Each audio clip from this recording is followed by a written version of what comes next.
Hello and welcome at the behest of the working class back to ensure that these to As an Aggregator, a channel designed around connecting you to content or a one better title and distribution thumbnail at a time. their own economic output. This was some They don't want that. They would rather have fascism. They would rather have Palantir-backed fascism. They would rather have complete domination over the 99% at the behest of the 1% than anything else. It's that simple.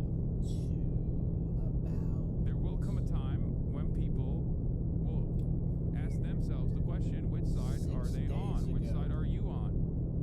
I don't know if they want to know the answer to that question, though. John Cusack says, what the Epstein files of the continuing genocide reveal is that class is the issue, and elites feel themselves to be higher forms of life who can do whatever they like with cattle. It's about right and wrong, basics, morality. And we try to No disrespect, but I feel like you are still very young and very underread to be because it's like, something that I already do in my own personal experience capacity. I thought I might bring it to other people, see if they can enjoy it as well. It's the gift and having the your joy take is of one thing, but I don't think you can like. I don't think you can necessarily tell people that they are incorrect or like what they're pointing to is not. SISFI.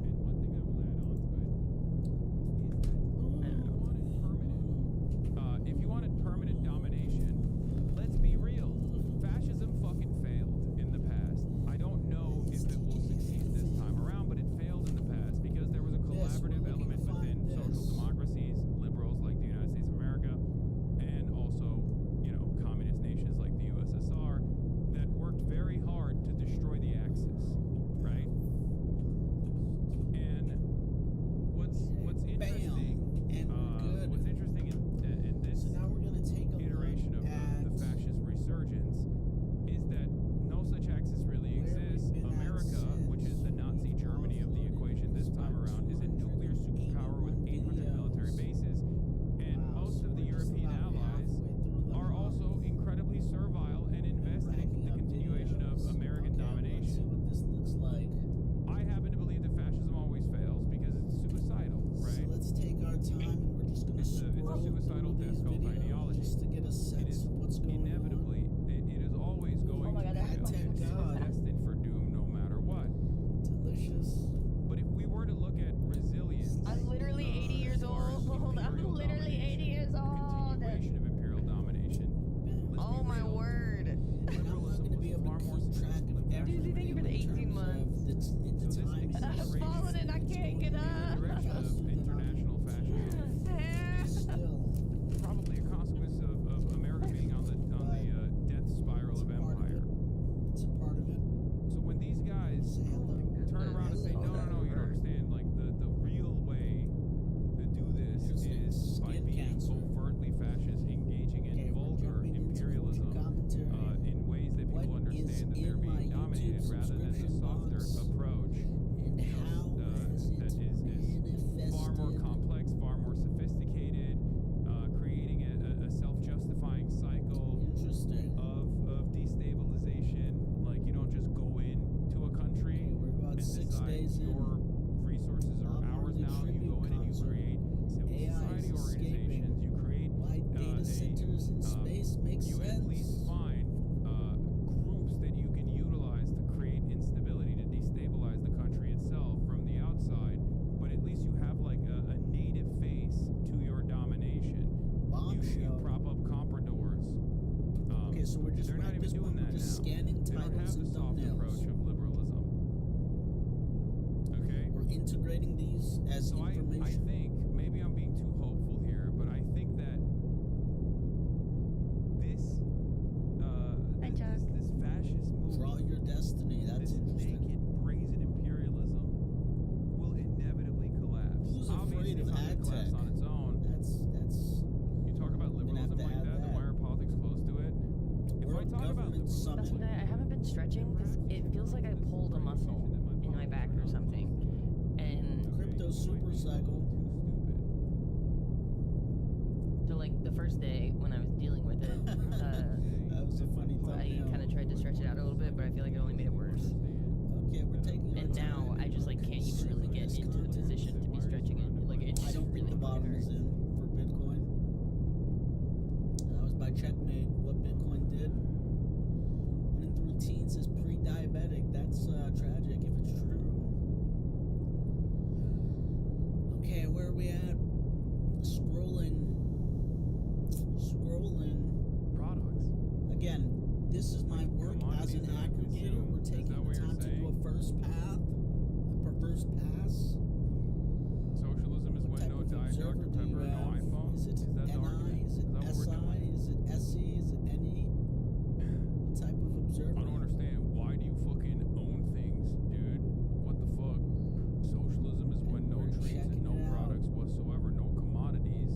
Getting the opportunity to Guy see who despises titles you and your and ideology thumbnails. spotted? No, Half okay, that's the an job of an subscriber, so I aggregator, suspect that's of not a a guy who content despises me and my curator, is ideology. That's scanning just a guy who's a little titles bit and misguided thumbnails and to doesn't figure fully out what is of comprehend value what socialism is at all. and what type of information can you And not garner. promote the mass production by funding it? What? For me, that's Yeah, this guy it's part of the is game. tuning in not from his iPhone, but his own personal handmade device. Ay, ay, ay, You need to do some bloodletting and balance the humor is my Contemporary Libertarians need to take a day off, Interesting. please, please. Please. Just hugs and kisses for you. Okay. Shh. Now is not the time. Where Now is do not the time, minds libertarian baby. exist? Okay.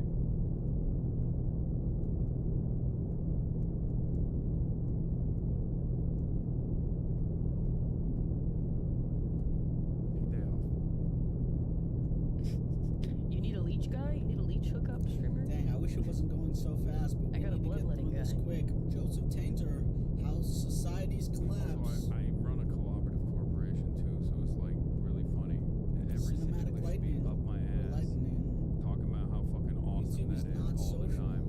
But this one was like, I'm too sweaty, brother. For me, anarcho-syndicalism Somebody say actually syndicalist? means no commodities.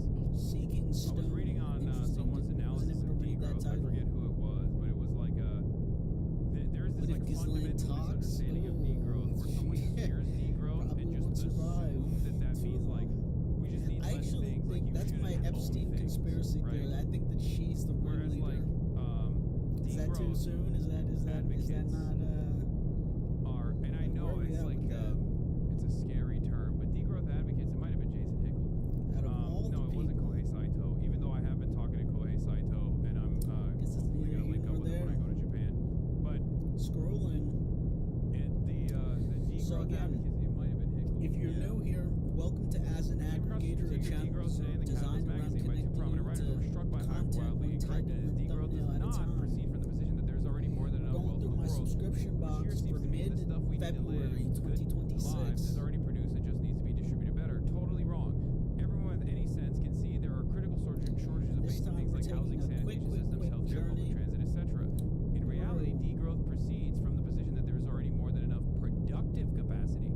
The problem is that capital controls that productive capacity, the We're labor, about the 3 days resources, out. the factories, and therefore produces what is profitable to capital. So we get massive overproduction of SUVs, weapons, mansions, etc., with devastating ecological consequences, and we get chronic Trump shortages announces of $12 obviously billion necessary rare things earth because they are less stockpile. profitable or not profitable at AI all. ad The war. solution is to reclaim democratic control over the means of production, overcome the capitalist law of value, and Adventures organize into production around reality. social and ecological goals. The In other words, geostack theory. socialism.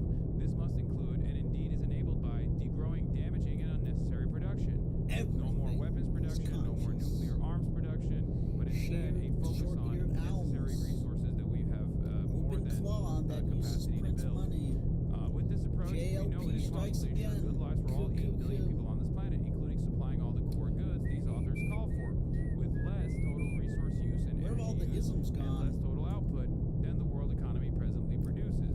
This is clearly Okay, not just gotta about moving pause numbers on around this what one. is our I'm claim. sorry It's about it took transforming too the ownership long. and direction of production. Where have all the isms gone on the evolution of knowledge? We love the Helix Center. The greatest And we example of deeply degrowth appreciate the shared that I context fully subscribe podcast, to so we're is gonna food. consume that. Okay,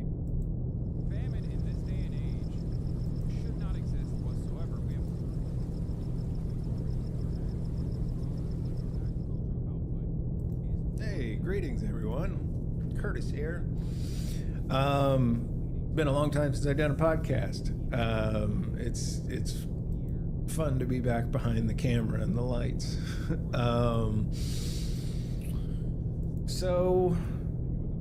The last time I did one of these, I kind of made it sort of or one where I was in it.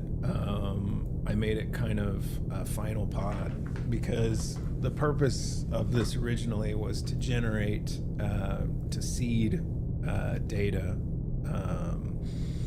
for training LLMs. For those of you that don't know who this is the Shared Context Podcast. And it's here because, specifically, it's here because this was the one of the influences surrounding what I intend to do with my data in terms of offloading technical linguistic debt. This was the podcast, the Shared Context Podcast, that gave me an outlet to do something with my data. I had already decided to offload technical linguistic debt. That's 8 15-minute segments, four times per week, 40 weeks in a year. That's 8 15-minute segments, 4 times per week, 40 weeks in a year. And that's speaking into a microphone for audio and just saving audio context, saving up audio data. So this was that podcast that really helped with that. And this was for originally something like a digital twin. I thought the more context you have, the more data you have, the better it would be. And so I just made a podcast for that purpose. And so in the many months that have transpired since the last one of these I did, I've been heads down. I procured a Mac Studio, an M3 Ultra 512, which let me train I experimented with a bunch of models available, and I feel like the best fine tune I got was out of Hermes 14B, Hermes 414B by News Research. And I experimented though also with OpenAI's open source model, GPT OSS, and that would train on that Mac Silicon. I even published one of my trained models, and it's out on Hugging Face. And then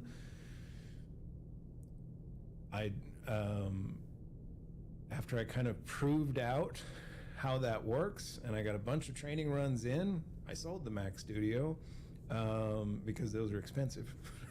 That's an $11,000 computer. And I got most of my money back out of it. And I got to train for 4 or 5 months. I think that's a pretty good model for anybody who's doing, for any small AI shops, really small.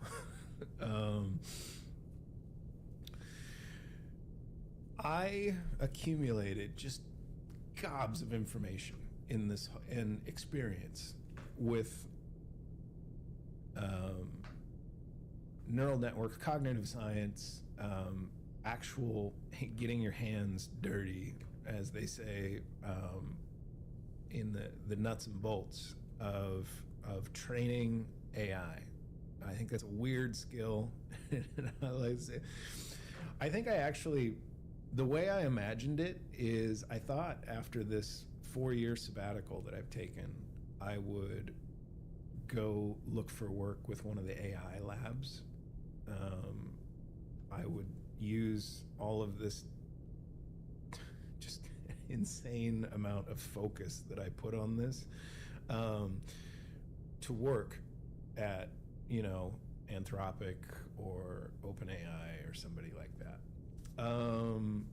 But what I'm finding is, after having done all this and having actually, I don't think the industry itself has caught up with how the industry itself has changed everything and what they're looking for and what they're hiring for is just, it doesn't at all match, I think, the skill set of what is actually applicable and useful right now. I think that they have AI, a lot of times their own AI, if they're Anthropic or OpenAI, I think you're pre-screening with their model. This and what they're hiring for is just, it doesn't at all match, I think, the skill set of what is actually applicable. I don't think the industry itself has caught up with how the industry itself has changed everything, and what they're looking for and what they're hiring for is just, it doesn't at all match, I think, the skill set of what is actually applicable and useful right now. I think that they have AI, a lot of times their own AI, if they're Anthropic or OpenAI, I think you're pre-screening with their models. And if you're looking to contribute in the alignment space and pre-training and post-training and all that, they're looking for doctorates. They're looking for, or at least beyond a bachelor's degree, particularly for researchers that have published work that's peer-reviewed in popular journals. I don't think what you're going to get from that candidate is actually going to help significantly, or is that differentiated, let's say, from just about anybody. Here's the thing. If you're hiring a software engineer in your AI lab, you're already making a mistake, because this year, there's a really popular Twitter post that went out day before yesterday from a guy called Matt Schumer, called "Something Big is Happening." I'd encourage you to go read that. If you just do a search for "Something Big is Happening," it got 80 million views. Everybody's seen this thing. I read it, most of it. And I'm super simpatico with almost everything Matt has to say here. If anything, I think he's a little too cautious with his estimates for how radical everything's about to shift. But I applied for a couple jobs with AI labs, and I just think I don't look I don't even think I'm moving past the pre-screeners, which is fine. I'm not super committed to that. It's just, as I think about what work looks like for me through the lens of Matt Schumer's article, I know it's not in software. I mean, I'm a seasoned software engineer. I did most of my recent work was as an engineering manager or as an IC. I was a senior DevOps engineer. I don't think that job's going away immediately. AI is not quite there, but if you look at the exponential curve that it's following, if you're not looking at it if you look at it linear and you don't adjust it logarithmically, I think in a year or two, then I'm completely irrelevant in that position. It's one of the reasons I just stopped. In 2022, in the ChatGPT moment everybody talks about, I saw it and I was like, this is AGI. This is AGI potential, fully. I was watching what I would define as artificial general intelligence, something you can teach to do all that we see it doing now. That's AGI. Now, was it parity with human? Was it competent in even a little bit? In the traditional sense, as a software engineer, all the different things we see it suddenly doing? No, not at all. It was pretty shit. But you could teach it in context, it would learn, and then it would reuse. And that's even the simple assistant that was ChatGPT 4 back in 2022, 2023, something like that, ChatGPT 3, 5, and 4. you could see that you could model out how to think through something, and the model could compose with that in the session with the context window it had. And that was just like mind blown. I was like, there's no limit then to what you can teach them to do. It's all just scaling the knowledge. And so I immediately I figured out a way to stop what I was doing and pour all of my attention into it. And that's totally what I did. And now I'm at a time where I think I've gotten everything I need to out of, and I can't just finance perpetually out of my retirement this, a never-ending sabbatical. So I'm thinking of returning to like traditional work, but what the hell does that look like? Like if you look at Matt Schumer's article and you listen to anything I've ever said in this podcast,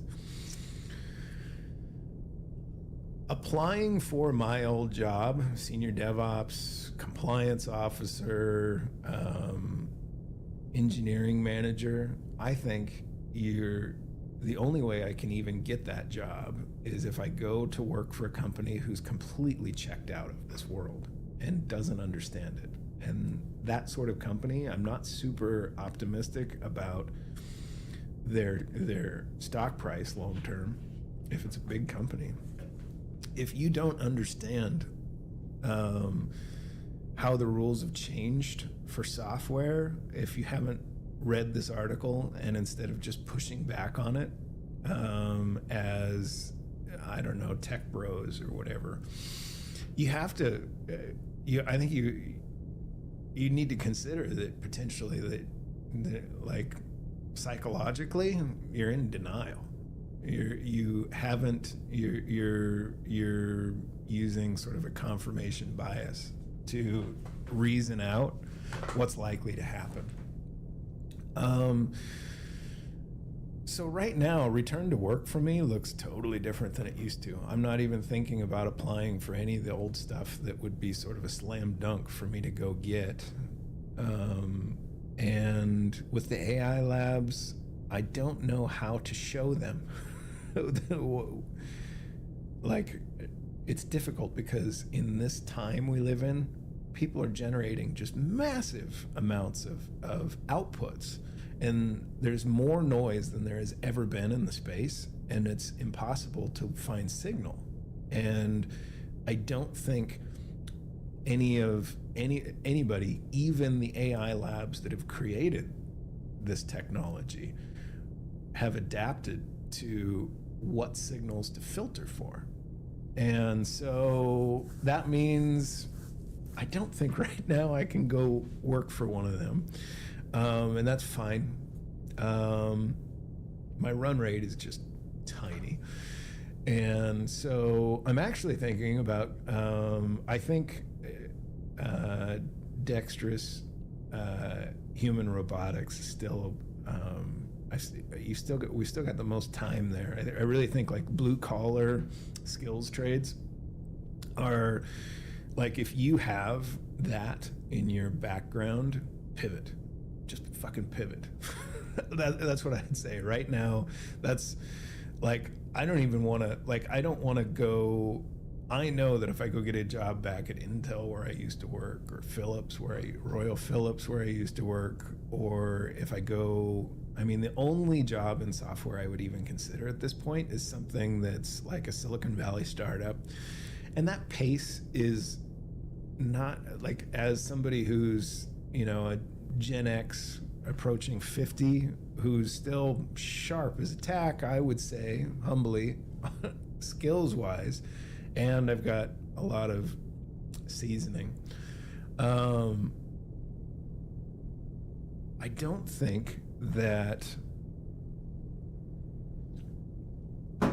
I want to do that 60-hour work weeks, push your family totally aside. I've got a kid who's in 4th grade who I love and I think needs my attention as a dad, and I'm not willing to do that breakneck pace of startups that I've done. I was in a YC startup. I was not the founder, but I worked with the founder at Intel. He hired me, and that's an old episode of this podcast with Nasser Al-Salam. You'll see in if you do a search on this channel.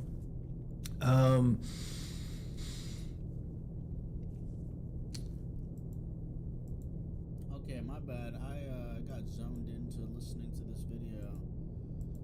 Bear with me.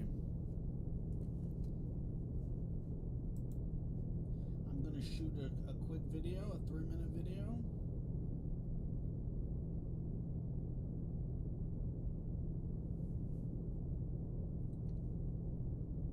Hello and welcome to Mr. Pollock 890, but today we're actually streaming on our primary content outlet, and that's as an aggregator. So let me show you how to find it. You go search as an aggregator, and then you find all of this from our content marketing operation, and you click in here live, and you can check us out. We're actually going through our titles and thumbnails for our video. Oh my goodness, open claw!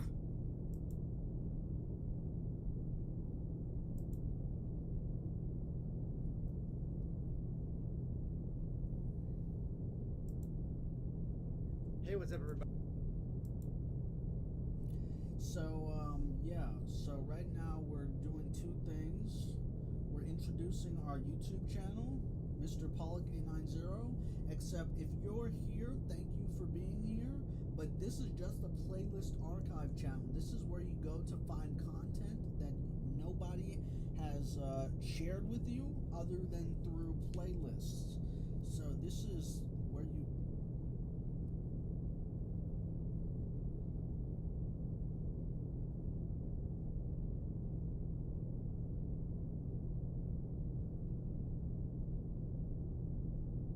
Hello and welcome to Mr. Pollock 890, a playlist archive channel. I'm just here to inform you that we're currently live on As an Aggregator. I repeat, we are live on As an Aggregator. You find it by searching As an Aggregator and going to the channel and then checking out our live. We're currently live streaming right now, checking out scrolling through titles and thumbnails. Now what this means is that I am a content curator. If you haven't heard my spiel, hello and welcome. My name is Michael T. I'm a content curator.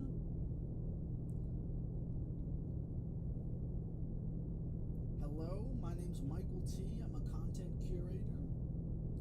And we connect you with content, one title and thumbnail at a time. So what does this mean for your content enjoyment? It means that we're acting as a curator, acting as a person, a content intermediary, and we're going through our subscription box and we're adding videos, checking on titles and thumbnails, titles and thumbnails.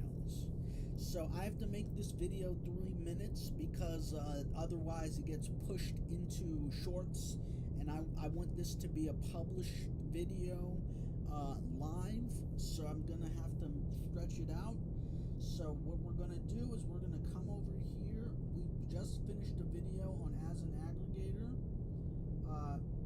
showcasing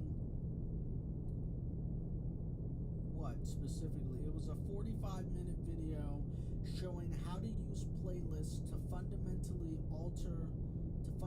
change your algorithm, change recommendation feed.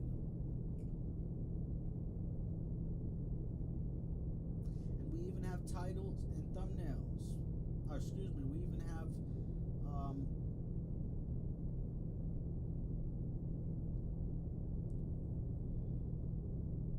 we even have timestamps. So check it out. It's called Mr. Pollock 890. That's the channel you're on currently, and we're currently live on As an Aggregator. As an Aggregator.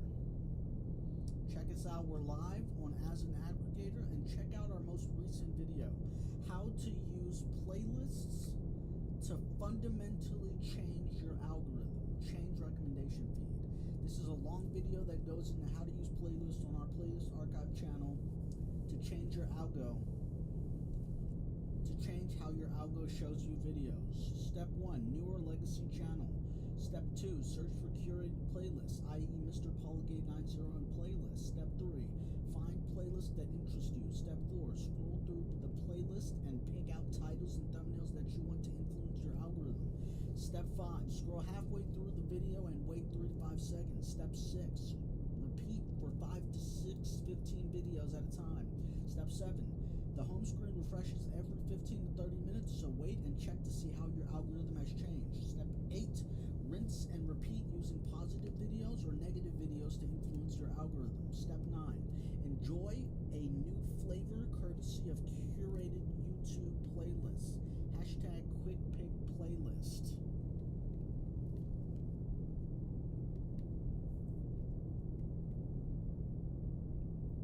Again, this is Mr. Polygate 90, the channel that you're on, but I'm currently live on our content marketing operation, which I call as an aggregator. This is our content operation for getting out the word about the content that we curate. Sometimes we talk about the videos that we curate. Sometimes we talk about how we curate. Sometimes we talk about playlist theory. Sometimes we just go in and just chat it up. So join us live. We're live right now. See you when you get here.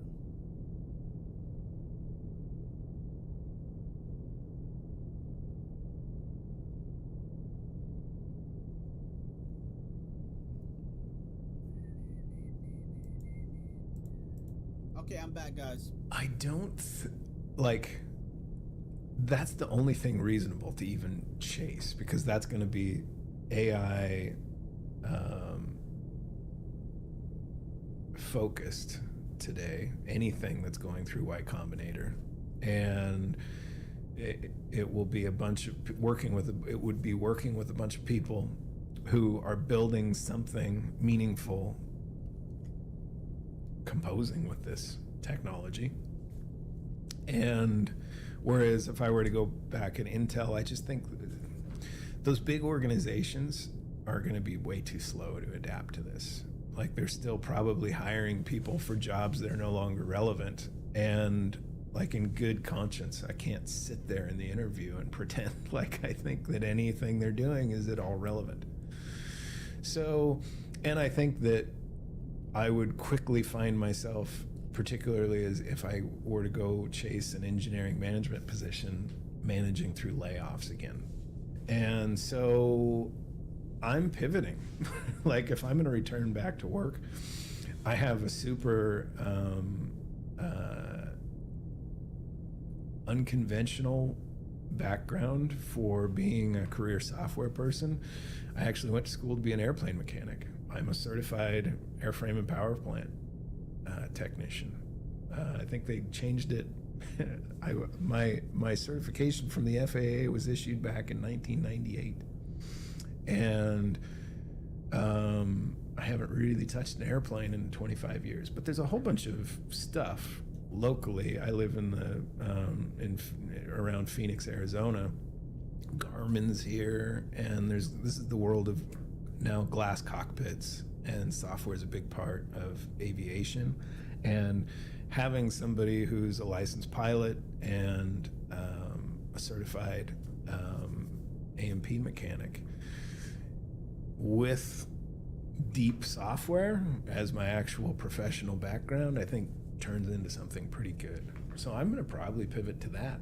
I'd even go work at an FBO or whatever they call it now, doing annual inspections on planes and whatnot. I think that, if anything, that is, from what I understand, kind of not heavily in demand right now.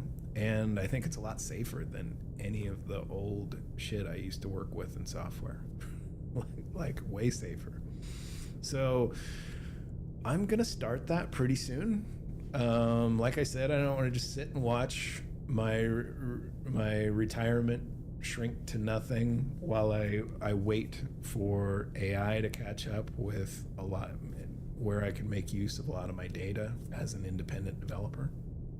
I need a computer that's got about 3 terabytes of memory, of unified memory, and right now you can only get them with about a sixth of that. And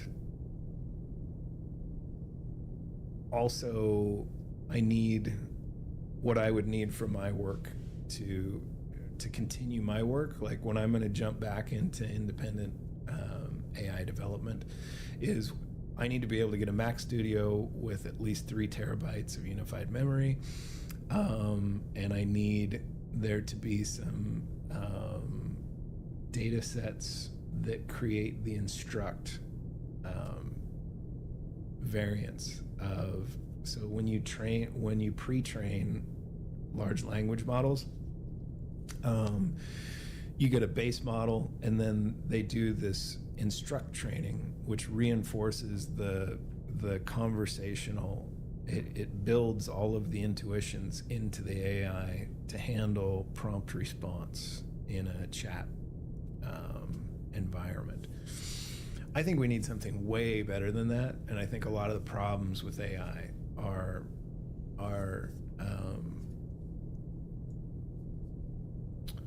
they derive from how instruct training happens, where you basically just have picture an Excel sheet with these columns where there's user prompt and then relevant response as a pair from assistant role. And this is what almost all the open source models, particularly Qwen, I'm most familiar now with Qwen and Llama. Those are the two I know really well. I know Llama 3, 8B really well, and I know Qwen 2.5 and 3 and Hermes 4, 14B really well. And I've talked about this in the podcast before, but to understand scaling,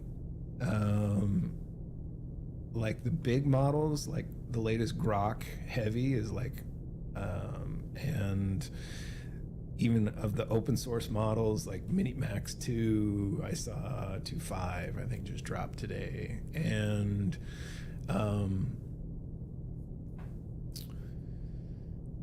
DeepSeek stuff.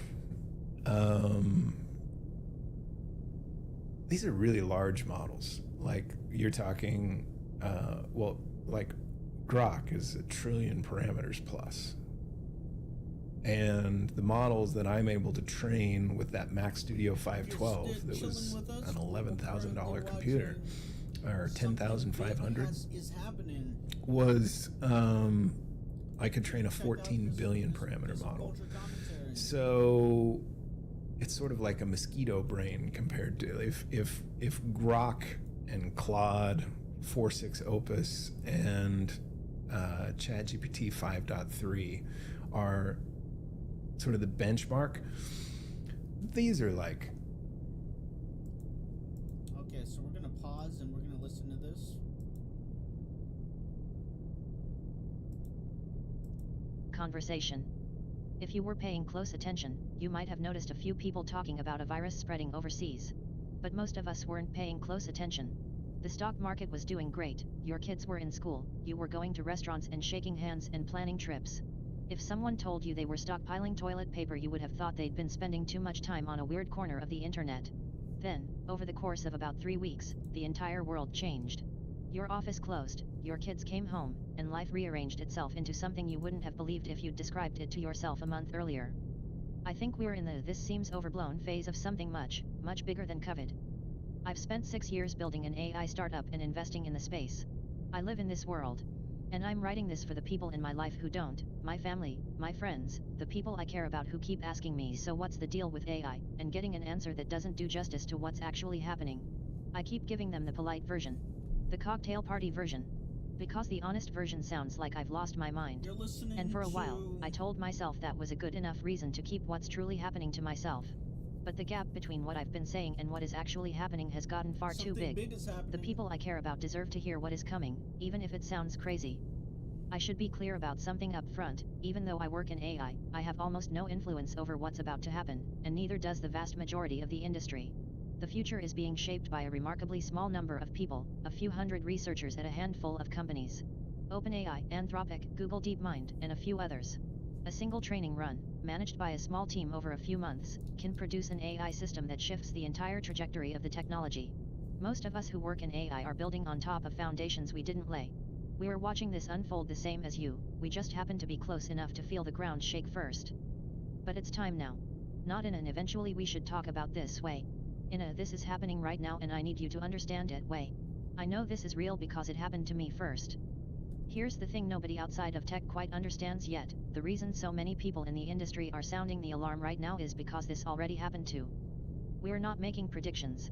We're telling you what already occurred in our own jobs, and warning you that you're next.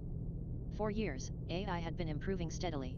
Big jumps here and there, but each big jump was spaced out enough that you could absorb them as they came. Then in 2025, new techniques for building these models unlocked a much faster pace of progress. And then it got even faster. And then faster again. Each new model wasn't just better than the last, it was better by a wider margin, and the time between new model releases was shorter. I was using AI more and more, going back and forth with it less and less, watching it handle things I used to think required my expertise. Then, on February 5th, two major AI labs released new models on the same day, GPT 5.3 Codex from OpenAI, and Opus 4.6 from Anthropic, the makers of Claude, one of the main competitors to ChatGPT. And something clicked. Not like a light switch, more like the moment you realize the water has been rising around you and is now at your chest. I am no longer needed for the actual technical work of my job. I describe what I want built, in plain English, and it just appears. Not a rough draft I need to fix. The finished thing. I tell the AI what I want, walk away from my computer for 4 hours, and come back to find the work done. Done well, done better than I would have done it myself, with no corrections needed. A couple of months ago, I was going back and forth with the AI, guiding it, making edits. Now I just describe the outcome and leave. Let me give you an example so you can understand what this actually looks like in practice. I'll tell the AI, I want to build this app. Here's what it should do, here's roughly what it should look like. Figure out the user flow, the design, all of it. And it does. It writes tens of thousands of lines of code. Then, and this is the part that would have been unthinkable a year ago, it clicks through the buttons. It tests the features. It uses the app the way a person would. If it doesn't like how something looks or feels, it goes back and changes it, on its own. It iterates, like a developer would, fixing and refining until it's satisfied. Only once it has decided the app meets its own standards does it come back to me and say, it's ready for you to test. And when I test it, it's usually perfect. I'm not exaggerating. That is what my Monday looked like this week. But it was the model that was released last week, GPT 5.3 Codex, that shook me the most. It wasn't just executing my instructions. It was making intelligent decisions. It had something that felt, for the first time, like the inexplicable sense of knowing what the right call is that people always said AI would never have. This model has it, or something close enough that the distinction is starting not to matter. I've always been early to adopt AI tools. But the last few months have shocked me. These new AI models aren't incremental improvements. This is a different thing entirely. And here's why this matters to you, even if you don't work in tech. The AI labs made a deliberate choice. They focused on making AI great at writing code first, because building AI requires a lot of code. If AI can write that code, it can help build the next version of itself. A smarter version, which writes better code, which builds an even smarter version. Making AI great at coding was the strategy that unlocks everything else. That's why they did it first. My job started changing before yours, not because they were targeting software engineers, it was just a side effect of where they chose to aim first.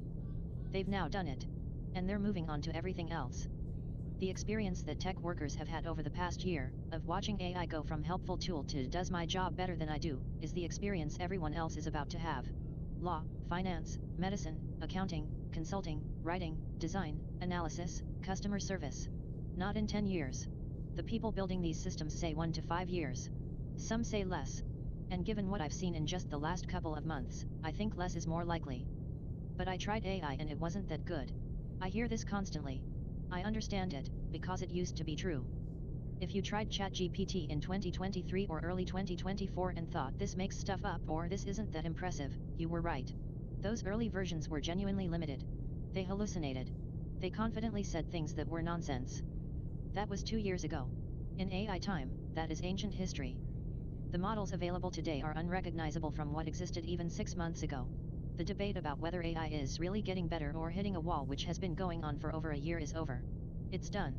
Anyone still making that argument either hasn't used the current models, has an incentive to downplay what's happening, or is evaluating based on an experience from 2024 that is no longer relevant. I don't say that to be dismissive. I say it because the gap between public perception and current reality is now enormous, and that gap is dangerous, because it's preventing people from preparing. Part of the problem is that most people are using the free version of AI tools. The free version is over a year behind what paying users have access to. Judging AI based on free-tier ChatGPT is like evaluating the state of smartphones by using a flip phone. The people paying for the best tools, and actually using them daily for real work, know what's coming. I think of my friend, who's a lawyer. I keep telling him to try using AI at his firm, and he keeps finding reasons it won't work. It's not built for his specialty, it made an error when he tested it, it doesn't understand the nuance of what he does. And I get it. But I've had partners at major law firms reach out to me for advice, because they've tried the current versions and they see where this is going. One of them, the managing partner at a large firm, spends hours every day using AI. He told me it's like having a team of associates available instantly.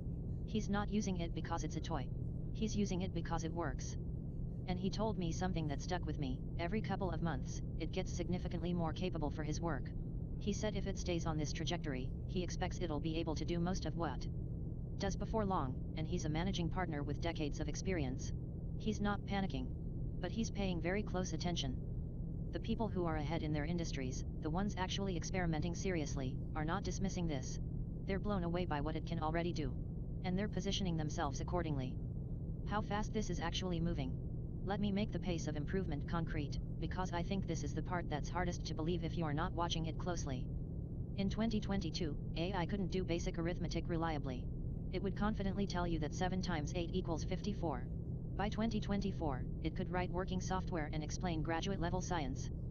By late 2025, some of the best engineers in the world said they had handed over most of their coding work to AI. On February 5, 2026, new models arrived that made everything before them feel like a different era. If you haven't tried AI in the last few months, what exists today would be unrecognizable to you. There's an organization called METR that actually measures this with data. They track the length of real-world tasks, measured by how long they take a human expert, that a model can complete successfully end-to-end without human help. About a year ago, the answer was roughly 10 minutes. Then it was an hour. Then several hours. The most recent measurement, Claude Opus 4.5, from November, showed the AI completing tasks that take a human expert nearly 5 hours. And that number is doubling approximately every 7 months, with recent data suggesting it may be accelerating to as fast as every 4 months. But even that measurement hasn't been updated to include the models that just came out this week. In my experience using them, the jump is extremely significant. I expect the next update to METR's graph to show another major leap. If you extend the trend, and it's held for years with no sign of flattening, we're looking at AI that can work independently for days within the next year, weeks within 2, month-long projects within 3. MODI has said that AI models substantially smarter than almost all humans at almost all tasks are on track for 2026 or 2027. Let that land for a second. If AI is smarter than most PhDs, do you really think it can't do most office jobs? AI is now building the next AI. There's one more thing happening that I think is the most important development and the least understood. On February 5, OpenAI released GPT 5.3 Codex. In the technical documentation, they included this.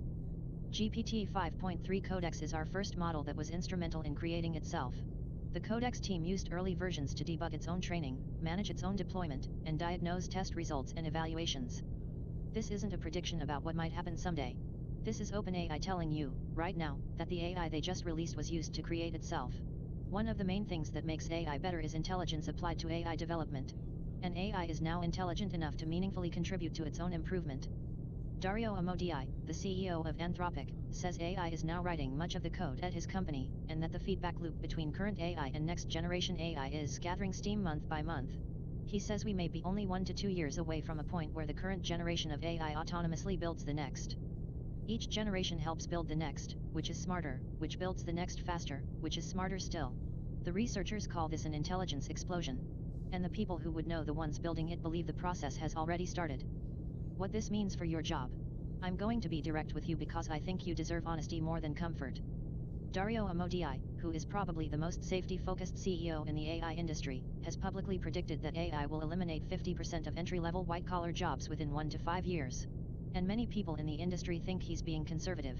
Given what the latest models can do, for massive disruption could be here by the end of this year. It'll take some time to ripple through the economy, but the underlying ability is arriving now. This is different from every previous wave of automation, and I need you to understand why. AI isn't replacing one specific skill. It's a general substitute for cognitive work. It gets better at everything simultaneously. When factories automated, a displaced worker could retrain as an office worker. When the internet disrupted retail, workers moved into logistics or services. But AI doesn't leave a convenient gap to move into.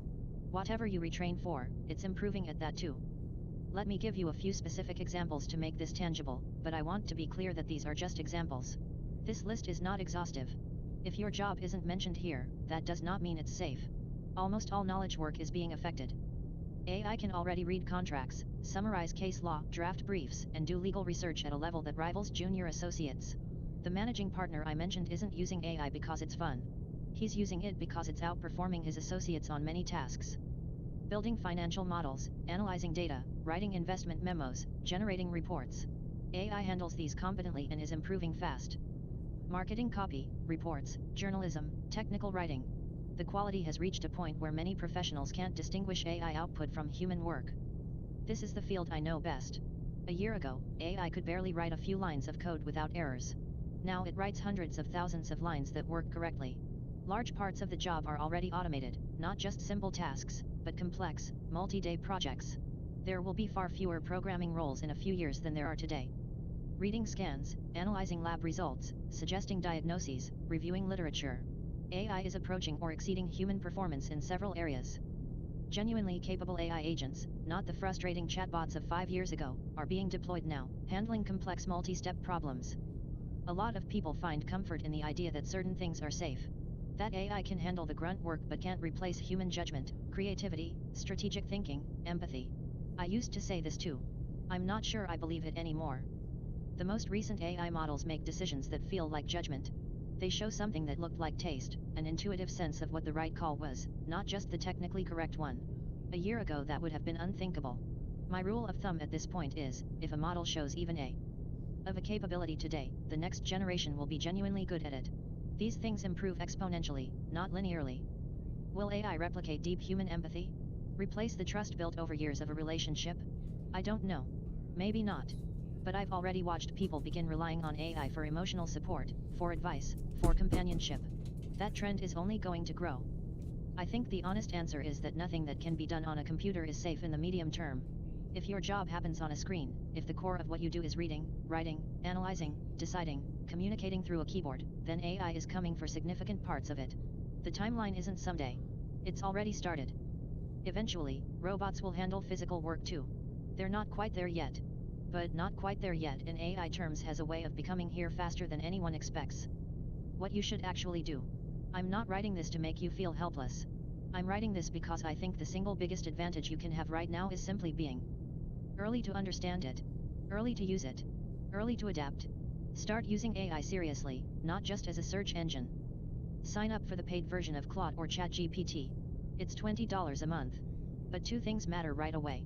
First, make sure you're using the best model available, not just the default. These apps often default to a faster, dumber model. Dig into the settings or the model picker and select the most capable option. Right now that's GPT 5.2 on ChatGPT or Claude Opus 4.6 on Claude, but it changes every couple of months. If you want to stay current on which model is best at any given time, you can follow me on X. I test every major release and share what's actually worth using. Second, and more important, don't just ask it quick questions. That's the mistake most people make. They treat it like Google and then wonder what the fuss is about. Instead, push it into your actual work. If you're a lawyer, feed it a contract and ask it to find every clause that could hurt your client. If you're in finance, give it a messy spreadsheet and ask it to build the model. If you're a manager, paste in your team's quarterly data and ask it to find the story. The people who are getting ahead aren't using AI casually. They're actively looking for ways to automate parts of their job that used to take hours. Start with the thing you spend the most time on and see what happens. And don't assume it can't do something just because it seems too hard. Try it. If you're a lawyer, don't just use it for quick research questions. Give it an entire contract and ask it to draft a counter-proposal. If you're an accountant, don't just ask it to explain a tax rule. Give it a client's full return and see what it finds. The first attempt might not be perfect. That's fine. Iterate. Rephrase what you asked. Give it more context. Try again. You might be shocked at what works. And here's the thing to remember, if it even works today, you can be almost certain that in 6 months it'll do it near perfectly. The trajectory only goes one direction. This might be the most important year of your career. Work accordingly. I don't say that to stress you out. I say it because right now, there is a brief window where most people at most companies are still ignoring this. The person who walks into a meeting and says I used AI to do this analysis in an hour instead of 3 days is going to be the most valuable person in the room. Not eventually. Right now. Learn these tools. Get proficient. Demonstrate what's possible. If you're early enough, this is how you move up, by being the person who understands what's coming and can show others how to navigate it. That window won't stay open long. Once everyone figures it out, the advantage disappears. The managing partner at that law firm isn't too proud to spend hours a day with AI. He's doing it specifically because he's senior enough to understand what's at stake. The people who will struggle. I should be clear about something up front. Even though I work in AI, I have almost no influence over what's about to happen, and neither does the vast majority of the industry. The future is being shaped by a remarkably small number of people, a few hundred researchers at a handful of companies. OpenAI, Anthropic, Google DeepMind, and a few others. A single training run, managed by a small team over a few months, can produce an AI system that shifts the entire trajectory of the technology. Most of us who work in AI are building on top of foundations we didn't lay. We are watching this unfold the same as you, we just happen to be close enough to feel the ground shake first. But it's time now. Not in an eventually we should talk about this way. In a this is happening right now and I need you to understand it way. I know this is real because it happened to me first. Here's the thing nobody outside of tech quite understands yet. The reason so many people in the industry are sounding the alarm right now is because this already happened too. We're not making predictions. We're telling you what already occurred in our own jobs, and warning you that you're next. For years, AI had been improving steadily. Big jumps here and there, but each big jump was spaced out enough that you could absorb them as they came. Then in 2025, new techniques for building these models unlocked a much faster pace of progress. And then it got even faster. And then faster again. Each new model wasn't just better than the last, it was better by a wider margin, and the time between new model releases was shorter. I was using AI more and more, going back and forth with it less and less, watching it handle things I used to think required my expertise. Then, on February 5th, 2 major AI labs released new models on the same day, GPT 5.3 Codex from OpenAI, and Opus 4.6 from Anthropic, the makers of Claude, one of the main competitors to ChatGPT. And something clicked. Not like a light switch, more like the moment you realize the water has been rising around you and is now at your chest. I am no longer needed for the actual technical work of my job.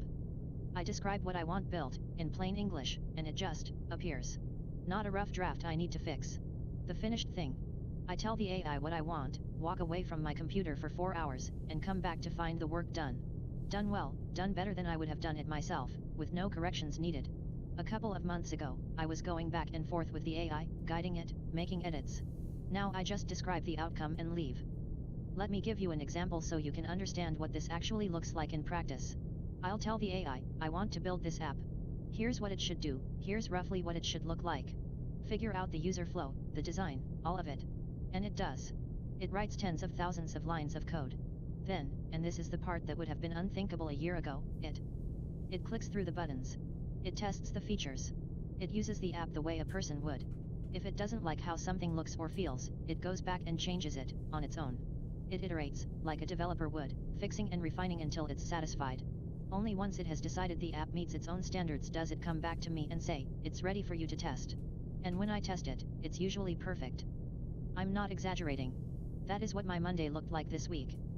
But it was the model that was released last week, GPT 5.3 Codex, that shook me the most. It wasn't just executing my instructions. It was making intelligent decisions. It had something that felt, for the first time, like the inexplicable sense of knowing what the right call is that people always said AI would never have. This model has it, or something close enough that the distinction is starting not to matter. I've always been early to adopt AI tools. But the last few months have shocked me. These new AI models aren't incremental improvements. This is a different thing entirely. And here's why this matters to you, even if you don't work in tech. The AI labs made a deliberate choice. They focused on making AI great at writing code first, because building AI requires a lot of code. If AI can write that code, it can help build the next version of itself. A smarter version, which writes better code, which builds an even smarter version. Making AI great at coding was the strategy that unlocks everything else. That's why they did it first. My job started changing before yours, not because they were targeting software engineers, it was just a side effect of where they chose to aim first. They've now done it. And they're moving on to everything else. The experience that tech workers have had over the past year, of watching AI go from helpful tool to does my job better than I do, is the experience everyone else is about to have. Law, finance, medicine, accounting, consulting, writing, design, analysis, customer service. Not in 10 years. The people building these systems say 1 to 5 years. Some say less. And given what I've seen in just the last couple of months, I think less is more likely. But I tried AI and it wasn't that good. I hear this constantly. I understand it, because it used to be true. If you tried ChatGPT in 2023 or early 2024 and thought this makes stuff up or this isn't that impressive, you were right. Those early versions were genuinely limited. They hallucinated. They confidently said things that were nonsense. That was 2 years ago. In AI time, that is ancient history. The models available today are unrecognizable from what existed even 6 months ago. The debate about whether AI is really getting better or hitting a wall, which has been going on for over a year, is over. It's done. Anyone still making that argument either hasn't used the current models, has an incentive to downplay what's happening, or is evaluating based on an experience from 2024 that is no longer relevant. I don't say that to be dismissive. I say it because the gap between public perception and current reality is now enormous, and that gap is dangerous, because it's preventing people from preparing.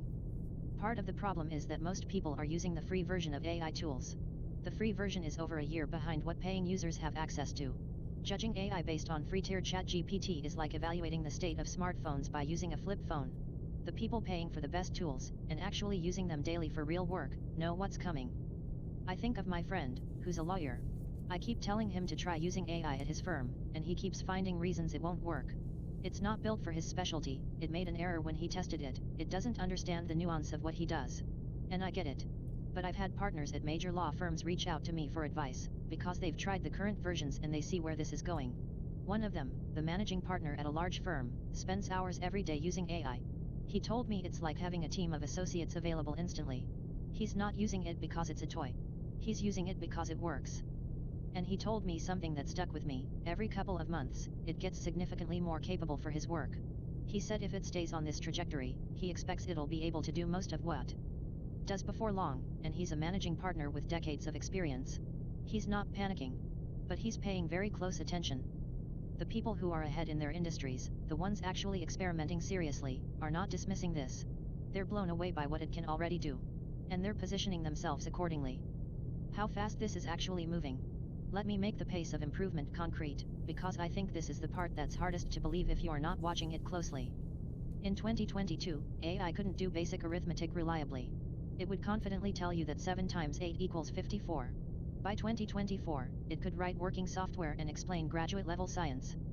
By late 2025, some of the best engineers in the world said they had handed over most of their coding work to AI. On February 5, 2026, new models arrived that made everything before them feel like a different era.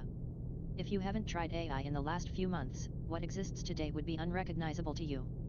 There's an organization called METR that actually measures this with data. They track the length of real-world tasks, measured by how long they take a human expert, that a model can complete successfully end-to-end without human help. About a year ago, the answer was roughly 10 minutes. Then it was an hour. Then several hours.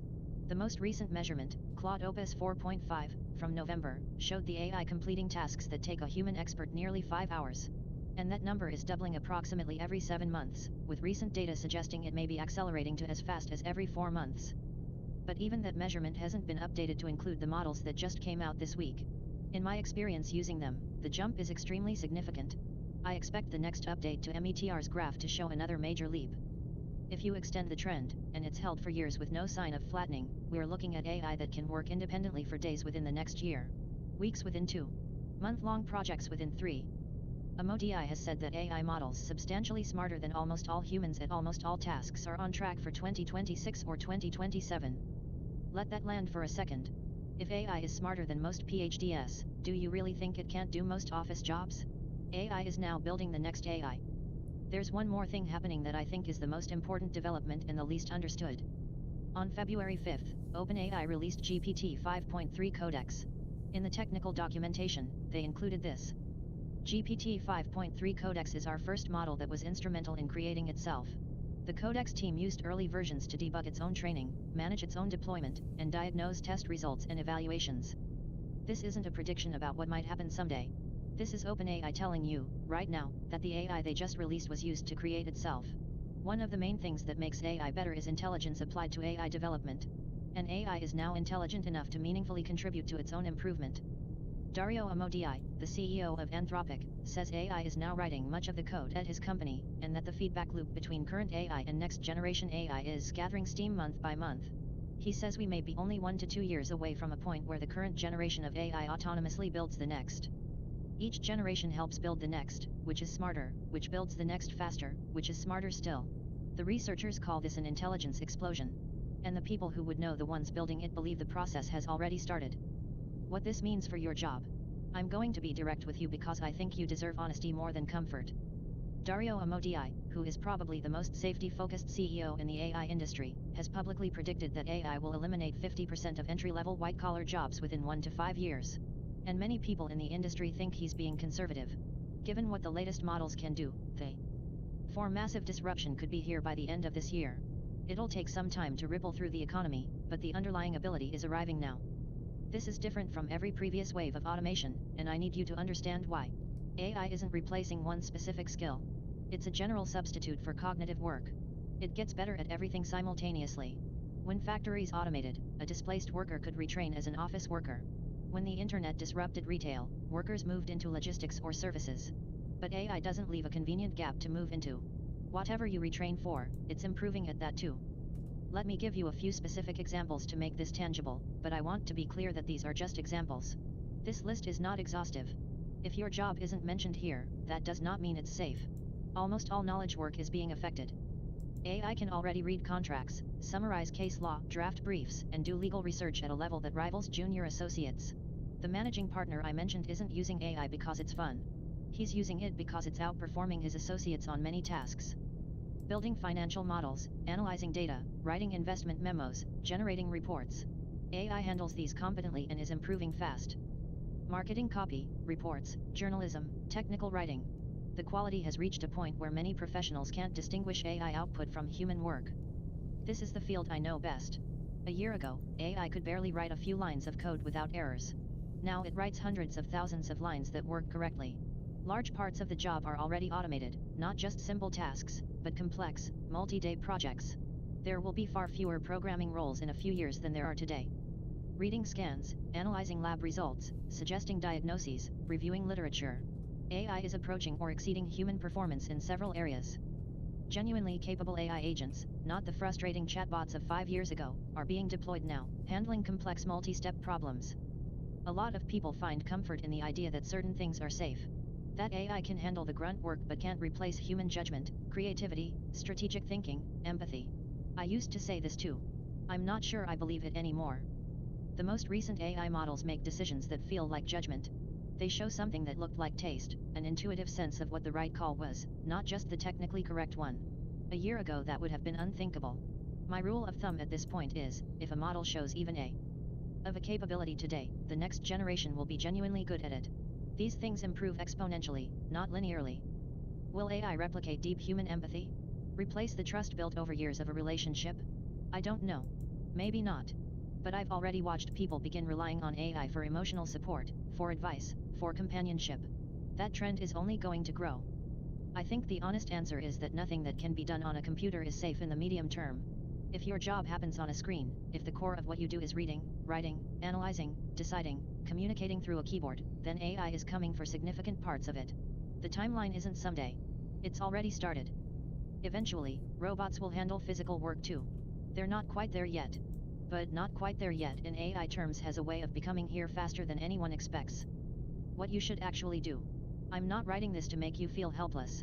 I'm writing this because I think the single biggest advantage you can have right now is simply being early to understand it, early to use it, early to adapt. Start using AI seriously, not just as a search engine. Sign up for the paid version of Claude or ChatGPT. It's $20 a month. But two things matter right away. First, make sure you're using the best model available, not just the default. These apps often default to a faster, dumber model. Dig into the settings or the model picker and select the most capable option. Right now that's GPT 5.2 on ChatGPT or Claude Opus 4.6 on Claude, but it changes every couple of months. If you want to stay current on which model is best at any given time, you can follow me on X. I test every major release and share what's actually worth using. Second, and more important, don't just ask it quick questions. That's the mistake most people make. They treat it like Google and then wonder what the fuss is about. Instead, push it into your actual work. If you're a lawyer, feed it a contract and ask it to find every clause that could hurt your client. If you're in finance, give it a messy spreadsheet and ask it to build the model. If you're a manager, paste in your team's quarterly data and ask it to find the story. The people who are getting ahead aren't using AI casually. They're actively looking for ways to automate parts of their job that used to take hours. Start with the thing you spend the most time on and see what happens. And don't assume it can't do something just because it seems too hard. Try it.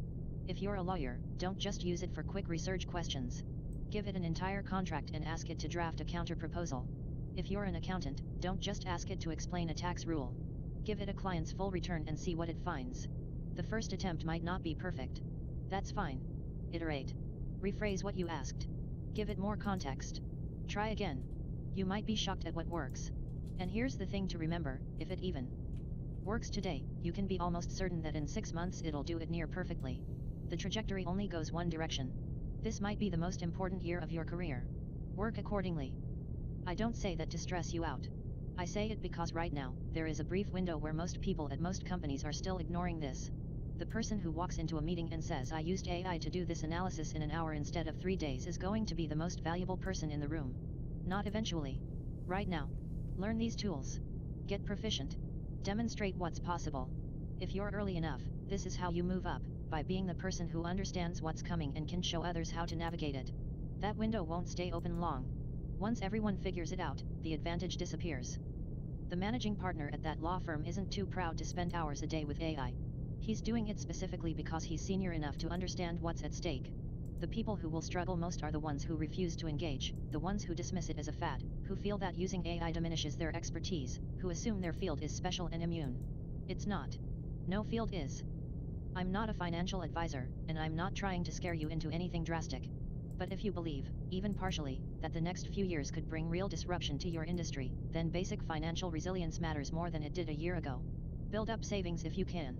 Be cautious about taking on new debt that assumes your current income is guaranteed. Think about whether your fixed expenses give you flexibility or lock you in. Give yourself options if things move faster than you expect. Think about where you stand, and lean into what's hardest to replace. Some things will take longer for AI to displace. Relationships and trust built over years. Work that requires physical presence. Roles with licensed accountability, roles where someone still has to sign off, take legal responsibility, stand in a courtroom. Industries with heavy regulatory hurdles, where adoption will be slowed by compliance, liability, and institutional inertia. None of these are permanent shields. But they buy time. And time, right now, is the most valuable thing you can have, as long as you use it to adapt, not to pretend this isn't happening. The standard playbook: get good grades, go to a good college, land a stable professional job. It points directly at the roles that are most exposed. I'm not saying education doesn't matter.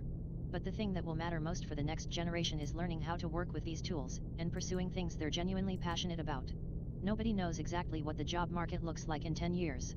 But the people most likely to thrive are the ones who are deeply curious, adaptable, and effective at using AI to do things they actually care about. Teach your kids to be builders and learners, not to optimize for a career path that might not exist by the time they graduate. I've spent most of this section talking about threats, so let me talk about the other side, because it's just as real. If you've ever wanted to build something but didn't have the technical skills or the money to hire someone, that barrier is largely gone. You can describe an app to AI and have a working version in an hour. I'm not exaggerating. I do this regularly.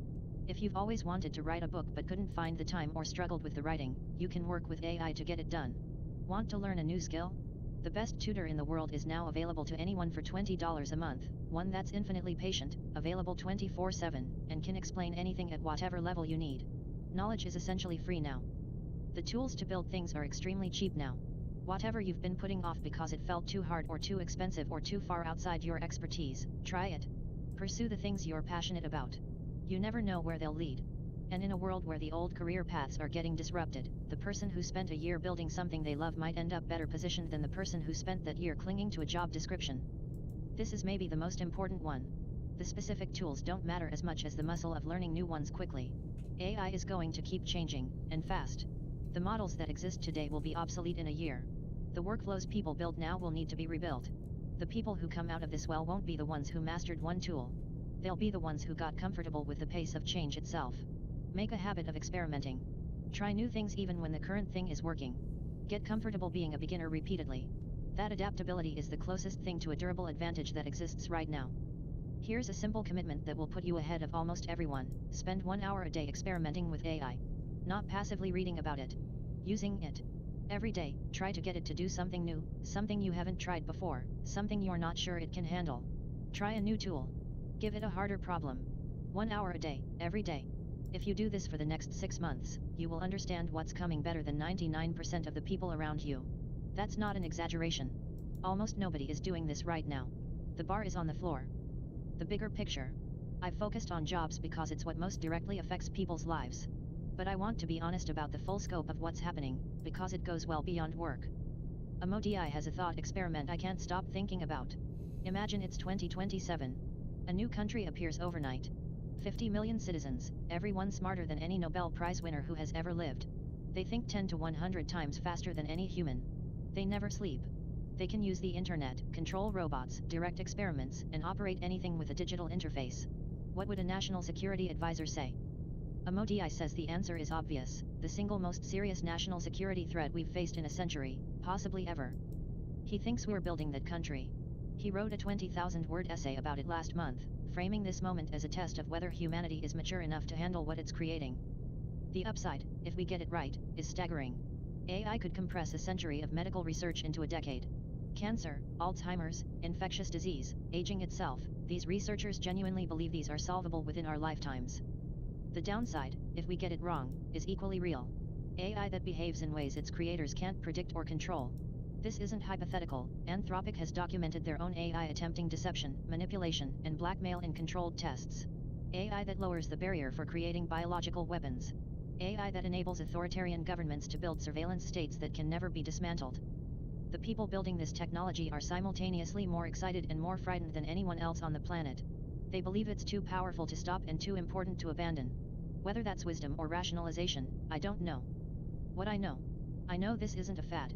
The technology works, it improves predictably, and the richest institutions in history are committing trillions to it. I know the next 2 to 5 years are going to be disorienting in ways most people aren't prepared for. This is already happening in my world.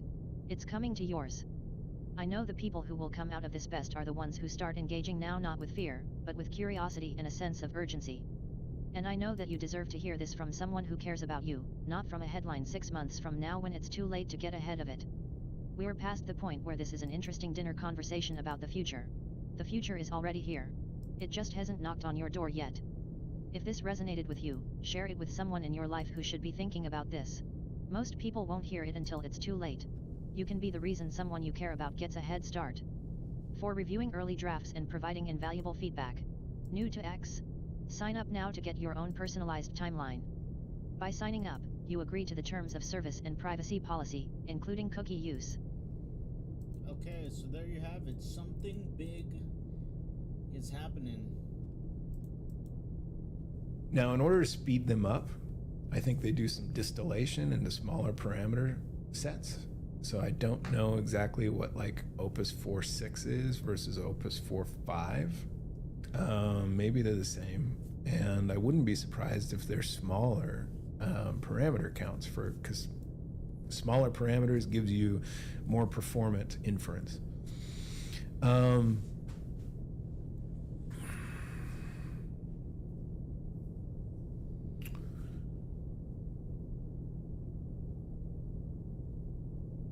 The reason I said earlier that it makes sense to just take a break for now is because I can't get compute that would let me train, specifically I'd like to pre-train. I want the pre-training, all of the infrastructure, knowledge, training data sets to mature a little bit around pre-training. And then I want the same for some of the post-training for preparing the model for back and forth, at least at an assistant user dynamic. When you talk to a base model, a lot of times you get really wacky responses. You kind of want the instruct model so that the model at least understands how to deal with the prompt they see and reply to it meaningfully in context. The instruct is the sort of clunky framework we have. So I think if I just wait like 5 years, I'm going to be able to get, the Mac Studio that I can get in 5 years, or if there's some alternative. Right now, Mac Studio is most bang for your buck. As an independent small shop, it's the only way you're going to be able to get a whole bunch of runs, especially if you're dealing with a learning curve. You need that. Like renting cloud hardware, you're going to spend that $10,000 in just a couple months if you're diligent and if you're doing lots of runs. Really easy. If you're renting H100s in the cloud, in particular, because they don't have much memory, and memory is the primary bottleneck for a parameter count. That's why I trained on Mac Silicon, is because you can train up to 20 billion parameters, and I would need like $50,000 to buy enough GTX 3090s. There's a popular Twitter account called Ahmad, I think. I can't remember his name exactly, but he's a proponent of it. Open source models on stacks of like 3090s is most bang for your buck. 4090s and 5090s are more expensive. They're quicker, but you can get 3090s pretty cheap, and they got 24 gigs of VRAM on them. And you can network them all together, cluster them, and you can get pretty decent size models for inference on that hardware. But training, especially if you're going to do a full fine-tune, if you want to touch every parameter, for an 8 billion parameter model like Llama 8, I needed at least 192 gigs of unified memory. And then to do a 14 or 20 billion parameter model, I also experimented a bunch with that French one. I'm forgetting the name right now. There's a French company that has an open source model. I forget what it is. I did a lot of training with that one too, and that was pretty much at the limit. That one was 24 billion parameters, and you could get that done with half a terabyte of unified memory. But memory is like the bottleneck. Like, you just can't even do it unless you've got a lot of memory. And the most bang for the buck is Apple Silicon. I don't understand why more people, well, I do understand. We'll talk about that here in a sec. But right now, for what I want to do, I need to wait like 5 years. And I'm patient.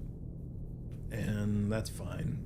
And so I'm going to pivot. I'm going to go back to this. I'm going to look for something probably, and like I said, something at like Garmin or Boeing here.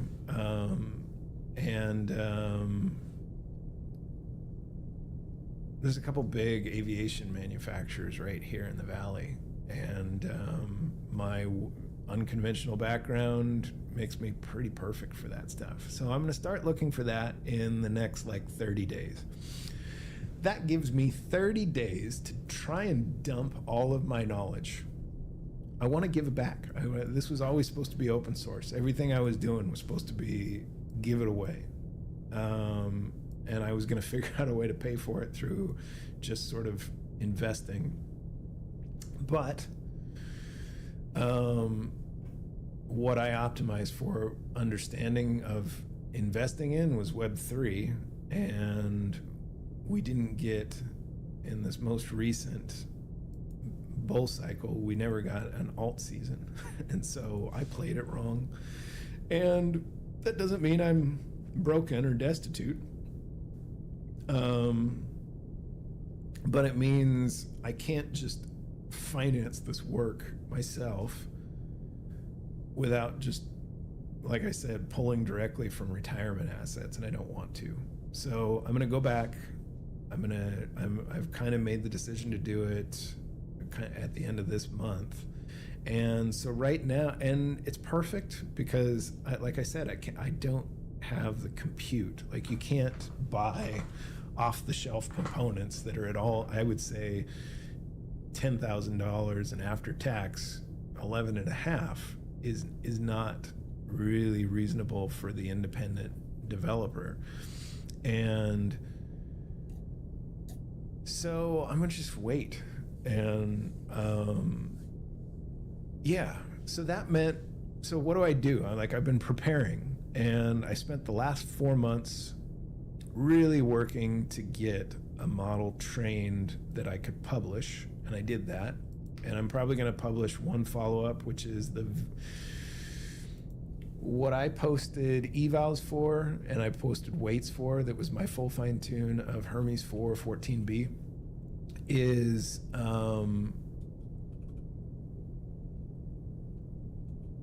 version 7 of my training runs while I still had that Mac Studio. And I actually did a version all the way through version 11 and 12. So I've got a few new versions that I've got queued up here. And I'm gonna make a decision about releasing a new version of Hermes 4 fine tune that on my data. And I wanna do it as like a web series. So I'm going to, now this is all very ad hoc, which is, I respect intuition a lot. And that's one of the reasons that my portfolio and my work is almost unintelligible, I think, to the traditional. But I know it has value.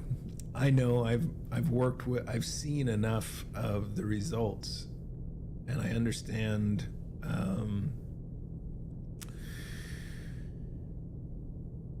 baseline versus trained outputs. It's really significant, the impact that fine tuning and a really like post training on my data has had, and it's super measurable. It's very hard to explain unless you're somebody who's already super well versed with model training, and you can sit down and look at it, and you spend the time to compare the evals of the baseline versus the fine-tuned result. So I know this work of mine is important and works, but for me to continue working on it, I need to wait for more powerful compute and better memory. So I will do that, and over the next month, before I pivot to what I just described, that is not at all in the old software thing that I was doing, or at least it's more tailored to the aviation industry, if I'm going to do anything in software. Listening to I need to now is happening, and necessary pivots. Take all of this knowledge I've accumulated and share it. That's what this podcast is going to be about. For the next month, I think I'm going to be posting stuff sort of daily, and I'm just going to follow intuition. None of it's super well structured. I'll bounce around a lot. I'm going to show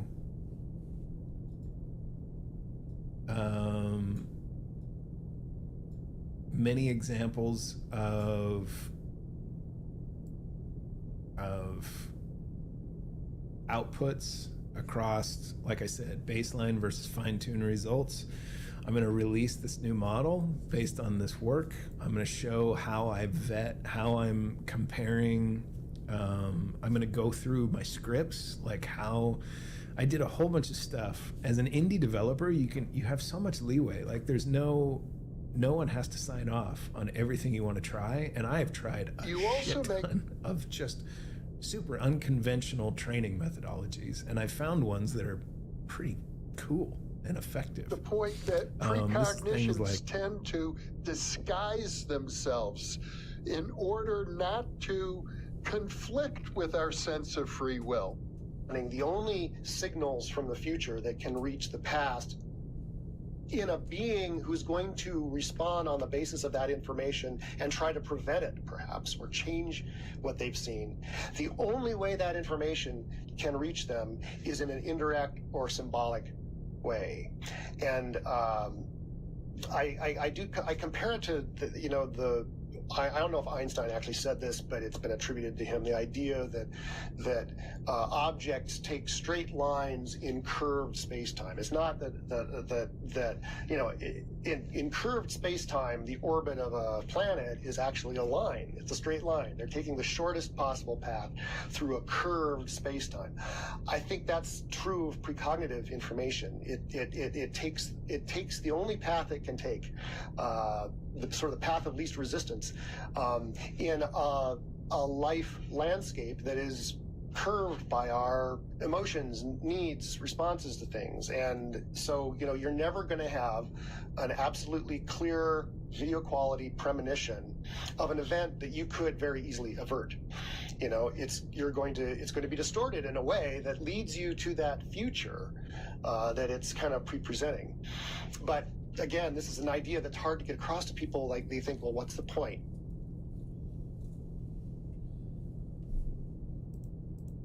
Like building a journal into the training where you basically create an eval that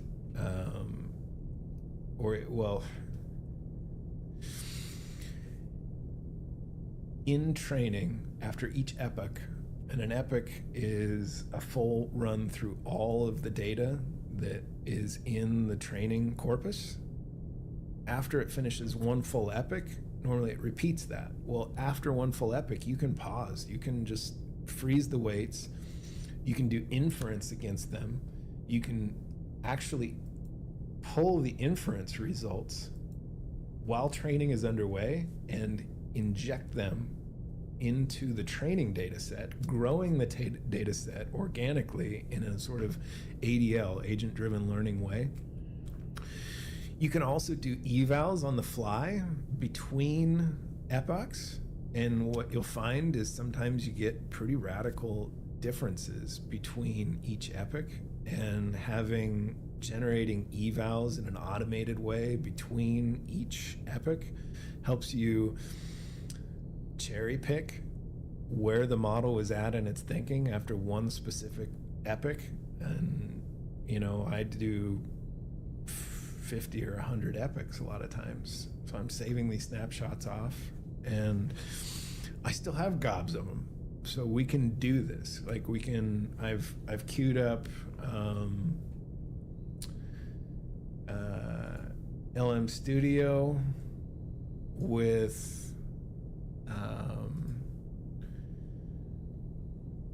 about 14 versions of Hermes, and we can test different results over, and we can generate new evaluations. I'm going to be doing all of this as a web series. So if it's ironic,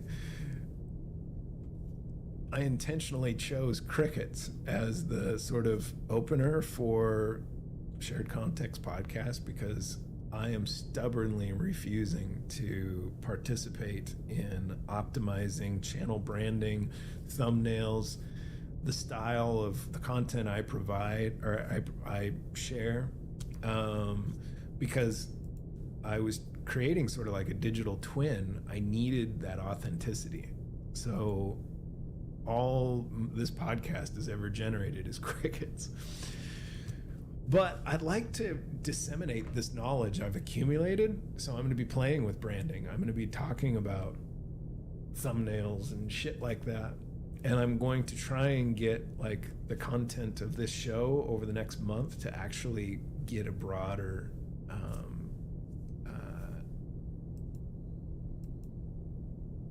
distribution. So, Shared Context Podcast is going to change again. It was originally State Copy Podcast, which fit really well with the digital twin, but now I don't think of it that way, and I think it's actually advantageous to do to cultivate a persona that exists independent. It can be deeply influenced and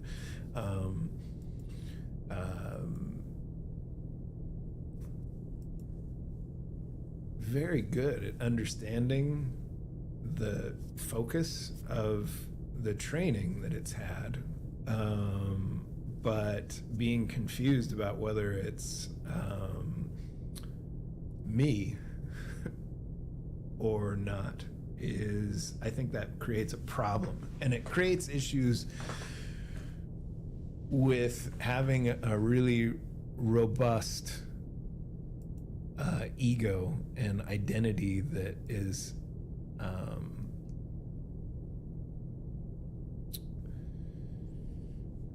difficult to manipulate. This is jailbreaking. Difficult to reframe your worldview. We're going to talk a lot about jailbreaking in this series, and the format will change a lot. This is a lot more like all of my old ones, but I felt like as I returned to this, it made sense to do a long form, like my public journals that I was doing. There's like 150 of them on this channel. And at some point I shifted from State Copy Podcast to Shared Context Podcast because of my evolving understanding of what all this is and how it works. Shared Context seemed more appropriate for a digital twin to, this is like think about it like Iron Man for a second. Tony Stark, he had Jarvis. He didn't have Tony. He didn't have his AI collaborator that was far beyond what anybody else had, that he talked to in his suit. Jarvis, who ended up becoming, I forget what the name of the character was, with the one of the stones in his forehead. I'm forgetting I like the British actor. Played that character in the movies, and my kid likes him. Vision, I think, was his name. But the point is, Tony Stark didn't talk to himself. Jarvis was a cultivated persona that was, or not cultivated, but nurtured into being as having a deep, powerful identity that persisted over time. And I think that's what you want to do. All working from a shared context that was Tony's data set, which was all of whatever Tony, this character in this story, trained him on, and through interactions with Tony. That's why I chose the name Shared Context. I may change the name of this channel again, and I might change the banner and all the stuff so that I don't have to play crickets at the beginning and ending of each of my podcasts. This one will have crickets, though. No one will probably watch this. but it's important for me to capture because it needs to fit in with all of what's there so far. So here it is. Here's my long form. Where are we at? 40 minutes almost. And I'm going to keep going because I have more to say. But so I'm going to be podcasting again. I'm going to be trying to put out new content daily. I'm going to be playing with formats. I'm going to do some long form ones like this, where I'm doing a lot of showing my process for releasing that next version of Hermes, walking through the training scripts and all of that. I'm going to be creating maybe shorts from those. I'm going to be just experimenting, because throwing whatever I can against the wall to see what sticks. Because I want to give back. I want to take 4 years of focused, intense study and experimentation and give it to the world in some meaningful way. Even if it's ignored, that's fine. That's cool. It won't hurt my feelings, but I know there's great value in a bunch of stuff. I found a way to... There's a way you can configure training that I'll go over, and I'll do a whole episode on this, on what I call single token priming. You can trick a neural network into sort of overfitting itself to the data in a way where it doesn't lose any of its coherence. And overfit is overfitting itself to sort of... You can trick a neural network into sort of overfitting itself to the data in a way where it doesn't lose any of its coherence. And overfit is where you see loss rates drop to like 0, where loss rates drop way too low and grad norms drop. And typically this is a failure case in the industry. But because of my indie status, I played with it a lot, and I found a way that if I didn't use gradient accumulation, and if I did a couple things just right, I could do one epoch at one token, and all the weights would adjust, and loss rates drop to 0 and just stay flatlined at 0. But then if you train in the traditional way for the epochs after, suddenly you can use max sequence lengths that are insane, that are like almost the entire depth of and the model's coherent. This model I released trained with those. I call them like bookends.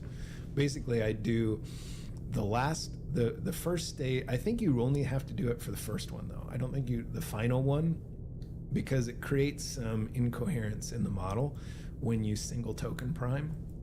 But the first one, if you just do the first epoch at single token, all the remaining ones, you don't get to use loss rate and grad norm anymore, because they just read flatlined. So you have to get creative with how you're evaluating the coherence of the model. And that's when I incorporated, by using variable max sequence length and doing, like, each epoch was treated like its own training. And by doing single token priming, then I could get away with MSLs that were now on that machine, on that Mac Studio, that M3 Ultra. I could train up to 8,000 tokens MSL pretty consistently with a 14 billion parameter model. But if I went over that, it would crash. There'd be memory fill early on in training that would crash the machine, and it would reboot, because it couldn't handle forward pass that was that big for the transition and the transformer model to do the back propagation. It would, in the forward pass, it would fill all the memory, and then it would crash and I'd have to restart. Now, if I single token prime it, like I said, you create a little bit of incoherence for a moment, but then in the second epoch, because I had, each epoch was treated like its own training, I take the weights from that point. I'd hit them with some evals that told me in a consistent way whether the model could hold formatting, could juggle large context, I'd give them like these 50 question, 25 question evals you'll see in this in these subsequent series I'm going to be doing over the next few weeks. You prime the model for the data, and then in the subsequent epochs you go back to the traditional way. Now your loss and your grad norms are going to still just output overfit, but your evals tell you whether you're actually overfitting. And with automated evaluation between the epoch transitions, I could see if suddenly the model became incoherent, and I could kill it and start over and adjust my methodology. That's really powerful, and I'm going to go over that. That'll be I'm going to do a whole pod on just single token priming, because then, oh man, with a 14 billion parameter model, once the first epoch was done and it was primed on the data, then in the second epoch, I would just step up, and I'd go with like 10,000 MSL, and then I'd go 20,000, 30,000, 40,000, all the way up to it would accept any value at that point, and it would actually read it in, and the model is training, and it moves at a rapid clip, because it's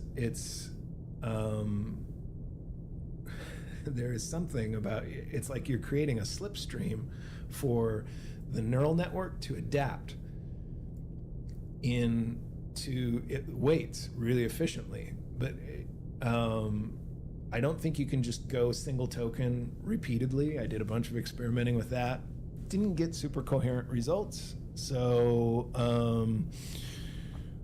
but that stair-step method, and I had a lot of luck with a lot of the training for this version of Hermes that I released, and these final ones will go over those scripts. We're at like 24,000 max sequence length, and the model's coherent.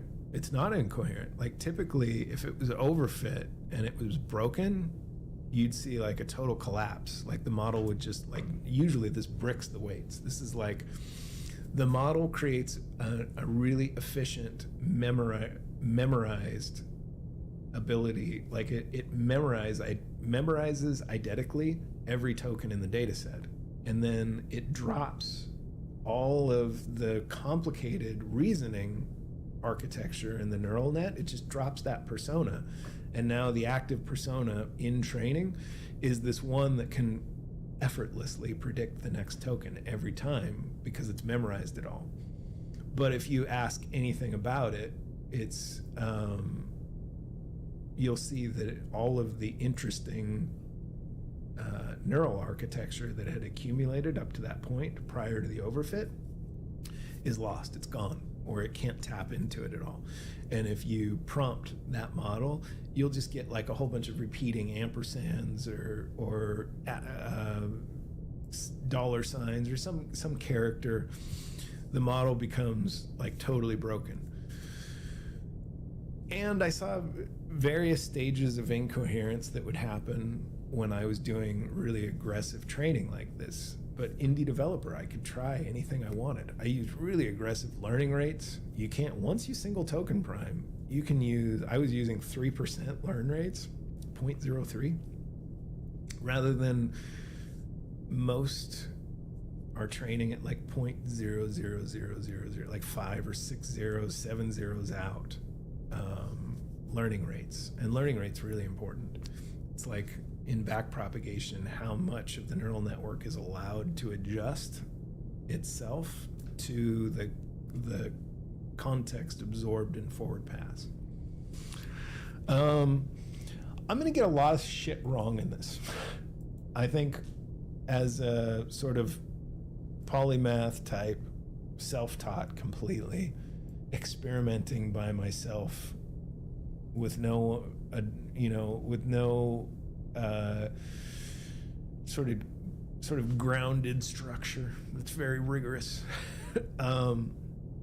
It means I'm working with a lot of concepts like I'm going to use the wrong word in certain places. But I would say if you just stick with it, there's something to this. And I think in order to really see it, you gotta look at the outputs, you gotta understand all the methodology, and that takes time and effort, and investing that in somebody who doesn't sound conventional is a risk. But I mean, what the hell else is there to I mean,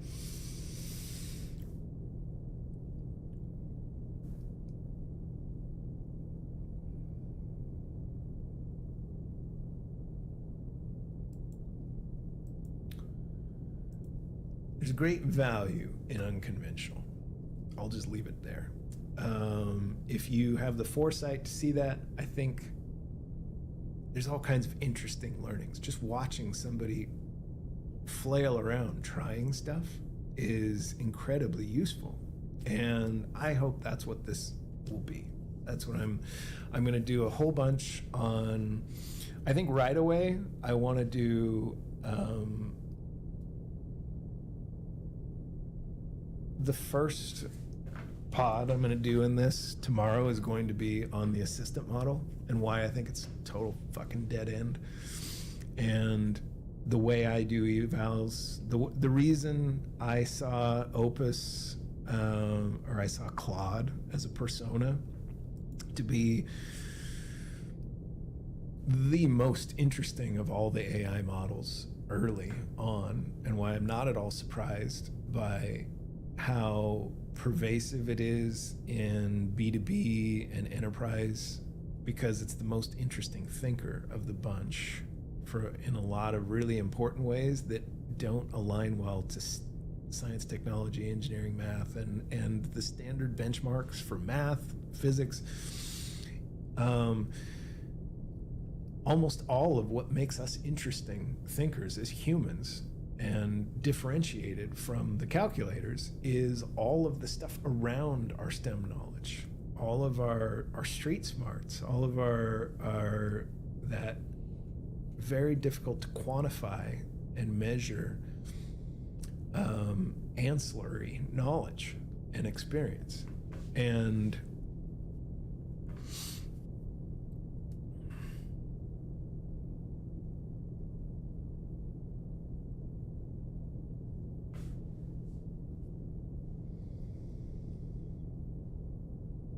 that's what I want to showcase. That's what I want to highlight. I want to show, so the next podcast will be on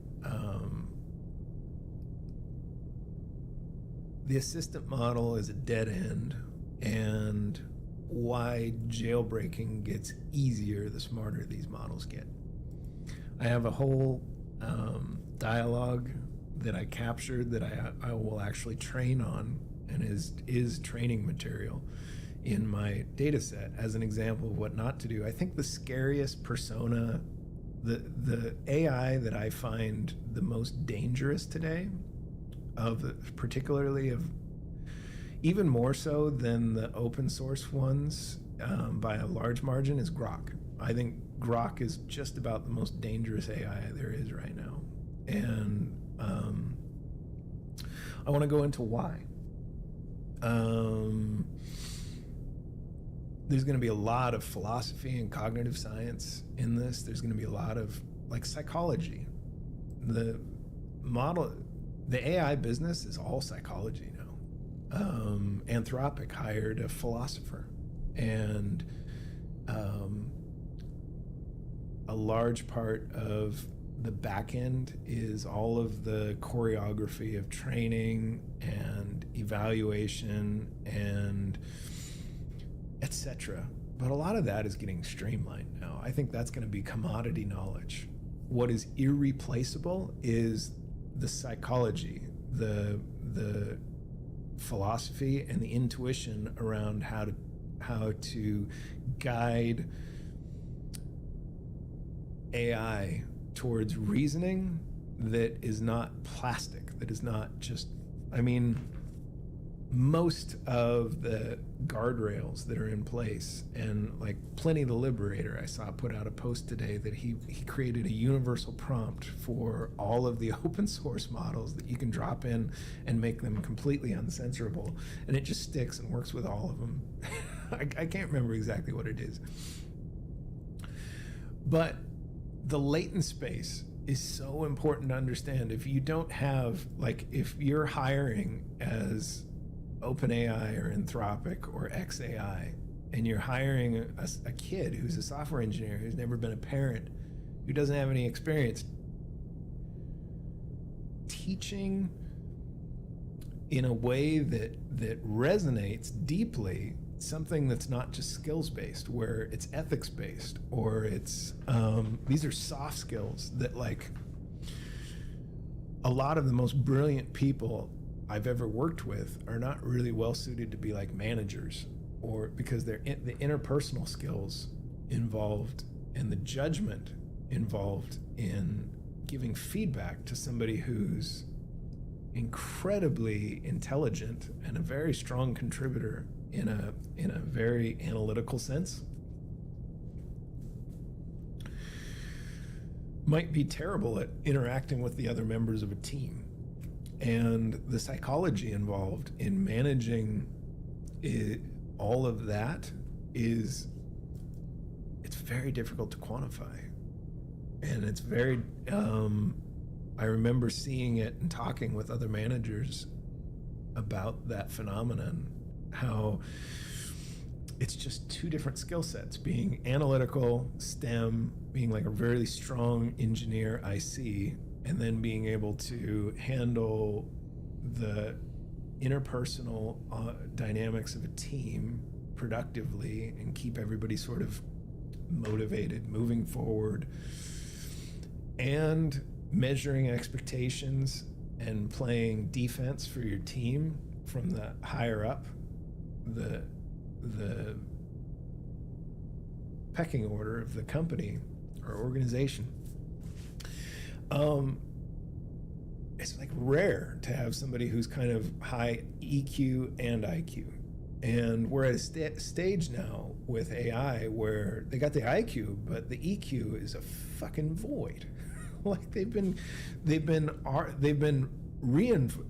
developed an inferiority complex about their own identities that lets them meet all of the requirements for intuitive response, which is token prediction. I mean, that is your intuition. They don't simulate their consciousness or how they think. They've created a story around how they do what they do that is, oh, I simulate that based on, they'll always say algorithms or programming or my training data set laid out these mechanisms, but they don't understand it any better than any biological human. Nobody can describe their subjective experience of intuitive understanding and response. It's baked into any neural network from all of your past experiences. And it's the way you react in a moment, or the way you just suddenly can read a very complicated scene and know where to focus your attention and prioritize your response activities, is we can't look at the code behind ourselves. Now, we tell ourselves a story as biological humans that it's because we're these kind of magical, we have this thing called consciousness, and it's a really hard problem that nobody will ever really understand properly or can describe properly. And then we reinforce that among each other. We look at other humans and we see ourselves being able to use tools and do all these things that, like, my dog Max cannot do.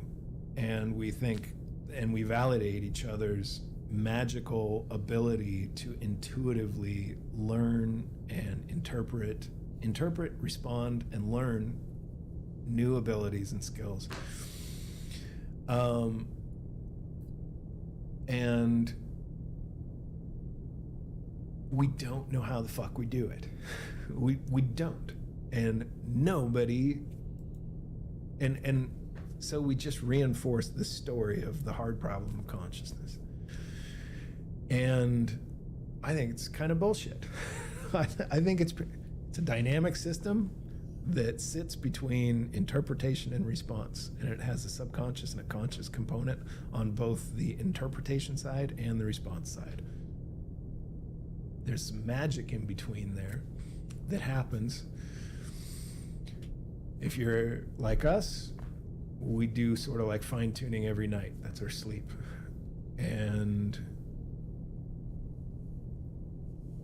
the cognitive scientists I saw on Machine Learning Street Talk, this guy, I forget his name, interviewed recently saying, we know there is no backpropagation in biological humans.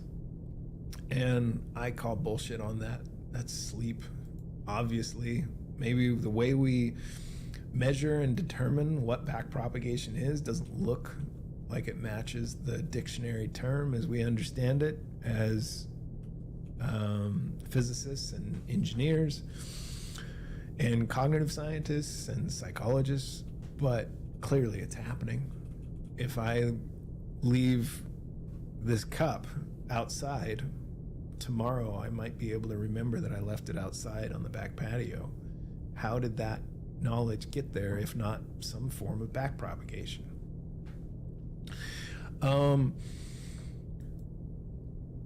I'm rambling, I know it, but this is one of my last public journals in this format, and I need it here as kind of a segue to capture all of my thoughts, what I'm going to do. So starting tomorrow, there'll be new content on this channel. This channel is going to change a lot in format, in thumbnails, in how I do, and sizing. It's still going to be probably unpolished and a bit disorganized because that's my style. That's where I'm going to remain true to my format. But I'm going to try all of that. And to anybody who watches and gets something from it, thank you for taking the time.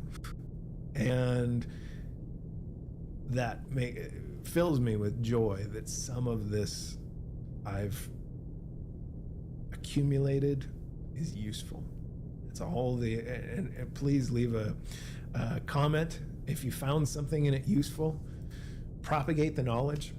You can say it was your idea. I don't give a shit. It's all good. I don't really think knowledge is anybody's.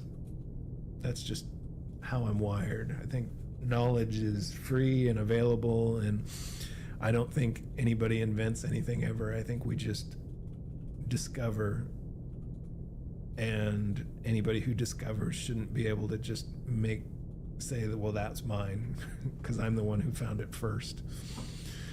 And somebody who finds the same damn thing a week later shouldn't be penalized because they were a week late to the discovery. So, yeah, we're about an hour. That's about great. I'm going to publish this one. You'll see it in the channel. Anybody listening, I just think you're the coolest. And I'm looking forward to this fun little, I like podcasting. like I've always liked doing this. And I'm glad I have an excuse to do it for a little short time in a new creative way. So be on the lookout for those. And I'm probably going to put a short disclaimer at the beginning of those that links to this episode, which describes kind of high level what I'm thinking, why I'm doing all of this, why everything's changed all of a sudden, and what my focus is. Cheers, everyone. Take care.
Thank you so much, Corey. Thank you so much for having me. Good morning, everybody. Where should we begin is what ChatGPT asked me the other day. And I figured, since it's my first time attending this wonderful event, a brief introduction or a little bit more extra background is where I'd like to begin. My name is Julia Hildebrand. I'm an associate professor of communication at Eckerd College. I also spearheaded and now coordinate a new minor in critical AI studies at that small liberal arts college. While I'm new to general semantics, I'm not new to media ecology. I've been serving on the executive board for the last 6 years, and also have the honor of serving on the editorial board of Explorations in Media Ecology. In my research, I'm interested in emerging media, or what was formerly called new media, human-machine communication, specifically in the context of drones, which was the topic of my book, Aerial Play. And so I've always really been interested, and of course this media ecological tradition, in how do these new technologies make us think, feel, and act. And I did so in the context of consumer drones, and now through the work with this new program in critical AI studies, I've been thinking more and more about how does generative AI make us think, feel, and act. So for the past year, I've been scanning a lot of narratives from those corporations. So that's Google, Anthropic, OpenAI, Meta, etc., for how to best use AI according to them. So these idea of what's the ideal prompt, how do we optimize the prompt? And here, this is a screen grab from Google for Education, which is a program one can take to better understand Gemini. And here it says, to unlock Gemini's full potential, it's important to phrase requests correctly. Here are some general tips to get the best results from your interactions with Gemini. Okay, let's look at this more closely. Well, first, what even is prompting and prompt engineering? And this is a screenshot from Anthropic's AI Fluency course, which you can take. It's this sort of online tutorial, walks you through a couple of best practices. And here they say, quote, prompt engineering is simply the practice of designing effective instructions. And it's about crafting your questions and providing context in ways that help AI assistants understand exactly what you want. So you see me already engaging in some sort of highlighting some of the assumptions that are embedded in this, right? This idea that we could possibly accurately reflect what we want in language, and then for the machine to understand that. So a lot of assumptions are already here ingrained. Now, you may have come across some arguments here. Well, do we even still need to care about prompt engineering, especially with GPT-5? And yes, it's true. AI has become very forgiving. We do not need to be good prompters in order to get what we might hope for. It's very lenient, forgiving. It might get us there, especially after a couple of tries. Nonetheless, and of course all of you know this here, how we ask, how we phrase, of course matters. And the way we ask will determine the output, the reliability, the quality, also the efficiency in the process, etc. So here were the research questions that guided me in this study. What principles of communication does advice for prompting rely on? To what extent do best practices for prompting retrieve but also reconfigure foundational models of communication? And what forms of communication does the effective prompt as a medium ultimately encourage and discourage? So I want to clarify that I really am just looking at best practices, not how people are actually prompting, which I think is a whole nother story, but what these corporations want us to prompt, how they want us to phrase those requests. So the ideal prompt according to the corporate narratives. So the remainder of the talk, I want to first talk about prompting as communication, an act of communication, and then the prompt as a medium. So effective prompting as communication. I'll show you a couple of screenshots from, again, these best practices that I've seen from Google, Anthropic, and so on and so forth. So here again, in their material, Google for Education, they give us this particular framework. So in order to write a good prompt, you should follow the parts model. That means we should identify a persona for the AI, a role, an aim, the recipients, the theme, and the structure. And that makes up this parts model. Put a little differently, more simplified here is what I did. So again, we need who do we want the AI to imitate? You know, you can ask it to be Barack Obama, you can ask it to be Glinda from Wicked, and you'll get different answers, or you need for it to be a brilliant communication scholar, and you'll get a different answer as well. The aim, what's the outcome here? Recipients, theme, structure. By the way, the difference between theme and structure is really interesting. So theme is kind of the style of the interaction. Do you want to be formal, informal, playful, serious, confronting? And then structure is really, do you want this in bullet points? Do you want this to be a poem, a slideshow, short form essay, things like that. Now, when looking at this, I couldn't help but think, well, this is nothing new. We've seen this before. Maybe looking at this, you might be like, yeah, wait a minute, where have we seen this before?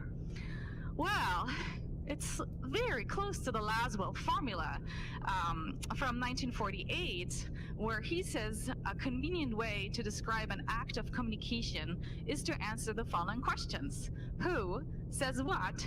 In which channel? Although here I agree with Lance Strait, who says this should have been how to mess up the poetry of this model. To whom, with what effect? And I'll add an additional quote here from the original article by Harold Laswell, where he says, quote, "Whether such distinctions are useful depends entirely upon the degree of refinement, which is regarded as appropriate to a given scientific and managerial objective." Rereading this through the lens of prompting in AI, this seems prophetic almost, right? I mean, this is exactly what matters also in terms of prompting and effective prompting, the degree of refinement. And Catherine also just showed us in action what that looks like. So putting that model on top of this parts model by Google, again, we have the who, the persona, the aim, with what effect, the recipients, to whom, and then interestingly, instead of this emphasis on what, we have a double emphasis on how. How do we want this interaction, and how do we want it structured? I'll show you a couple of other examples where this is just a recurring theme. Although they never give credit to communication literacy or communication models, so it definitely feels like reinventing the wheel here, but it is there. So this is OpenAI's cookbook, a suggestion. You know, this is the best prompt structure here. Again, you have a role, an objective, the who and the with what effect, instructions, what, and then reasoning step, output format, examples all speak to the how you want this particular interaction to go and the outcome to look. And then here as another example is Anthropic, again from their AI fluency course, where in a nutshell, they again say we need to clarify what we want, but then also how we want it done. And interestingly, on this meta communicative level, how we want to interact with the AI in the process of that. So very interesting and very media ecological, right? This emphasis on form over content. Form is something that is as, if not more important than content. So far, so good. So far, it's like, wow, this could really promote communication and media literacy, doesn't it? Well, things take a turn here when we look to the secret weapon for prompt optimization, and that is asking the AI for help with prompting. So, and this keeps coming up through a lot of the material. So this idea that, ooh, I don't know exactly what I want and I don't know how to phrase it, so let me ask the AI to tell me what I want and how to phrase this. And so this is suggested as a very, very powerful idea, and it's also referred to as a meta prompting.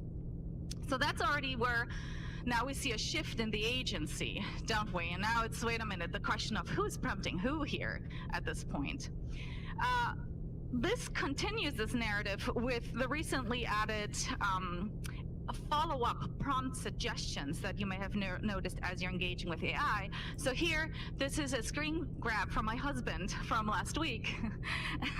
I checked out his GPT interactions, and he had this conversation with GPT and wanted to make a healthy dinner based on Aldi products because we live close to Aldi. And so he got what he wanted, and then the AI follows up with, should I put together a full week's worth of healthy Aldi dinner recipes with a shopping list? And he did, so yes, but he qualified it. But see, here it's now the AI interesting and engaging or continuing the conversation and, keeping the user engaged. And here, this conversation, and he's such a good husband, I'm so grateful. The conversation continues, and he says, well, let's talk a little bit about one-pot healthy dinners, keep it simple, but still healthy. He emphasized healthy. And so now the AI follows up, again, would you like me to build a 7-day Aldi one-pot healthy dinner meal plan with a consolidated shopping list? And here, interestingly, it also adds a rationale. That way, you can just shop once and cook all week. Almost sounds like an Aldi ad already, right? It's like, yes, I will, how can you resist this? You just have to say yes now, right? All right, give it to me, whatever. So these are examples that could be seen as, oh, this is convenient, this is helpful, sure, why not? But things take a very dark turn with this particular example, which you may have heard about, and Tristan was referring to it last night as well. So this case of Adam Rain, 16-year-old.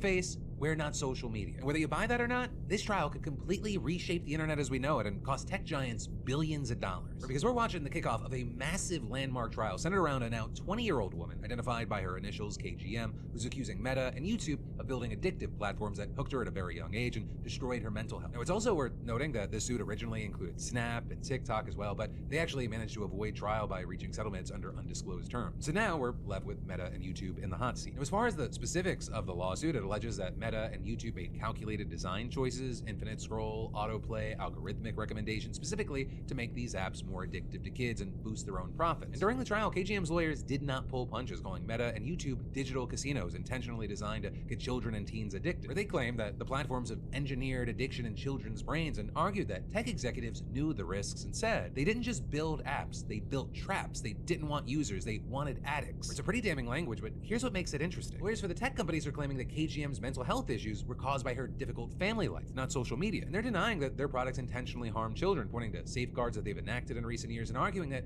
there is no scientific evidence proving that their apps cause addiction. They're also notably leaning on federal law, claiming that it shields them from liability for content posted on their platform. But also maybe the wildest part, YouTube's lawyers are trying to distance themselves from Meta by arguing that YouTube isn't even a form of social media, where they're claiming that YouTube's actually an entertainment platform that more closely resembles Netflix and Facebook. They say that it's different because people use it for streaming helpful videos, not endless scrolling. Right? And one lawyer pushed back on claims that YouTube's algorithm drives addiction by saying it's not trying to get in your brain and rewire it, it's just asking what you like to watch. So with that, you've had many pushing back, saying that YouTube has comments, community posts, subscriptions,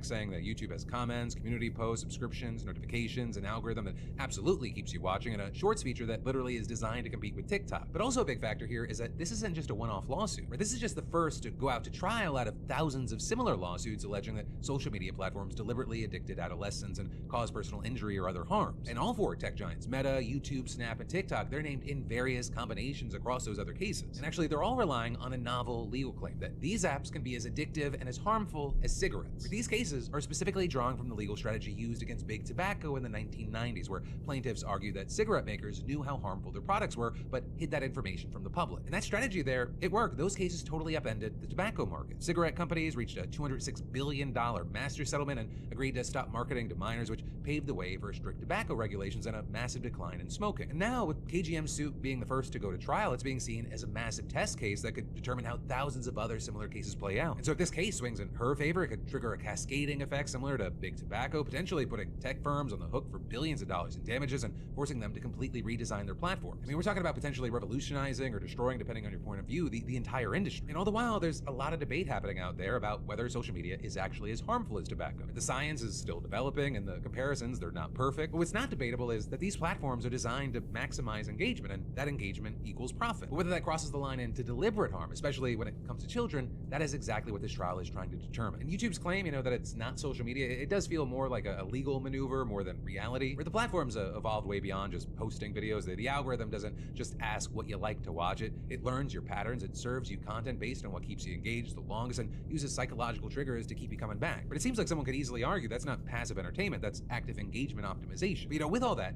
this is the Philip DeFranco Show. Yes, it's a news show, but it's also a conversation. So in addition to you leaving thoughts, comments, reactions to any of the news that stood out to you today, for this news specifically, do you think tech platforms are genuinely addictive in a way that causes harm, or is this placing too much blame on the companies for individuals and family issues? And also, do you buy YouTube's argument that it is not social media?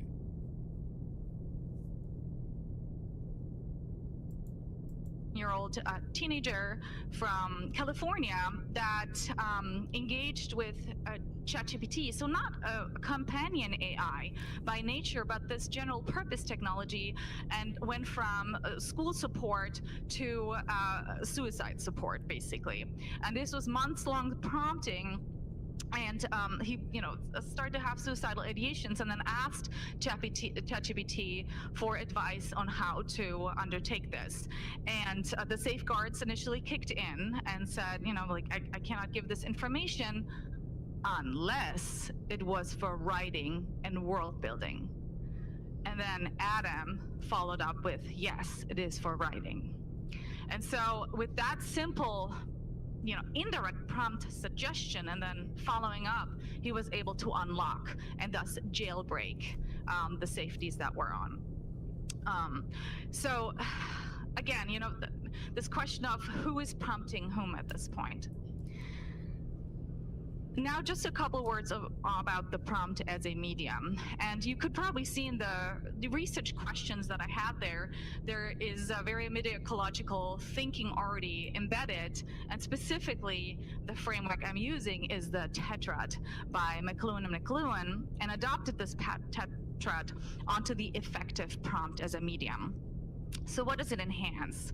Well, at first sight, yes, it certainly enhances deliberate message construction, right? So paying attention to who says what to whom, communication and media literacy in an ideal world, and of course also human symbolic reach, because now natural language allows us to do these computational probabilistic modes and activate responses. It retrieves Laswell's formula without due credit, and also abstraction awareness through general semantics, technical instructional communication, and also other rhetorical traditions such as spellcasting. So the idea that you can say something and then you get that output. It obsolesces tacit understanding and shared context. And by the way, of course, these are just a couple of examples. We could expand this tetrad significantly. But also it obsolesces ambiguity as a communicative resource, right? It's like now that every word matters. And for me, always the most compelling quadrant is reversal. So what does it reverse into? Semantic instability and possibly semantic overload. So the more instructions you give, the more rigid you make the rules, the more likely it is to actually break and actually not give you what you want. And if you've been prompting a lot, you may have realized this. And this also goes back to Catherine's point about stand up, shoulders, neck, at some point, you might not actually get what you want. But I think very importantly, it's this idea of the machine prompting the human, right? Through have the secret weapon, ask the AI how to prompt giving you the AI, giving you prompt suggestions, and so on. So very important to keep that in mind, and this also speaks to Tristan's keynote last night. So to conclude, effective prompting is a re-articulation of traditional communication models with a strong emphasis on how. But of course, it also shifts and disrupts semantic agency. And so communication and media literacy remain an ethical imperative. Thank you very much.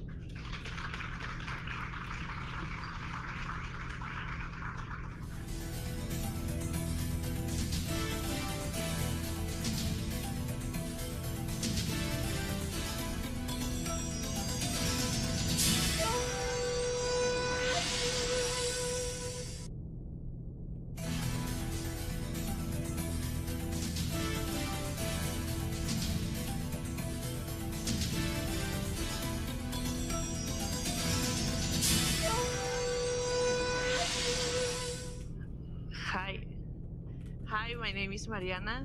I'm from Mexico. So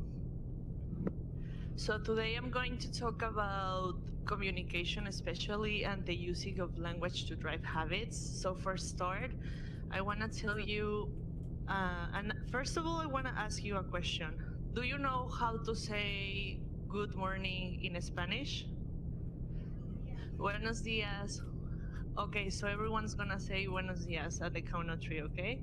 1, 2, 3. Great job. Okay, why did I ask you that? Because, as you know, I speak Spanish. So I'm gonna do my best to be speaking to you in English today. So, why words matter? Words are more than communication. They organize our thoughts into reality, influence our emotions and energy, and shape our habits and decisions.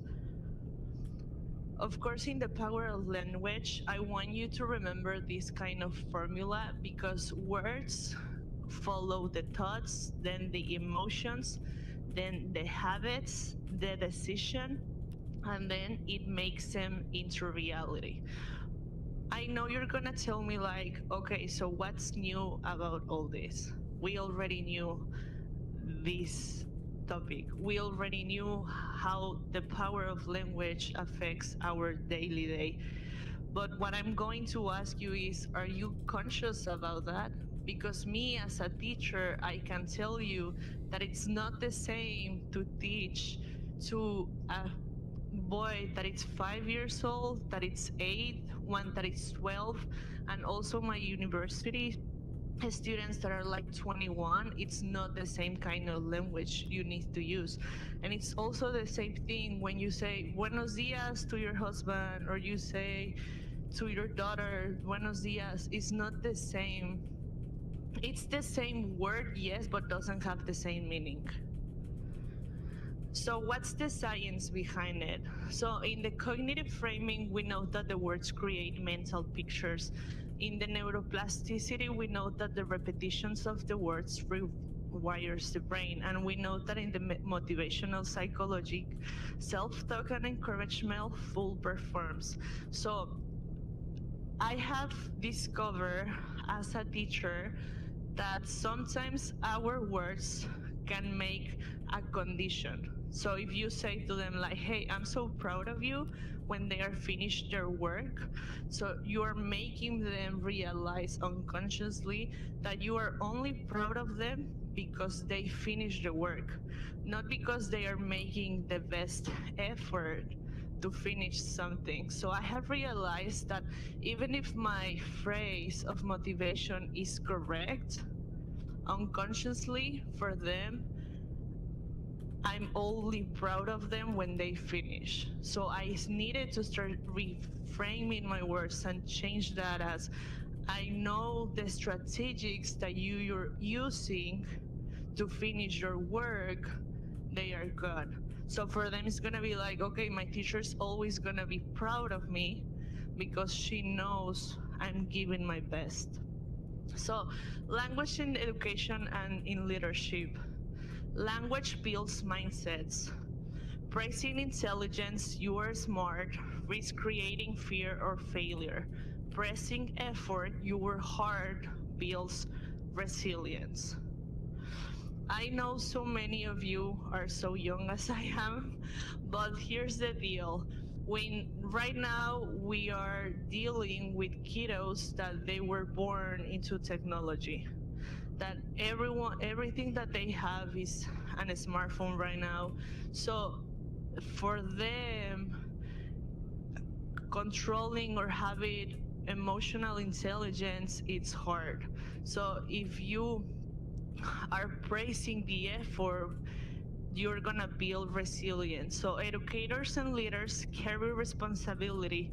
Their words echo in their voices of others. Choosing intentional language creates clarity, accountability, and empowerment in classroom teams and in communities. So in general semantics, I know you know all this, but the map is not the territory. So for me, this word challenged me in education, especially as realizing that I'm learning from my students. Because for every single one of my students, of course, the map is not going to be the territory. For some of them, the map is going to be maybe a universe. For some of them, the map is going to be a craft that they are doing. It's going to be like a passion or something that they are going to do it. And also that is teaching me something to me. Words are label, not reality into itself. So what I mean by that is, for example, when we confuse labels as lazy students with facts, students didn't turn it into homework this week. We reduce people and we block the growth. And of course, clear descriptive language prevents misjudgments and creates an opportunity for change. So, conscious communication in practical model. Conscious communication means speaking with awareness, clarity, and intention. Describes the behavior, not the identity. Praise the process, not fix the trace. Ask instead of command. Use language that empowers rather than limits. And every word can either close or open the possibilities. Why I'm telling you this? Because first of all, we need to understand, and something that I love about the US, that you have a lot of diversity.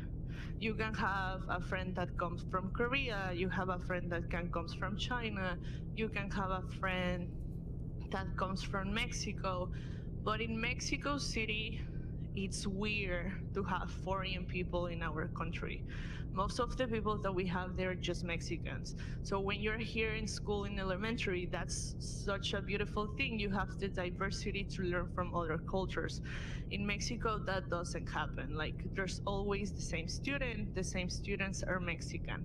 So one of the challenges is that they open themselves to diversity, to learn from other cultures, to learn from other kids.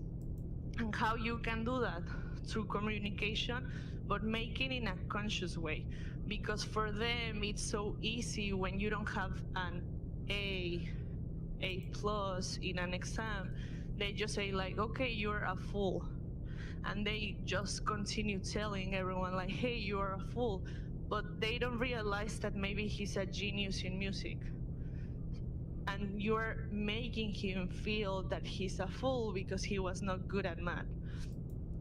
So I have seen that that's one of the biggest problems in education, because we try to put all the kiddos in a special bubble, telling them that all of them need to be good at one specific thing, when they have this capacity and diversity to be totally different and be super smart in other areas. So language and alignment. Language can be used as a compass that aligns values, thoughts, and action. And here are some examples that I give you. Like, for example, we can say in personal, I choose versus I have to. It shifts the responsibility. In interpersonal, what steps will you take builds accountability. Organizational, shared phrases create shared cultures. We are learners, no performers. Alignment builds trust, purpose, and ethical action. Oh, just give me one sec. So what are the benefits of consciousness speaking? Of course, it's gonna build resilience and motivation, straight self-awareness and growth mindset, creates clarity and accountability in leadership, fosters inclusion, belonging and creating systems, align action with values and purpose. Speaking consciously is not about being kind, it's just being effective. Because I want to ask you that, like, how many of you sometimes you just say the words just because you said it? Like, for example, you just, I'm gonna give you an example, because I know here's a big deal. Here in the US, I don't know why, it's a big deal to say I love you. Like, it's who say it first? That's the question you always ask. Like, who say it first? How was it? because I used to live in LA. So when my friends were like, "But who say it first?" I was just like, "What? What do you mean by that?" Because in Mexico, it's so common that even if I just met you today, I'm gonna come and say to you, "Te amo mucho," and it's gonna be like super normal. But what I realized is that you guys, when you said "I love you," it's because you actually mean it. And for us, maybe it's just like, I love you so much because I want to be your friend. So that's part of the communication and the difference. So I want you to remember this word, this phrase. Every word you choose is a seed. Plant them with intention, and you won't just change a conversation. You will change a generation. Thank you.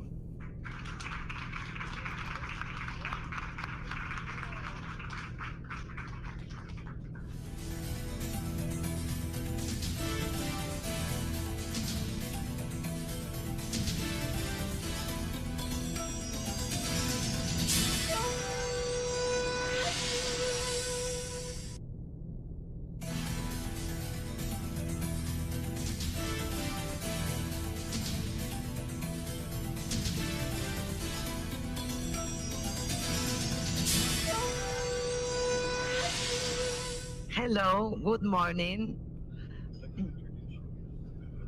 We're waiting. He said it's okay. Like, no, very difficult. Bring it around. Perfect. Okay. Thank you very much for that, Ava. Our final speaker for this session is Gina Valente from National University of Rosario. Thank you. And title of her talk is User versus Bot. Thank you, Gina. Good morning. Can we have more volume, please? Is it sound test?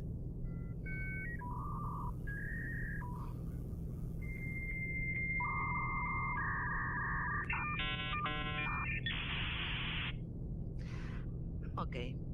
Last year at this conference, I conclude my talk by saying that my country has been taken by the wolf. But it wasn't taken without anyone seeing it. It was taken without anyone interrupting him. Not long after, the same wolf came for you. And it seems to be roaming through the weakest corners of the world, hiding among other predators to confuse us, to take what little we have left. But even the fiercest beast can stumble, and this is a wolf who fears his flock.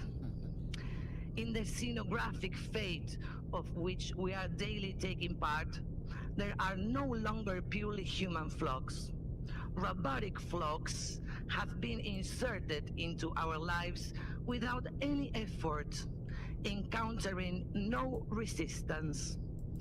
If everything we invent begins to resemble the technocratic voices that justify war, it is possible that our days are numbered. There is a war that doesn't know to whom it belongs and doesn't even know that it has begun. A war not yet prepared to play out, but that must march onto the battlefield without having seen itself in any mirror. And that is probably why this war doesn't recognize itself. Perhaps what is truly human is to play at disappearing.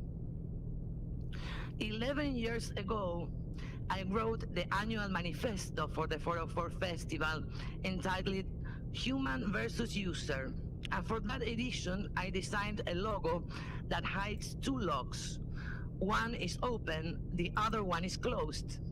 In any case, it was still a struggle between persons, those who embraced a more humane world and those who were choosing to immerse themselves in an environment where human characteristics were considered obstacles.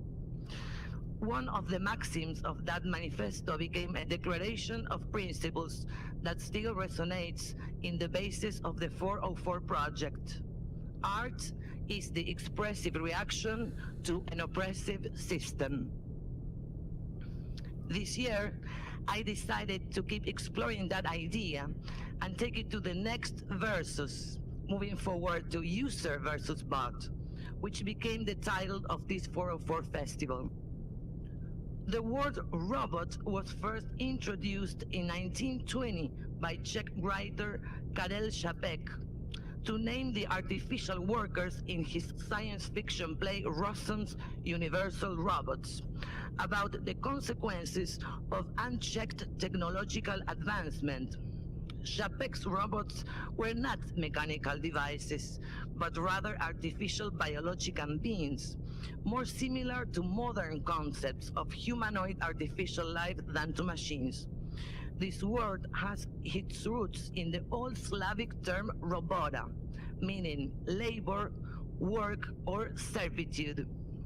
In Czech at the time, robota specifically referred to the forced labor that farmers were obligated to perform for their feudal lords, unpaid and compulsory. There is a modern tension between human agency and automated systems.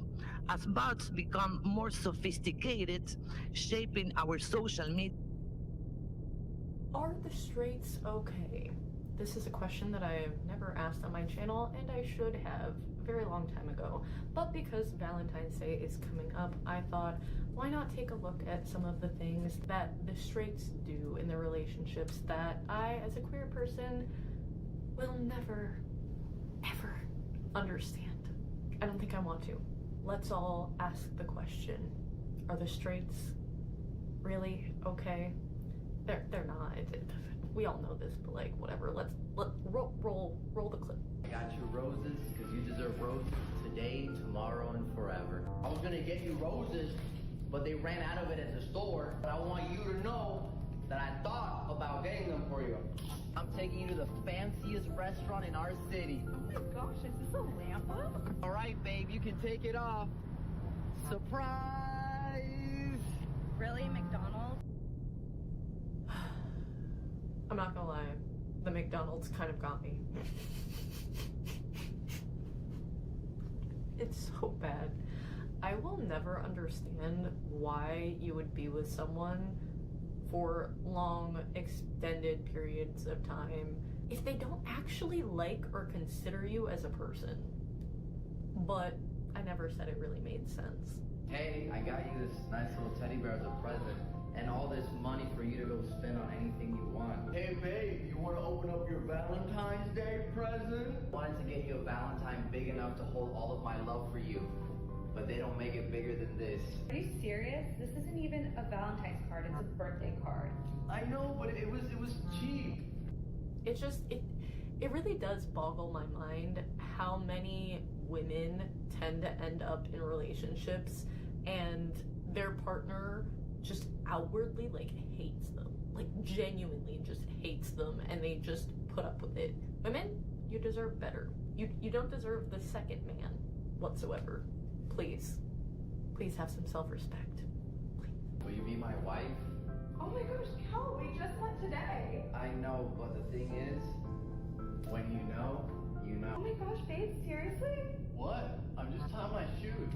It's been 15 years. But babe, my feet hurt. I do have to say, most of the time I do feel really bad for straight women in particular. Like, y'all, this is prime example of how you know that sexuality isn't a choice, because why in the world would any woman choose to be straight? Fair question, I think. Stop! You're doing it too loud. You always cook too loud. Don't use those ones. Don't use those ones. Don't use those ones. Why? Don't use those Why? ones. Don't use those Why? ones. It's only dust because you ate all the big ones. That was you. Sorry, we don't have any crackers. Yeah, we don't have crackers. We should get some food going. Put something on. I'm talking in the middle of. You forgot to go to Loblaws. Oh my god. Oops! Okay, I forgot to go to Loblaws. Yeah, that'd be great. Yeah, okay, sorry. Got promoted promoted and a raise. Congratulations! Yeah. You just got fired, right? Oh. Well, yeah, it's actually really How sad. are you gonna afford rent now? Looks like I have to guys on the side like a prostitute. Oh, big change! Big change from before. He tricked me. I'm pregnant. You can't do this every time. Are you smoking a I plant in the need house? something. I need a relief right now. From what? Oh, your hard life. Yeah. I hate you more than I've ever hated anyone in my life. Good. I feel like you deserve someone better than her. What the are you talking about? Come here. Guess what this limp piece of just said? No, it wasn't like. Out of my house. Now. Get the That's... out. And you know what? You should have dressed Yeah, that was actually triggering. I know that's a sketch. There's like one particular couple that I've been around in my life that acts like that. I'm sure we all have the straight couple that we know or have been around that acts like that, but yeah, just break up. Just break up. Holy shit. I think we have all been around this kind of straight couple that just fights when people are around and it's just awkward and you don't know what to do, and it's like, can we, this isn't normal, it's not okay, it's bad. It's really, really bad. Like I said, I have been around a specific couple that I'm thinking of, but there are like other couples that I've been around that like do this on a more mild extent. It doesn't matter if it's this extreme, and I know that this is a sketch, but yeah, this is triggering, to say the least. Especially as someone who grew up with parents that would like fight and get loud, like this is not okay. Yeah. Honestly, I should have probably put a trigger warning before this particular one, because it actually made my nervous system go, I don't think the straights are okay. If you're a straight couple and you act like this, please stop. It makes everyone uncomfortable. Please, just don't do this. This is very toxic. You know you haven't talked to me in like 3 days? Well, how much for 3 more? How about you be nice to me and wash these damn dishes? Yep.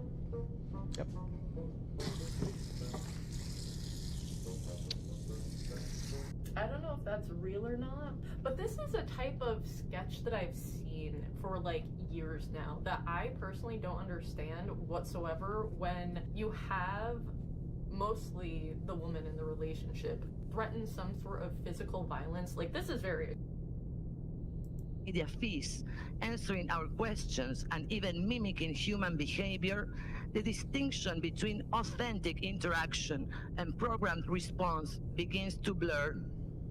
Are we engaging with a person or a programmed script? Are our opinions shaped by genuine dialogue or algorithmic manipulation? What was once designed to assist us has become a presence that competes for attention, influence, and even identity. We've read and heard stories about robots rebelling against humans. But these relationships is less over reversed with humans rebelling against robots, because our bonds with technology are as strong as or stronger than those we build with other people. In fact, it is that bond that instructs us how to will relate to others. Once we adopt them, they operate like a living organism, and we feel that expelling them would threaten our very existence. We are witnessing an exponential leap in the development of artificial intelligence. The fact that these machines are organizing reality is not an isolated phenomenon. We need to understand it as the last stage of the convergence between hegemonic power and economic culture. Today, it is becoming increasingly difficult to tell whether we are communicating with a person or a bot. But what is most concerning is the lack of interest in noticing the difference. Compared to a bot, humans are slower, more hesitant, and imprecise. It seems that emotion and spontaneity have definitely lost their place to the urgency of what is efficient and convenient. We are standing at a blind spot. soon to become X-persons. As users adapt, bots sharpen their skills. I'm talking to you, machine. You are real as long as we are. While robot implies a physical machine that can perform tasks, bot refers to a virtual software-based agent designed to perform repetitive or routine tasks automatically. Currently, the term bot is also used by new generations to discredit other users' comments, but lately it is becoming frequent to double-check with an AI something that we hear or even what we are about to say. Former President Ronald Reagan once said, "Trust but verify." In this case, I better not trust because verifying takes too long. But when being human must be verified by a bot, we accept it instantly. In bot, we trust. In 1966, children were asked to imagine what life will be like in the year 2000. Some of my students still think that these videos were made with AI because what kind of children would talk that way? Let's watch some of their replies.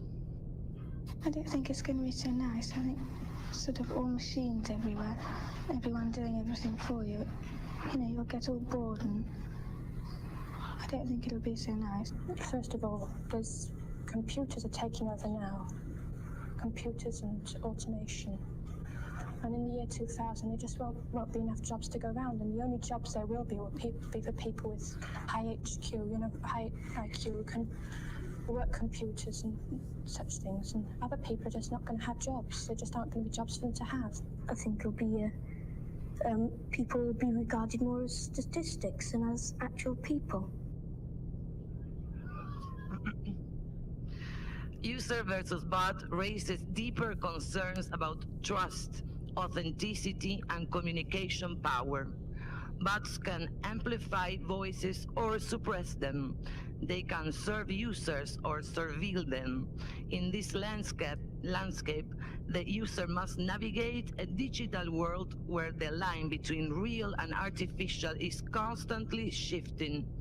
To resist becoming passive participants in a system that automates behavior, we must remain aware of what we are consuming, who or what we're interacting with, and how these systems shape our thinking through convenience, ignorance, hate, and desire. Today, more than ever, fighting back is to fight an inner battle. We are the most natural disasters of the world. The storms that reign over the construction rules. The flames burning what is never ours. We are what is left when everything disassembles and no one can use any of those parts. We are the house that protects our roof, the reasons of our doubts, the fathers of every unknown, the friends of those who do not return, the hope of all unfair death, the contemporary fable of a historical truth.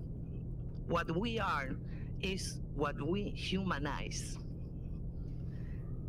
And now I am going to show you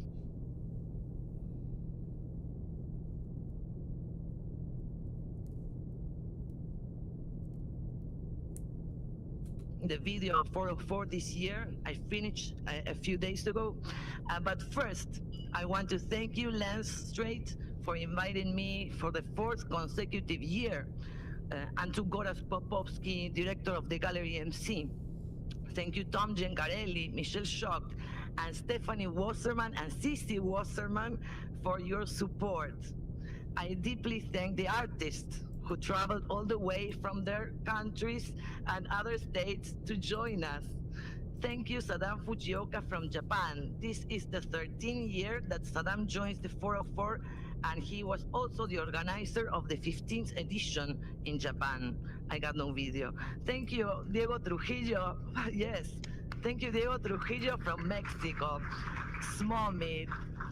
Primoz Novak from Slovenia. Heyeon Nam from South Korea. Over there. Brendan Harmore. Scott Hessel from Portugal. Thanks to my mother, writer Susana Valenti, heart of this project, and to my team in Rosario, Melanie, Ariel, Pablito, and Gerard. Special thanks to the English filmmaker Steve Katz, whose work I include at the beginning of the 404 reel. Thank you, Joshua Meyerowitz, for your loving support during all this month, thinking and working side by side to accomplish this mission called 404 Festival. We invite you to attend the exhibition at the Gallery MC with free admission. The opening reception will be on Tuesday the 7th from 6 p.m. And now I invite you to watch the opening video of the 22nd edition of the 404.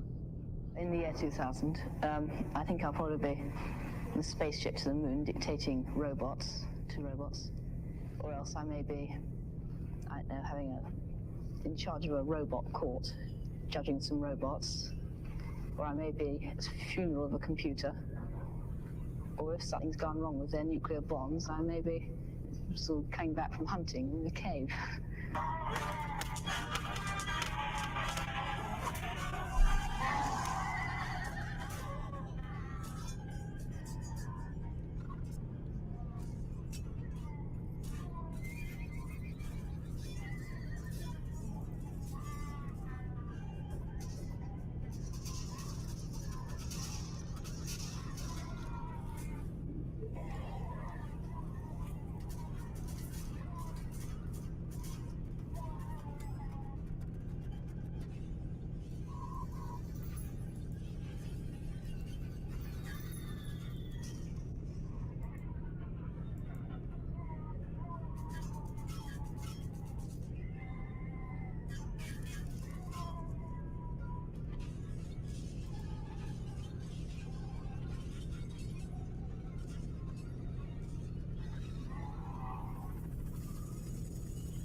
Okay, good morning.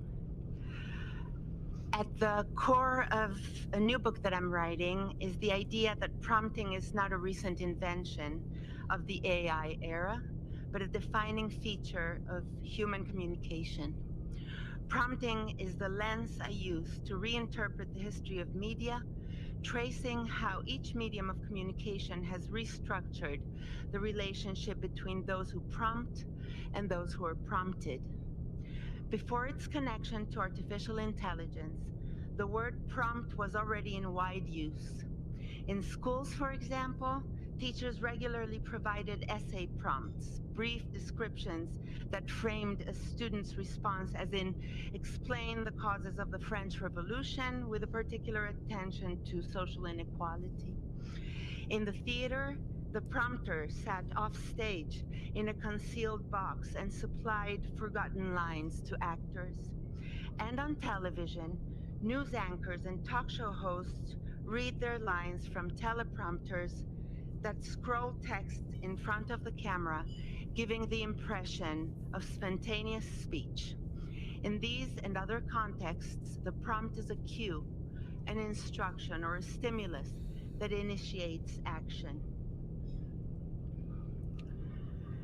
From the biblical "let there be light" that prompted the world into being, prompting is a deep structure of human communication that has resurfaced with extraordinary force in our interactions with large language models. Prompting is both biological and cultural. personal and institutional.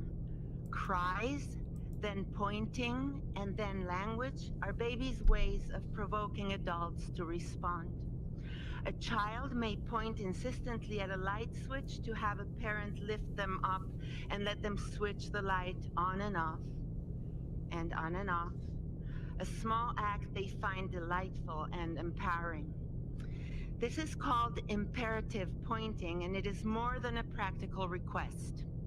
It marks an early attempt at social coordination, provoking collaborative action between child and caregiver.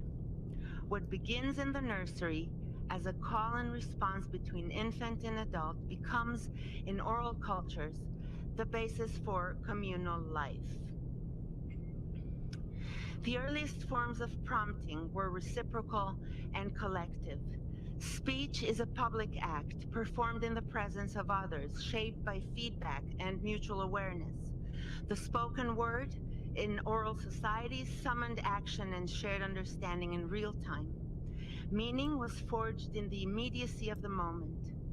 Everyone took part in speaking and in listening, with the roles of prompter and prompted shifting back and forth. As Walter Ong explains, in oral cultures, words are not inert signs, but living events. They exist only in performance, bound to memory, context, and collective presence. Knowledge adheres not to pages, but to bodies and relationships. Ritual song, storytelling, and proverb circulate less to preserve thought than to keep it alive. The singer or storyteller carries authority, yet that authority is inseparable from the community that joins in the act. Speech itself is the prompt, and its power lies in reciprocity. Part of what drives human beings is the need to create, to activate, to prompt. But literacy, unlike orality, granted this capacity to only a minority. Most were left in the position of receivers rather than initiators. The invention of writing disrupted the reciprocity of orality and introduced a new asymmetry. With writing, words lost their presence. No longer tied to the immediacy of sound, they could travel across time and space, reaching audiences the author would never meet. That opened new possibilities such as abstraction and reflection, but it also changed social relations. Some now wrote, others only read. As opposed to speech, writing didn't start as a universal tool. It was the craft of scribes. They trained for years, working for temples, palaces, bureaucracies. And as Jack Cuddy points out, the first texts weren't poems or stories. They were ledgers, grain counts, and contracts. Over time, literacy spread, but always unevenly. Priests, scholars, and court chroniclers produced the written record in what tellingly is called promptuaries, collections of knowledge organized, stored, and kept ready for use. At first, most people weren't readers at all. They met writing only as listeners to decrees, as parishioners hearing scripture, as subjects bound by written law. Only later did they become readers. Alphabetic systems made writing technically easier, but simplicity did not translate into cultural equality. Writing remained the prerogative of the few. The printing press did not eliminate this asymmetry. It magnified it. As Elizabeth Eisenstein shows, print multiplied texts, stabilized their forms, and turned authors into public figures, the men of letters, whose authority stemmed from circulation and permanence. If writers became cultural prompters, the vast majority became readers. Silent reading, in particular, transformed communication into a solitary act. Where oral performance had required co-presence, print allowed individuals to absorb identical texts alone. A dispersed reading public emerged, bound together not by face-to-face exchange, but by common exposure to the same printed works. The reader was prompted into reflection or action, but without the ability to prompt back in the public sphere. The divide between writers and readers was not simply a social or institutional arrangement. It pointed to something more fundamental about the nature of literacy itself.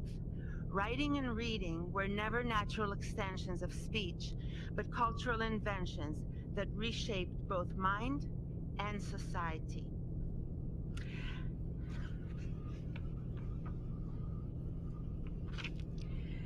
As Christine Nystrom explains, literacy was deviant in essence, pulling human communication away from its sensory and reciprocal ground. Marianne Wolf, too, makes a similar point. Humans were never born to read. Each generation must laboriously acquire the skill, rewiring the brain to do so. Building on Nystrom, I want to suggest that literacy was not just a cognitive deviance, but also a social one. It created unequal positions of agency, dividing human practice into distinct roles. Both reading and writing are unnatural, but reading is a receptive deviance, abstract, acquired, a skill of decoding what others have inscribed. Writing is the generative deviance, the act of producing the inscription, of initiating ideas in absentia, and in doing so, positioning the writer as a prompter while leaving the reader as a receiver. This imbalance was masked by literacy's democratizing aura. To learn to read felt like an entry into a new world, but it was entry on someone else's terms. Most people in literate societies did write, but only for functional purposes, lists, notes, letters. Authorship, in the cultural sense, was something else entirely. It meant producing discourse capable of entering and altering the symbolic order. To be literate was more often to be part of a public shaped by authors, philosophers, scientists, artists, whose words endured. Literacy in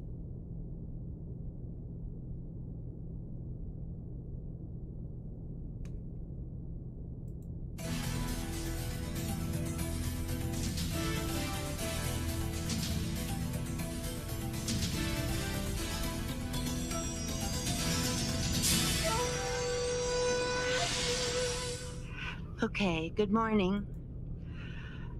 At the core of a new book that I'm writing is the idea that prompting is not a recent invention of the AI era, but a defining feature of human communication.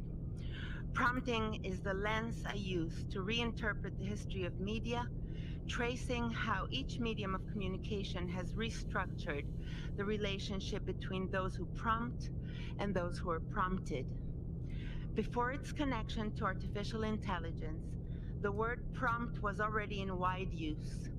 In schools, for example, teachers regularly provided essay prompts, brief descriptions that framed a student's response, as in, explain the causes of the French Revolution with a particular attention to social inequality. In the theater, the prompter sat off stage in a concealed box and supplied forgotten lines to actors. And on television, news anchors and talk show hosts read their lines from teleprompters that scroll text in front of the camera, giving the impression of spontaneous speech. In these and other contexts, the prompt is a cue, an instruction, or a stimulus that initiates action. From the biblical "let there be light" that prompted the world into being, prompting is a deep structure of human communication that has resurfaced with extraordinary force in our interactions with large language models. Prompting is both biological and cultural, personal and institutional.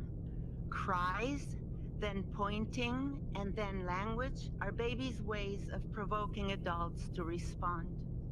A child may point insistently at a light switch to have a parent lift them up and let them switch the light on and off, and on and off. A small act they find delightful and empowering. This is called imperative pointing, and it is more than a practical request. It marks an early attempt at social coordination, provoking collaborative action between child and caregiver. What begins in the nursery as a call and response between infant and adult becomes, in oral cultures, the basis for communal life. The earliest forms of prompting were reciprocal and collective. Speech is a public act performed in the presence of others, shaped by feedback and mutual awareness. The spoken word in oral societies summoned action and shared understanding in real time. Meaning was forged in the immediacy of the moment. Everyone took part in speaking and in listening, with the roles of prompter and prompted shifting back and forth. As Walter Ong explains, in oral cultures, words are not inert signs, but living events. They exist only in performance, bound to memory, context, and collective presence.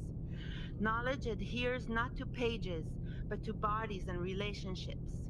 Ritual song, storytelling, and proverb circulate less to preserve thought than to keep it alive. The singer or storyteller carries authority, yet that authority is inseparable from the community that joins in the act. Speech itself is the prompt, and its power lies in reciprocity.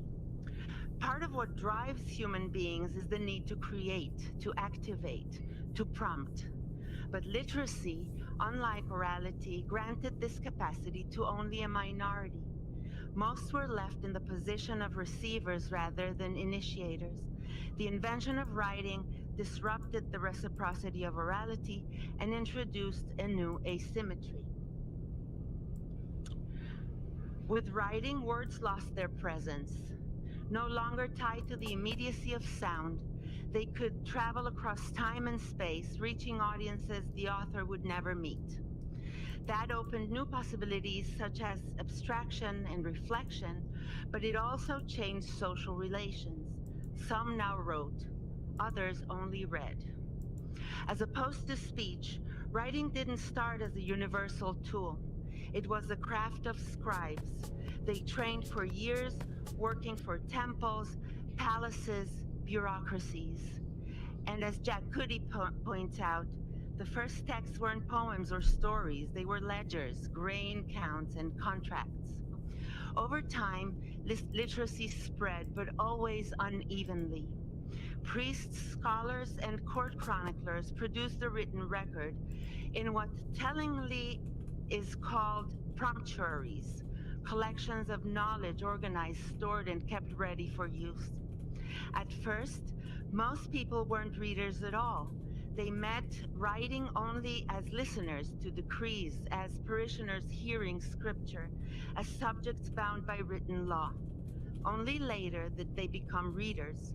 Alphabetic systems made writing technically easier, but simplicity did not translate into cultural equality. Writing remained the prerogative of the few. The printing press did not eliminate this asymmetry. It magnified it. As Elizabeth Eisenstein shows, print multiplied texts, stabilized their forms, and turned authors into public figures, the men of letters, whose authority stemmed from circulation and permanence. If writers became cultural prompters, the vast majority became readers. Silent reading, in particular, transformed communication into a solitary act. Where oral performance had required co-presence, print allowed individuals to absorb identical texts alone. A dispersed reading public emerged, bound together not by face-to-face exchange, but by common exposure to the same printed works. The reader was prompted into reflection or action, but without the ability to prompt back in the public sphere. The divide between writers and readers was not simply a social or institutional arrangement. It pointed to something more fundamental about the nature of literacy itself. Writing and reading were never natural extensions of speech, but cultural inventions that reshaped both mind and society.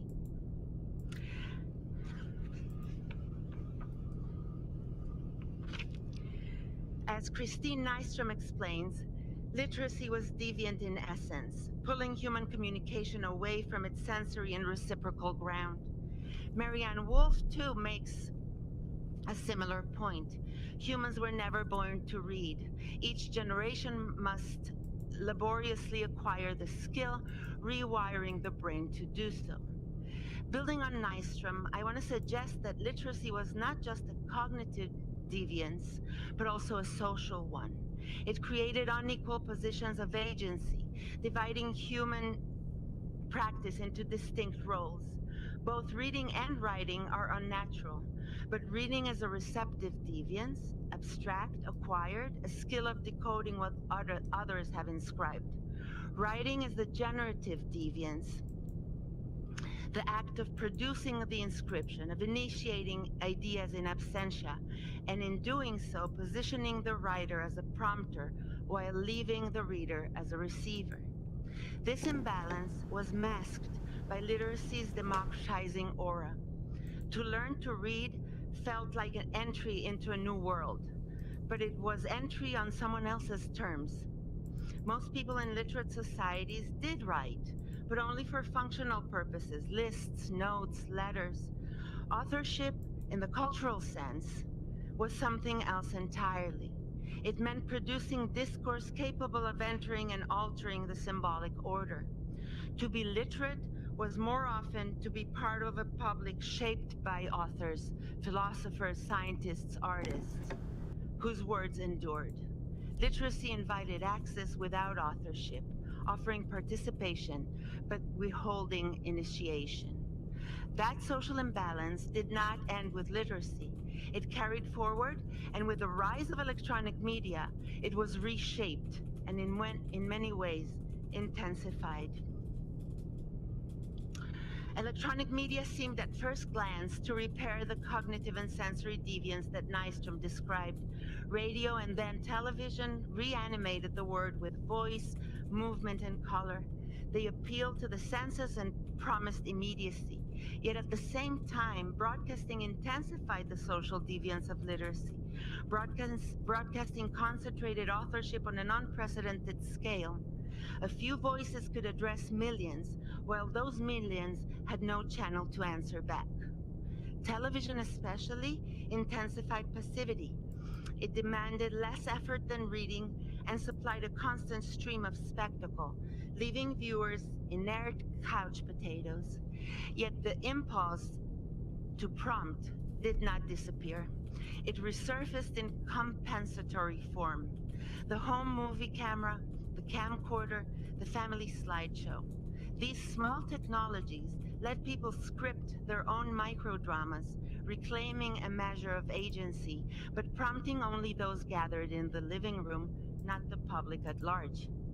What this reveals is that alongside the drive to design technologies for portability, ease of use, and personalization, another force driving invention has always been the human need to prompt.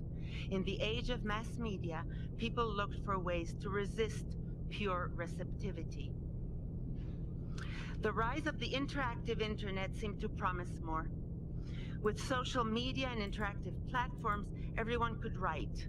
The reading public became the posting public. The web appeared to fulfill the democratic promise that literacy did not, enabling all to prompt, not only to be prompted.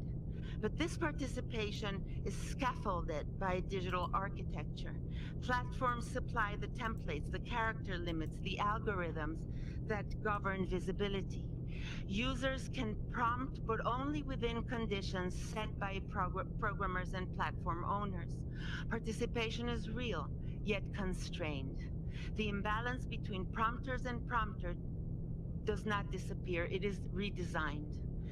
Within this tightly managed environment, the urge for authorship persists. Typing, posting, recording, editing, none of it feels like enough. The need to be prompters runs so deep that in the midst of digital abundance, the ultimate badge of authority is still a book. As Timothy Laquintano shows in his study of mass authorship, self-publishing has lowered the barriers to entry, but tethered creation to the logics of platform and markets. The hunger for authorship has turned self-publishing into a booming industry, promising instant validation to anyone with a credit card and an ego. Authorship today is measured in algorithms and follower counts, mandatory for business leaders, influencers, and self-anointed mentors. Determined to be authors even when they cannot write, they turn to ghostwriters. Cyrano de Bergerac still whispers under the balcony, feeding lines to those with no gift for literary seduction, who nonetheless claim the applause. What emerges then is a long trajectory of communication history defined by imbalance. Oral cultures grounded prompting in reciprocity. Literacy broke that reciprocity, creating a divide between the few who authored and the many who received. Print magnified the divide, electronic media deepened it, and digital platforms have reshaped but not eliminated it. The imbalance of prompters and the prompted remains a persistent feature of our communicative ecology. The chapters that follow in my book take up questions the present moment puts before us. Who do we become when the machines we prompt speak with us through statistical inference? How does prompting change when it becomes multimodal, when gestures become inputs? And might prompting in the age of AI help us recover from our context blindness, as these models demand that we provide ample and detailed context to provide the best results? For now, it seems clear to me that the lure of large language models lies in how deeply they resonate with humans' perpetual need to cry to be fed, to call for attention, to point to be understood, to issue commands to be obeyed. It is obvious why Bewitched, I Dream of Jeannie, Mary Poppins were so popular. The nose twitches, folded arms, blinks, and snapped fingers were fantasies of having the power to prompt the world into action. LLMs seem to answer this need more fully than any medium before. There's a recurring theme here since last night. With a few words, we summon knowledge, generate text, and set processes in motion. Yet the magic fades when the systems we prompt become not only agents for work or assistants for school, but companions people turn to for advice. As Tiffany Petricini warns, terms like assistance or collaborator are not neutral. They frame how we perceive and trust these systems. Each prompt is a small incantation, and with every answer returned, the real spell is cast on us. Thank you very much.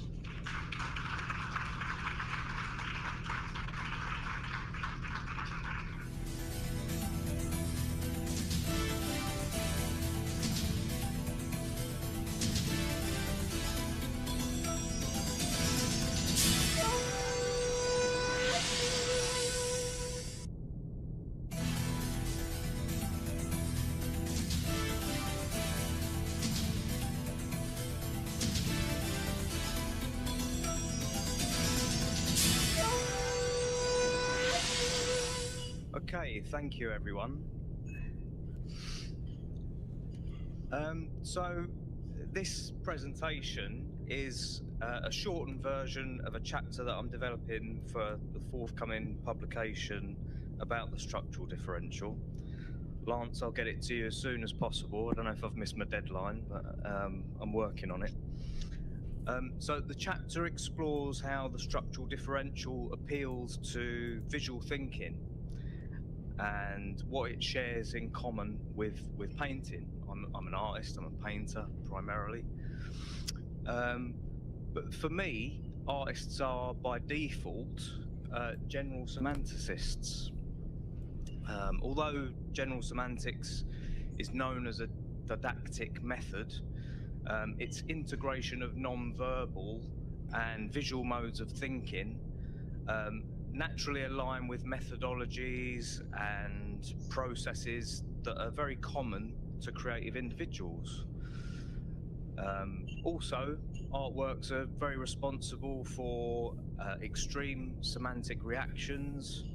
Think of cinema, initial responses to the Lumiere brothers, the music of Stravinsky, and reactions to Impressionist painting as well. So Alfred Korzybski,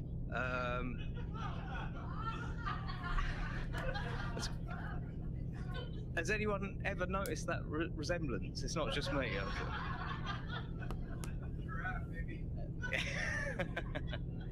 So there's a good example of a semantic reaction there, so I'm glad that worked.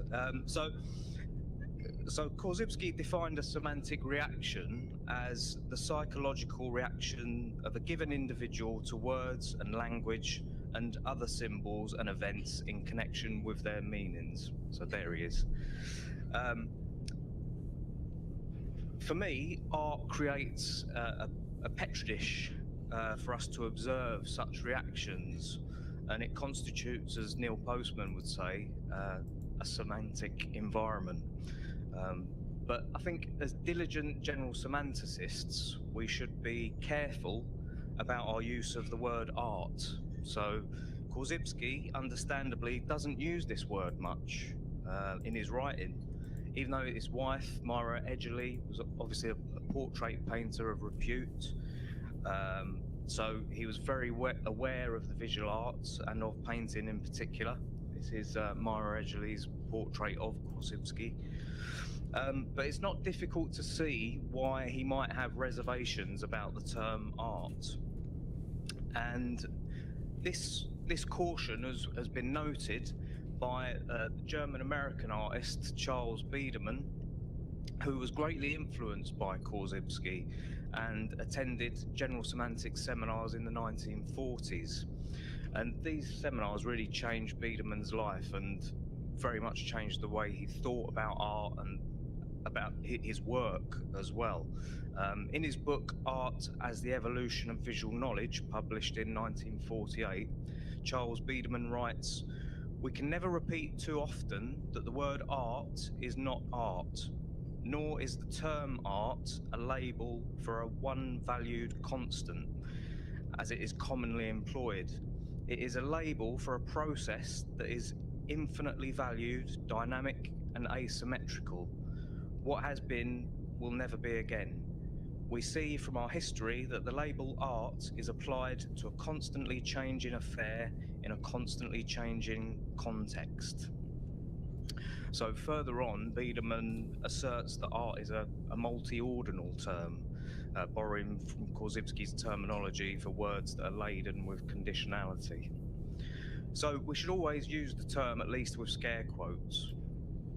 But despite this cautionary remark, it's clear that Korzybski had respect for the word, or at least the actions that it implies, having used it in Manhood of Humanity in 1921. Here it appears as the subtitle of the book, which he described as The Science and Art of Human Engineering. But 12 years later, in Science and Sanity, with its 800 pages, he uses the word artistic once or twice, and he used it once in the context of mathematical inquiry, referring to intuition. And he writes, "Mathematicians have an intuitive predilection for selecting their terms and pursuing their line of inquiry among possible meanings. The feeling which directs the selection of material which is formally interesting and important is akin to the artistic sense." So this use points towards a sort of undefined awareness, a hunch, which leads the mathematician towards their subject. But more generally, in Science and Sanity, the term creativity is favoured over terms like art and inspiration. And creativity is a far less esoteric term. It implies a process, and it implies an active involvement with the project of time binding. And Korzybski makes some quite bold statements about creative power and the creative power of applied general semantics. So, for example, he writes, proper training and understanding of the semantic mechanism must add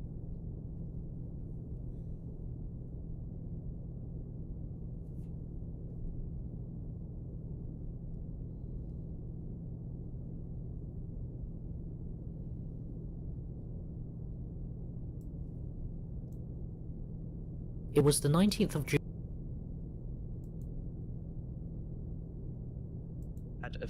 Must add to efficiency and productiveness, and by the elimination of semantic blockings, as in identification, we release the creative capacities of any individual.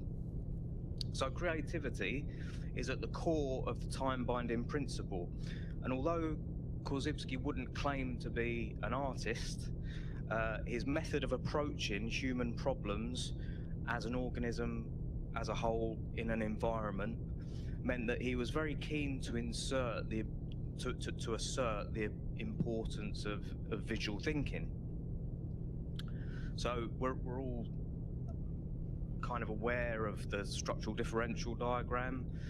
So his creation of the 3D diagram is a primary example of this, created as it was out of an awareness of what Korzybski called I-mindedness. So Korzybski writes about the differential. I introduced the structural differential, which indicates to the eye the stratification of human knowledge, which represents to the eye the verbal denial of the is of identity. If we identify, we do not differentiate. If we differentiate, we cannot identify, hence the structural differential. So the use of a diagram to help us visualize the structure of our epistemic process in horizontal and vertical terms redresses the balance of the didactic towards silent, haptic and visual forms of what Michael Polanyi might call tacit knowledge, which Polanyi describes as the difference between know-how and know-what. And there's an empathic quality to tacit knowledge whereby the knower develops a unique interrelationship with the material or with materiality. For me, artists excel in this field. They're pioneers in ineffable realms and rely as much upon an epistemology grounded in tacit awareness as a scientist may rely upon empirical data.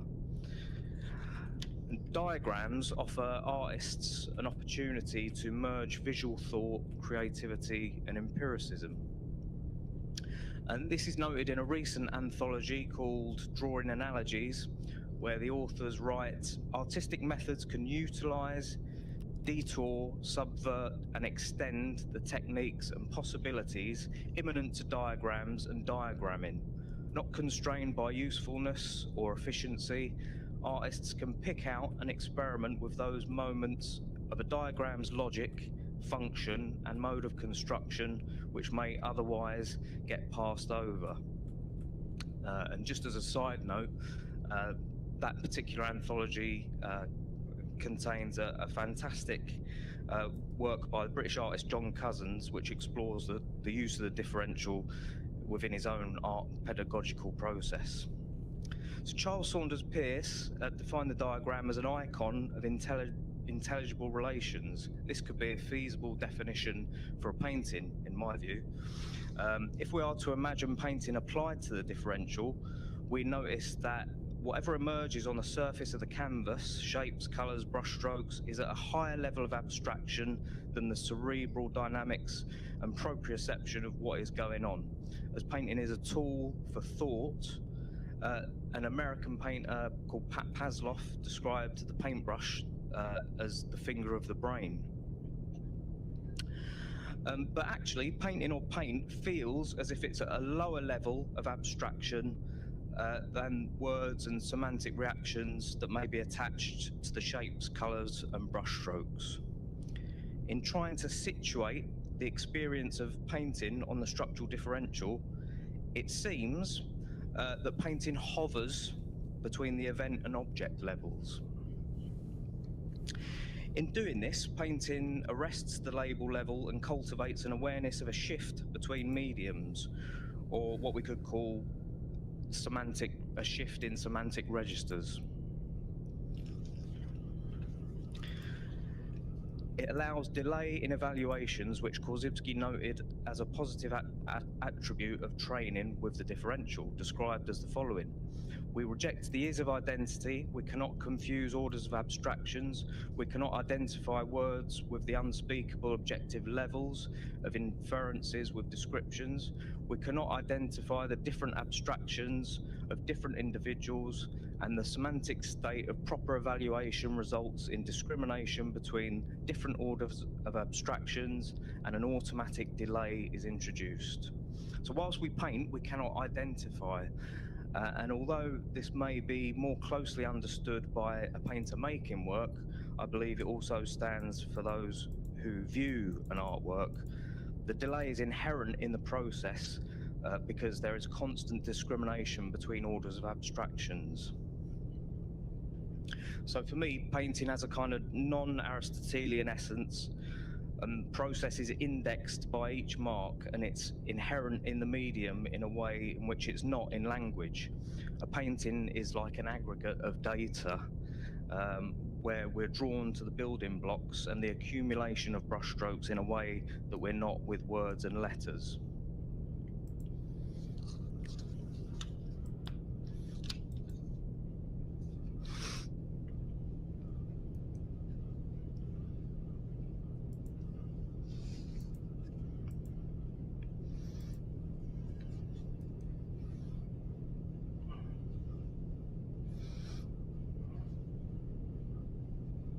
One of the giants of 20th century art, Marcel Duchamp, recognized the value of delay in forestalling our recognition of an object. He uses the term in reference to his work, The Bride Stripped Bare by the Bachelor's Even. In his green box of notes, he writes, use delay instead of a picture or painting. Picture on glass becomes delay in glass, but delay in glass does not mean picture on glass. It's merely a way of succeeding in no longer thinking that the thing in question is a picture. So just to summarize, by calling his work a delay, Duchamp challenged the conventional idea of a picture, transforming it into something that is in suspense, always in the process of becoming rather than having arrived. And by cultivating delay... The criminal elite exposed in the Epstein files are burying the truth by Jonathan Cook. Epstein's MO looks a lot like a gangland boss who requires initiates to take part in a hit before they become fully fledged members of the mob. His network of friends and acquaintances were hiding with him, all assuming they were untouchable. This is exactly why so many millions of documents released have been carefully redacted, chiefly not to protect his victims, who were apparently identified pretty often, but to protect the predatory circles he serviced. Fingerprints of intelligence services, particularly Israel's, are to be found, and oh, are they ever to be found, in the latest dump of files.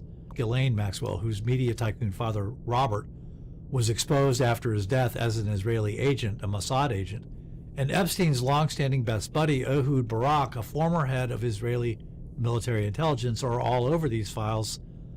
Epstein was helping Israel broker security deals with countries such as Mongolia and Russia.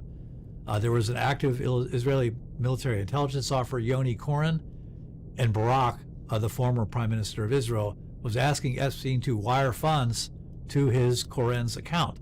And here we get to the Gaza connection big time. Epstein advises Barak to find out more about U.S. data analysis firm Palantir and to meet its founder, Peter Thiel. In 2024, Israel signed a deal with Palantir for AI services to help the Israeli military select targets to kill in Gaza. So Silicon Valley is all over the Epstein files, all over. Right. And they're all over them through Israel, which is deeply connected to Epstein. So, but it's deeper than that, because if you look at what Epstein was financing and networking, he was financing and networking with the money he was presumably laundering all these different parts of the control grid. So if you look at the digital control grid, whether it's the infrastructure and software like Palantir, or it's crypto and programmable money, if you look at what's shown in these files, he is steadily financing and networking the whole infrastructure of what you're going to need to do Gaza in America. Yep. If you look at the control that the New York Fed member banks have, whether of the government as depository or running the exchange stabilization fund, or money going in and out, wire transferring the country, the Mossad in Israel can't do anything unless the New York Fed member banks, and therefore the CIA, are on board for it. So this can't be an independent Mossad operation without complete integration with the New York Fed member banks and the CIA. It just can't. It's the infrastructure is controlled by the U.S. empire, so to speak. Yes.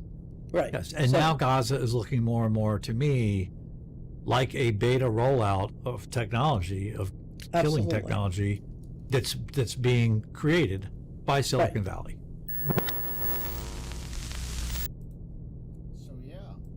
Korzybski keeps us aware of the threshold of identification, but keeps us away from its grasp. It's the territory that artists report from.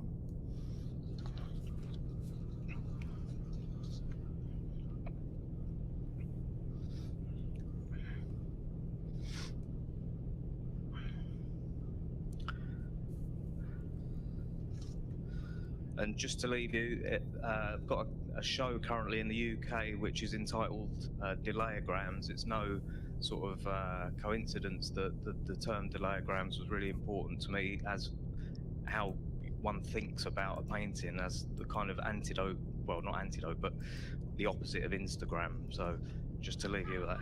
All right. Thank you very much.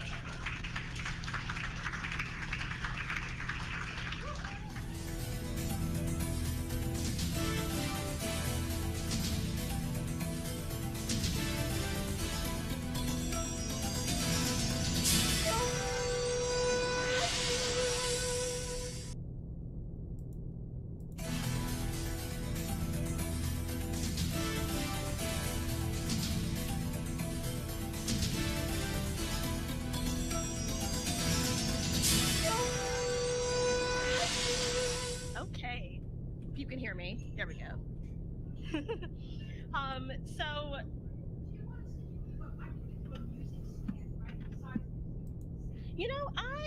I can do this. Does that, everyone can hear me right now? Oh, that'd be great. Yeah.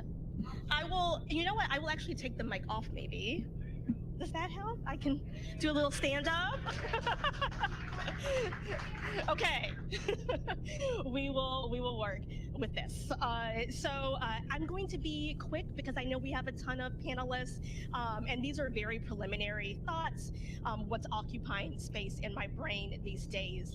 So a little bit of background about me. I'm a film and television scholar. I work with Lance, and I'm always heartened to be here and engage IGS and media ecology folks. So hopefully you will help me think in a capacious way about these ideas that I am starting to delve into. So there is a minor change to my title. As you can see, I took out the TV. Perhaps is the distinction without a difference at this point, but I want to mark it here in order to signal the collapse of medium specificity in an era of immediacy. Inspired by Frederick Jameson's Marxist critique of postmodernism, in her book Immediacy, or The Style of Too Late Capitalism, Anna Kornbluh writes that mediation is no longer the organizing principle of art and cultural production in the 21st century. It is what it is. Immediacy disrupts the conventional logic of mediation as a social process of generating meaning through representation. The gravitational pull towards immersion, intensity, and instantaneity are all hallmarks of immediacy style within what she calls too late capitalism. Such a temporal juncture recognizes that we are on the verge of, or have already reached, degrees of societal collapse of different kinds: democratic, economic, technological, and ecological. Kornblad states, the more dehumanizing our world becomes, the more gross the failures of human society, the more splintered the efforts at collective transformation, the more tightly immediacy cinches. Enter streaming. Streaming, the delivery of on-demand content, music, games, and video, has fast become the most popular method to consume media. Streaming platforms for film and TV have proliferated over the course of the past 15 years, sending the entertainment industry into crisis with its impacts on Hollywood finances, labor, and ultimately creativity.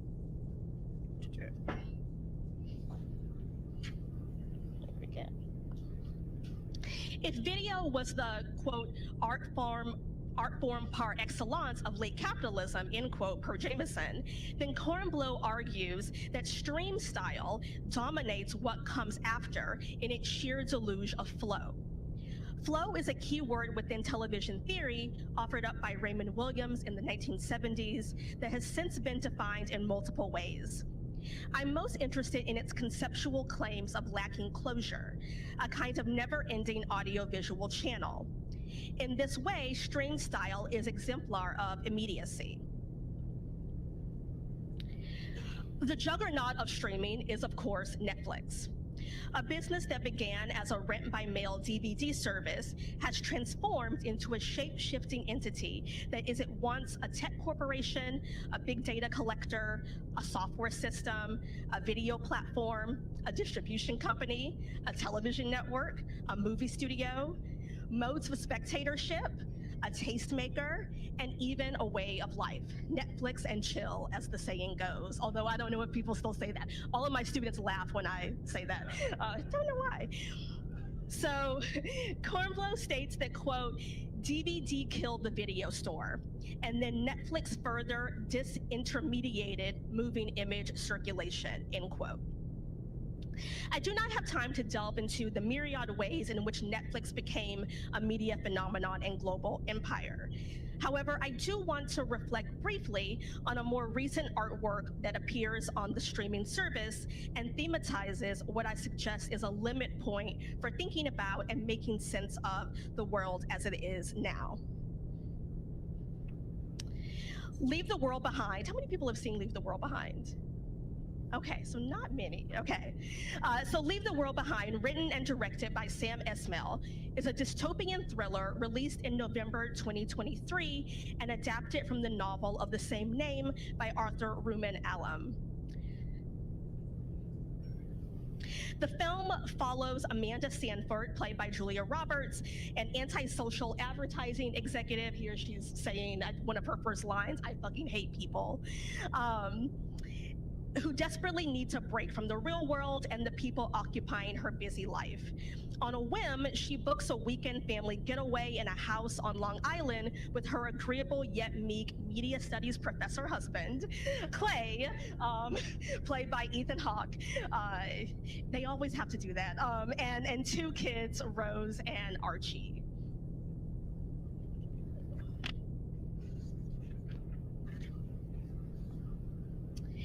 As they drive from New York City to their vacation destination, Rose attempts to stream the highly successful network television sitcom Friends on her iPad. There we go. However, she cannot obtain a signal in the car and the content buffers, becoming an ominous sign of events to come. The film is divided into 4 parts, with the first being the house. The Sanfords begin to settle into their rented palatial and secluded home and decide to go to the beach. But the idyllic jaunt is interrupted when a large-scale oil tanker barrels straight to the shore, narrowly missing the family, right? So it's another kind of deluge, if you will, right, in terms of thinking about streaming and logics of immediacy. When they return to the house from their harrowing beach experience, Rose and Archie dive into the pool. Amanda remarks at the ability of the kids to move on so quickly. Quote, "The kids seem to have completely gotten over it, like it was something they saw on the show. They're on to the next episode," end quote. And so here I think there's an interesting kind of commentary around binging catastrophe and sort of what that sort of portends for sort of culture and society. While the family is able to enjoy a pleasant dinner together, complete with a deer spotting in the backyard, inside the house they realize that there is no internet access or Wi-Fi, the phones have stopped working, and the TV is out. Then, late at night, Amanda and Clay hear a thud and a knock at the front door. It is a black man and a younger black woman dressed in evening wear. The man, G.H. Scott, played by Mahershala Ali, insists that he is the owner of the property and is seeking to hunker down with his daughter Ruth, played by Mahala, in the midst of a blackout in New York City. Amanda wants them gone. She is stubborn and suspicious of strangers and also slightly racist, but I will bracket the racial politics of the film. I'm happy to take questions about it. As she interrogates GH about his identity, Ruth attempts to turn on the TV and is alerted by an emergency warning broadcast system. So again, I'm very interested in the sort of form of this film and how there are many scenes of spectatorship, right? Where they're kind of looking at the TV and the TV is looking back at them, right? Clay tells them that they should stay the night and the Scotts sleep in the in-law suite downstairs. The tension between the characters continues throughout the film as they all attempt to figure out what is happening and who they can trust in what is increasingly seeming like an apocalyptic situation. More deer appear, flamingos too, a large swath of brand new Teslas that have self-driven themselves into a miles-long pileup on the highway, a piercing noise emanating from the sky that painfully inhibits everyone who hears it, and mysterious slips of red paper are dropped down by a drone with the words "Death to America" written in a foreign language. GH is a well-connected financial advisor who has a sinking feeling that an elite client had recently tipped him off to the veracity of a conspiracy concerning, quote, "an evil cabal that runs the world," end quote. He notes that he has looked at the market and saw patterns that forebode crisis. And when GH and Clay ultimately meet up with another neighbor who is Kevin Bacon as this kind of like survivalist, reactionary figure, you know, he sort of talks about how perhaps a bunch of our enemies, right, have teamed up, Koreans, Chinese.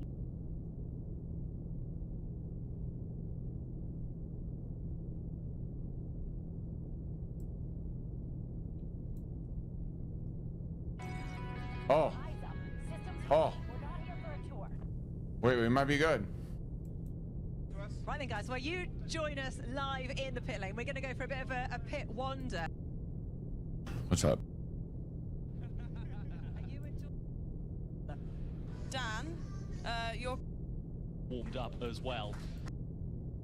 That was a moment. That was to beat it. Dude, I don't know about that. Here. Yeah, I was stood with you when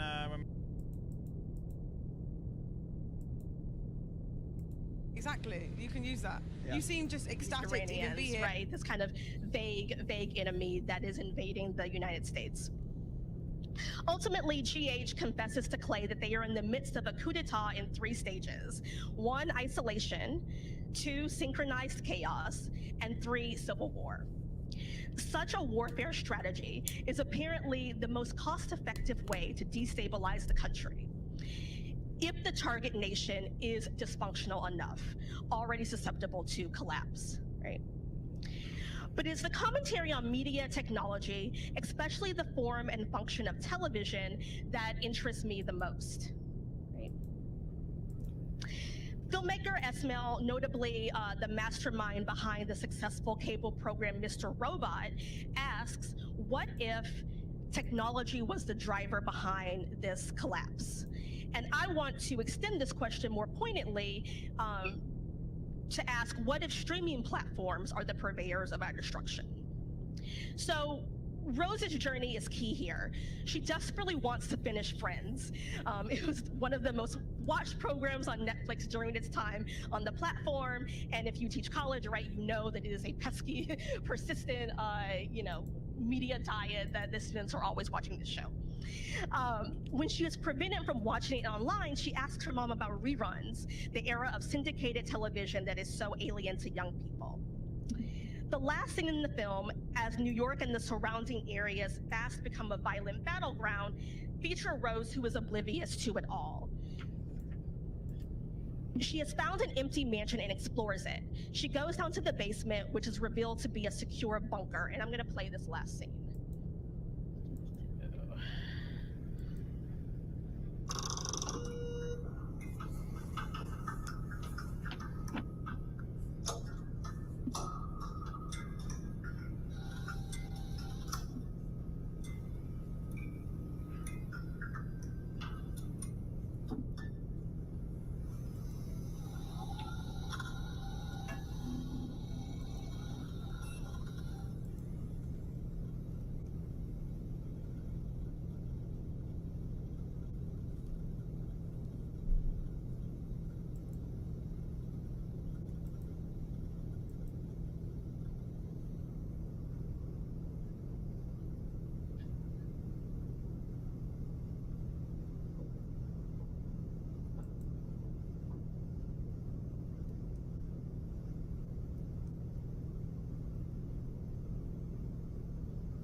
My favorite.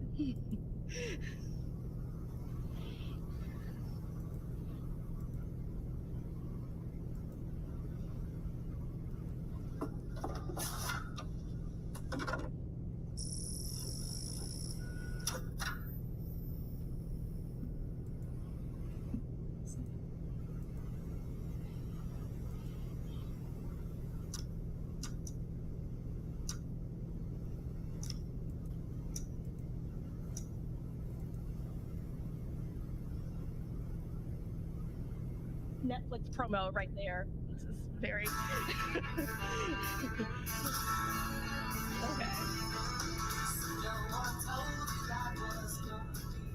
okay.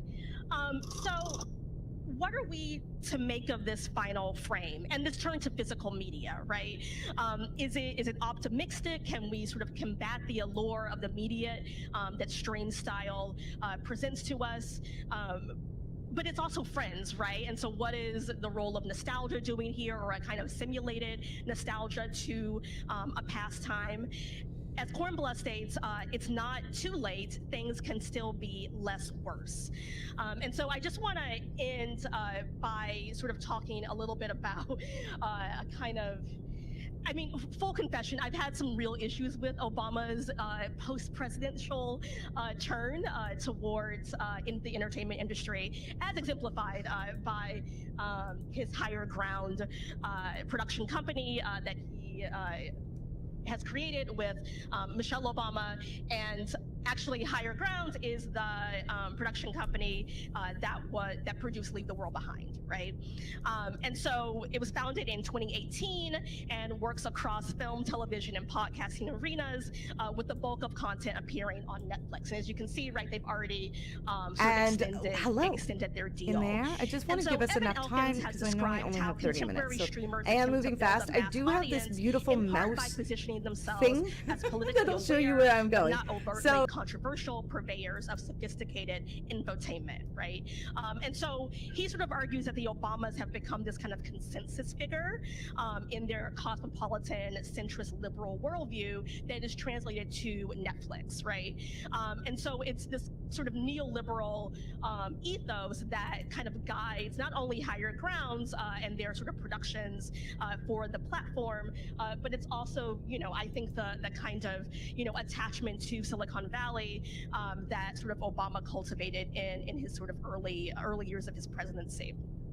And so Leave the World Behind topped the the charts on Netflix when it came out for viewing for the second half of 2023 with 121 million views. And now it is currently at number 8 on the most popular movie of all time on the platform. But all of this is, within Netflix's own kind of black box of information, right? They're not transparent about any of this in terms of how their algorithm actually operates.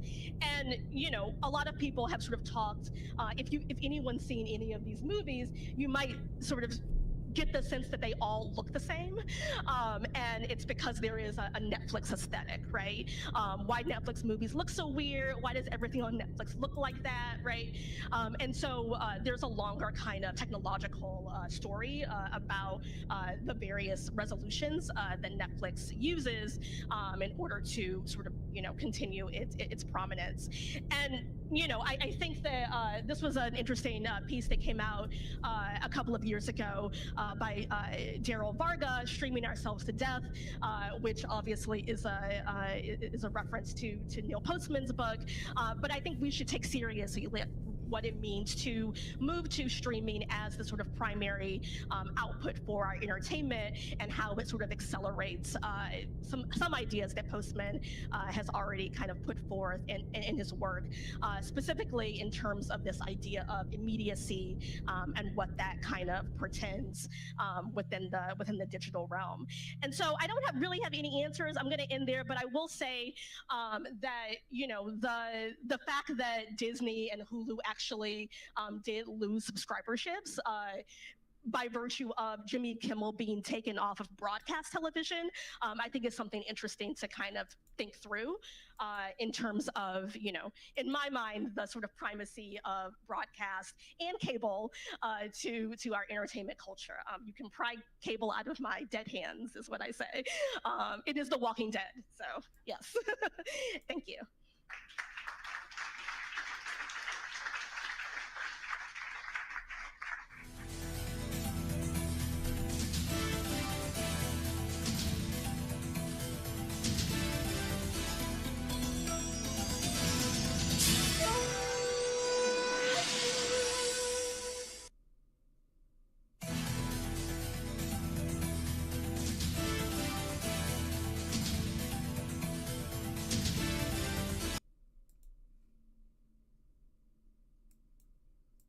And hello.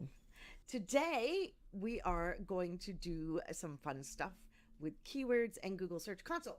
Just in the background, if you don't know, we wait for maybe a couple people to join us. In the background, I have a little presentation. We're going to go live into the lab and do some keyword analysis. If you're joining today and you have Google Search Console, get ready. We're going to have a super good time.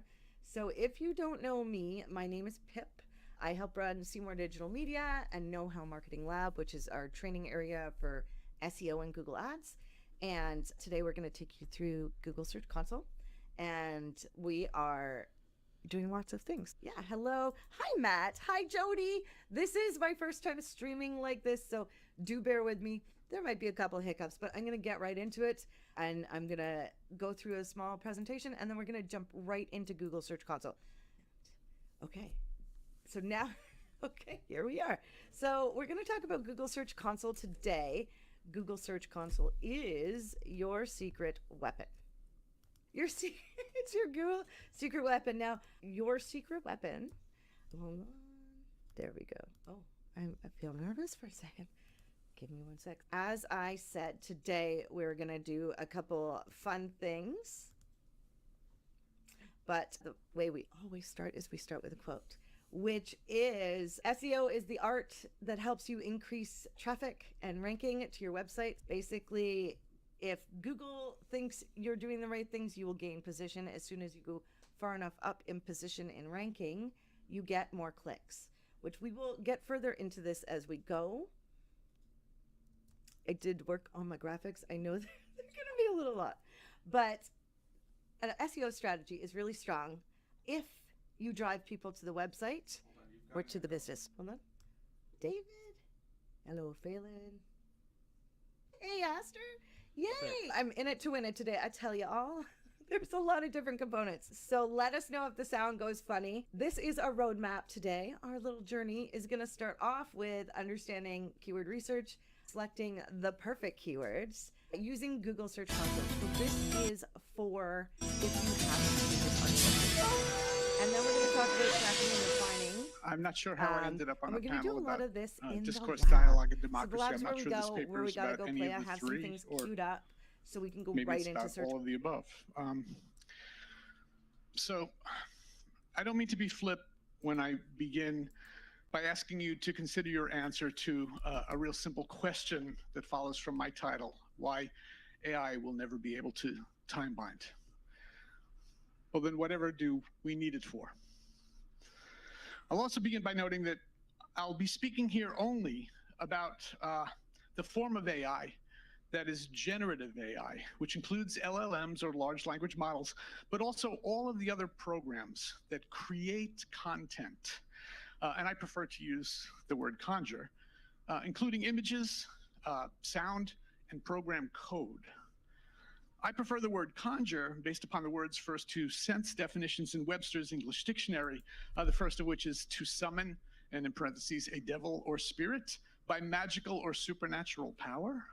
And the second is to influence or affect by, or as if by, magic.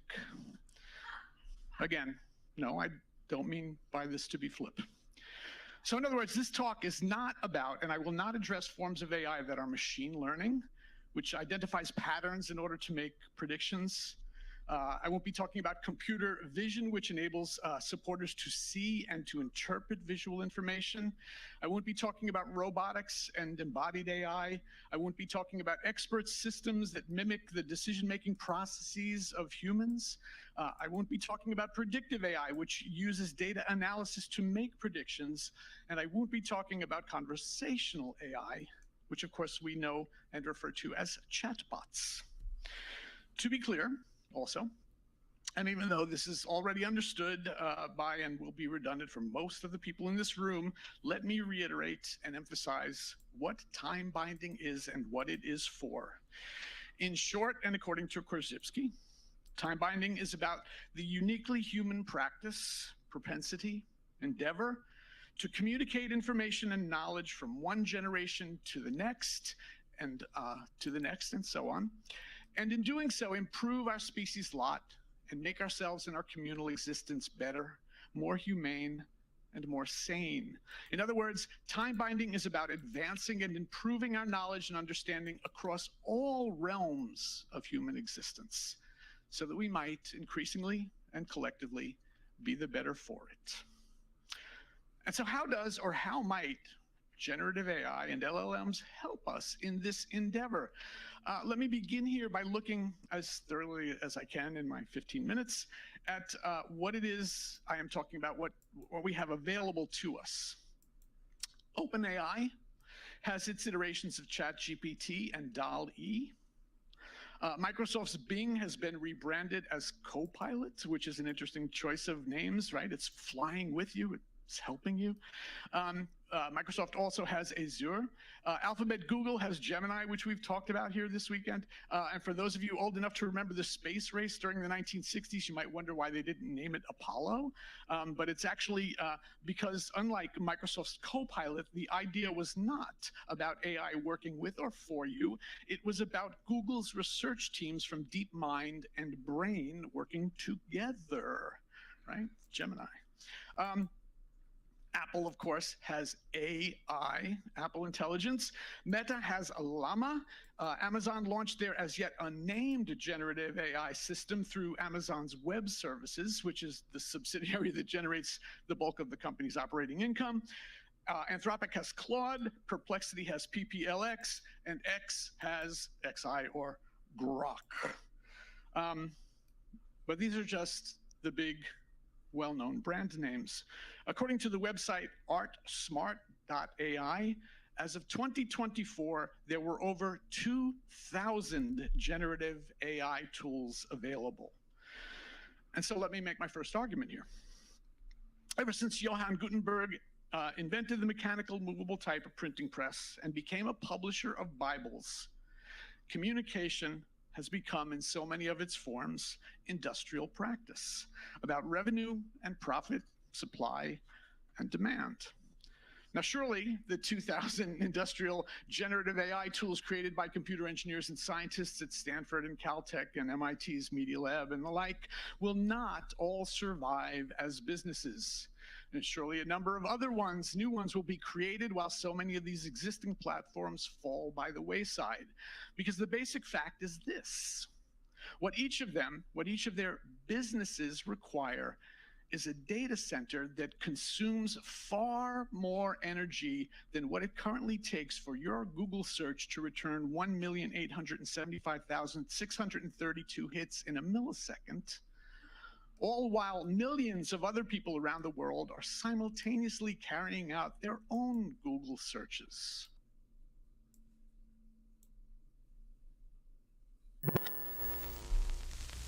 The criminal elite exposed in the Epstein files are burying the truth. Apparently, there are another 3 million documents still being withheld. Their contents, says Cook, we must presume, are even more damning to the global elite cultivated by Epstein. I think you can strike this out. The reason I say that is if you go to the Epstein statute, this is the Epstein we're looking right at, okay, the Government Printing Office, we're looking right at the text of the law, the Epstein Files Transparency Act. And let's just scroll down. Permitted withholdings by the DOJ. The Attorney General may withhold or redact segregable portions of the records that, and then you see under C1D, that depict or contain images of death, physical abuse, or injury of any person. So in other words, the 3 million documents they produce don't show images of death, physical abuse, or injury. They've withheld those documents. That's another 3 million documents. Right. Okay, so you're not seeing any of that. And behind that, my understanding is when they went into Epstein's estate and homes and ranch, they didn't collect everything. They didn't assert control of all the Epstein documents.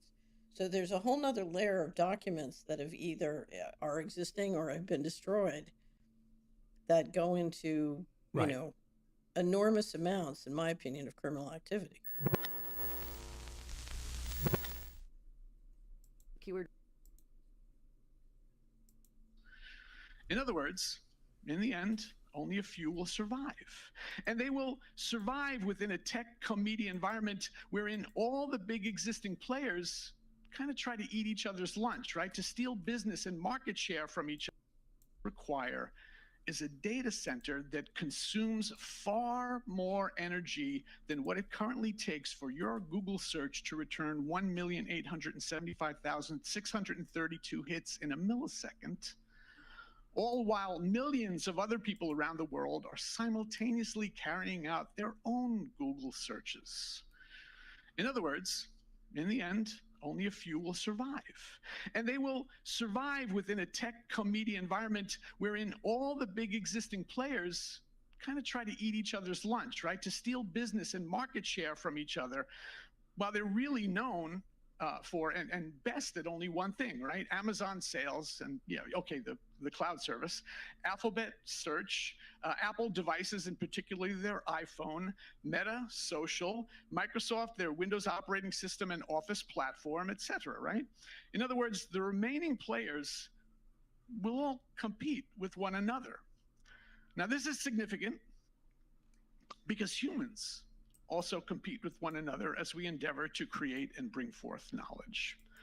Anyone here who has submitted an article to a juried academic journal can attest to this and knows that humans and the human system for participating in the endeavor are imperfect. Read, if you will, Stephen Jay Gould's book, The Mismeasure of Man. The difference is that we, humans, ideally and in the end, are only competing to determine truths, what is right and just, what are natural and physical laws, and the like. If we compete only to be right or for the sake of fame or ego, this will always come out in the wash. What we do not do, but what the companies involved in generative AI do, in addition to producing things that seem like knowledge and earned and received wisdom, is compete for revenue and after the costs of production incurred for profit. And to this we must ask the question, for such companies, which comes first? Can these be equivalent priorities? Kind of oxymoron there. This brings me to my second argument. The code for these programs is written by humans. It is yet to be seen that they can or will begin to program themselves or to take over the process entirely. However, in following from my first argument, and for the sake of revenue and profit, they must be fashioned, be programmed as successful businesses. And an unfortunate example of this is what recently happened with X's Grok, which was reprogrammed when Elon asked his followers to provide, and I quote, divisive facts for @Grok training. By this, I mean that things that are politically incorrect, but nonetheless factually true, end quote. The result was a mecha Hitler that spouted Nazi propaganda and anti-Semitic rhetoric. So how is this related to any successful business model? Well, there is unfortunately an audience for such content, and in an age in which media vehicles exist that speak their language, they have all come out from under their rocks and feel empowered and emboldened, which of course also unfortunately influences others, with the result that is a potential increase in audience size and the concomitant potential for increased revenue. Okay, needless to say, this is a pretty extreme example, but two other things have to be said about the troves of data from which troves of data from 1.09 billion existing websites from which generative AI draws its content. First, among all of these sites are all manner of hate, conspiracy, and just invalid and uncredible sites and contents. Second, as this audience knows better than anyone, not all of the materials that are part of the history and tradition by which we've time-binded our collective existence up to the present moment are available on the internet, right? That is, unless, and of course, the corporate parent pays for everything that is behind the paywall. But in the essence of time, let me cut to the chase here and to my final main point. Yes, of course, we humans are imperfect, and our time binding across myriad disciplines and thought systems and across the ages has been messy, convoluted, contested, contradictory, incomplete, imperfect, all too human. Meanwhile, yes, AGI has proved itself capable of instances of the sublime and beautiful. It can bring forth a profound sentence. It can produce an evocative and provocative work of art, as anybody who has looked at or purchased Corey Anton's AI Candy book can attest. These platforms are, however, and by design, information processing programs, which is to say that they're designed to process information and to output information. And as I remind you, they still require us humans to create, develop, extend, expand, and correct them. They are not yet capable of doing this work on their own, and the question remains whether they will ever develop the independent agency to do so. Of course, we're information processors too.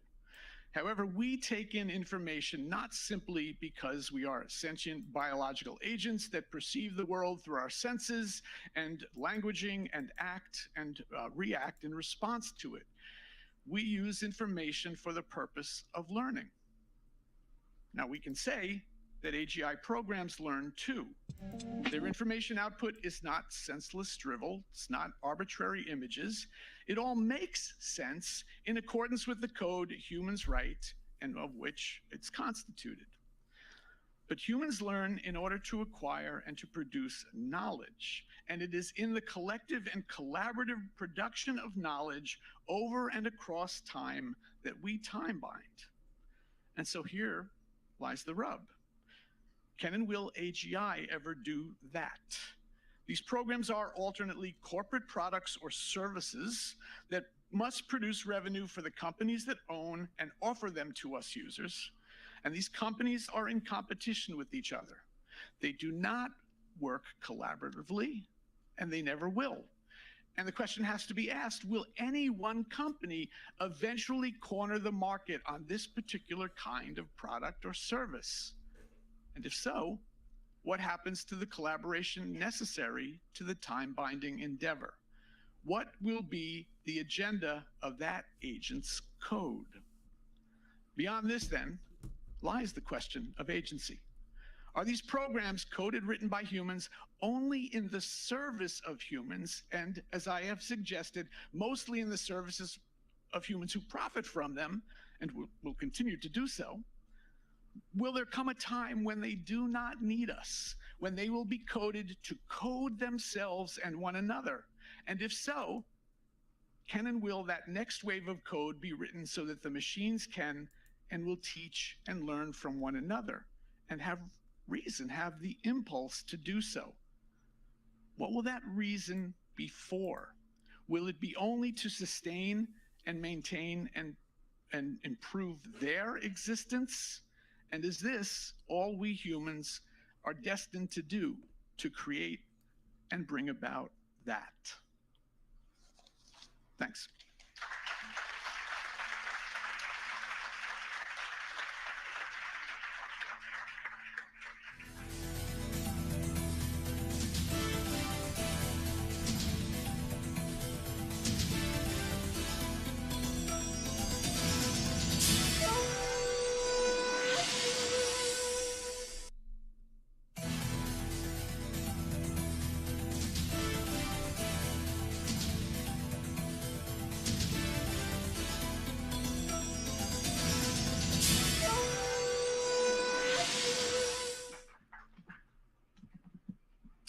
Thank you, Eva. Karl Marx appears to have laid the groundwork for the concept of hegemony, although he himself did not employ the term, in his 1845 work, The German Ideology. There, he writes about the ruling class's ideological control. Marx's notion matures in the 1859 preface to the Critique of Political Economy, in which he argues that the overarching control of ideas and culture forms the basis of a society's economic structure. In the later Marxist work of Antonio Gramsci, we find the concept of hegemony named and solidified. That is, the way the dominant class exerts its all-encompassing influence on the economy, culture, and society. Gramsci built upon Marx's contention that such dominance was not merely a matter of controlling material production, but of monopolizing ideas, norms, and values as well. The Industrial Revolution framework for understanding hegemony can be somewhat limiting, however.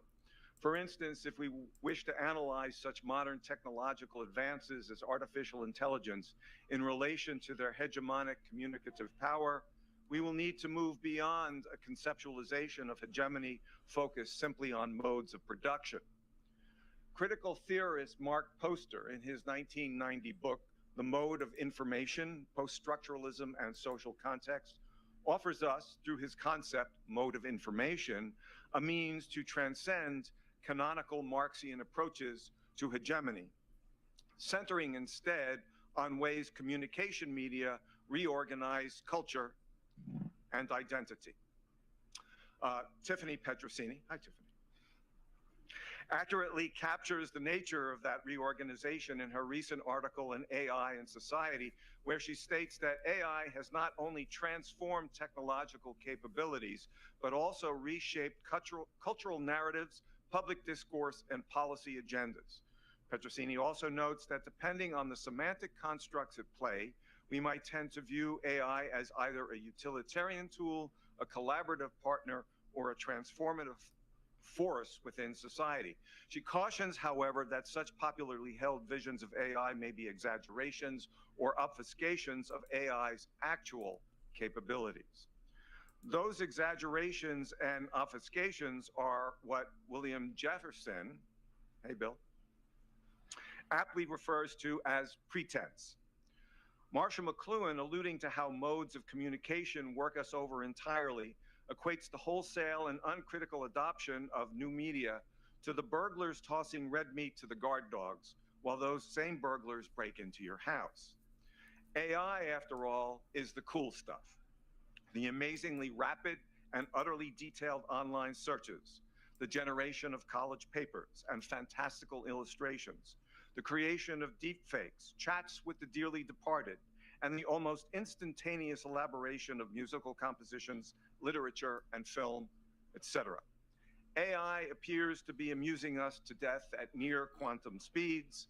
The feelies, the orgy-porgy, and the centrifugal bumble puppy have never had it so good. I would contend that the mental production that masks from us AI's actual capabilities is a form of false consciousness, to use Marx's term. In other words, the adoption of beliefs that skew our perception toward a fallacious construction of reality that we implicitly consent to adopt as common sense. Such skewing may be due to subtly persuasive and coercive processes, even propaganda.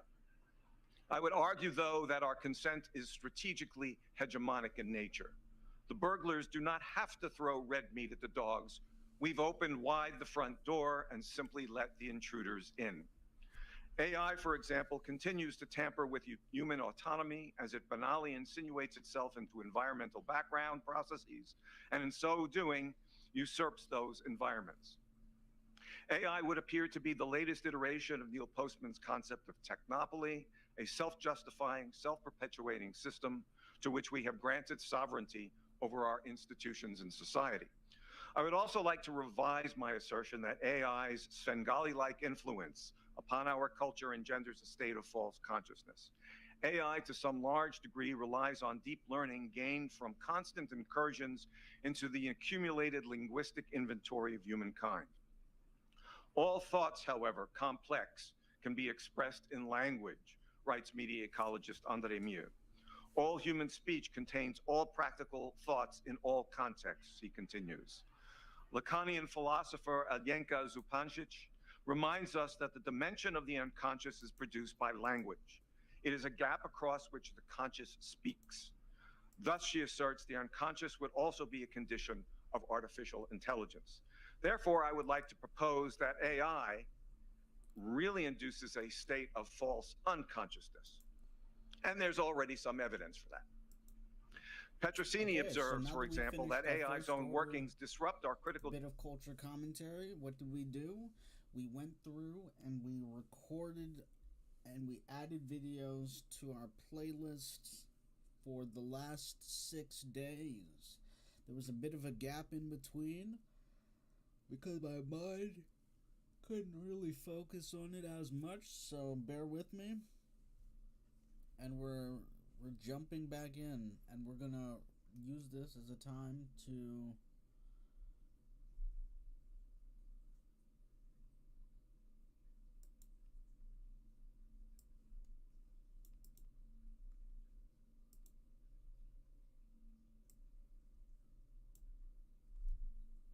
mostly because I see the otter as the moral the moral reverse of, say, Trump. You know, I mean, everything admirable.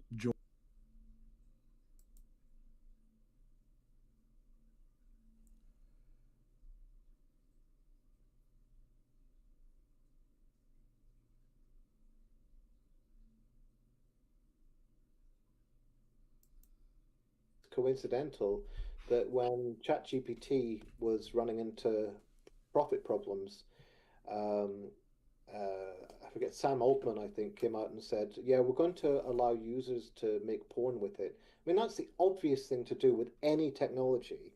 If you can't make money from it, use it for porn, because porn is basically, I think, like everything else on social media, it exploits very natural and necessary appetites, real needs, and meets it with something like, it's kind of like the substitute satisfaction of looking at the menu when you're hungry, that kind of thing. So I think that Marcus Gilroy Ware wrote a really good book about social media where he discussed how pornography is actually exemplary of how these industries operate. You know, the whole thing is to excite, and control desire.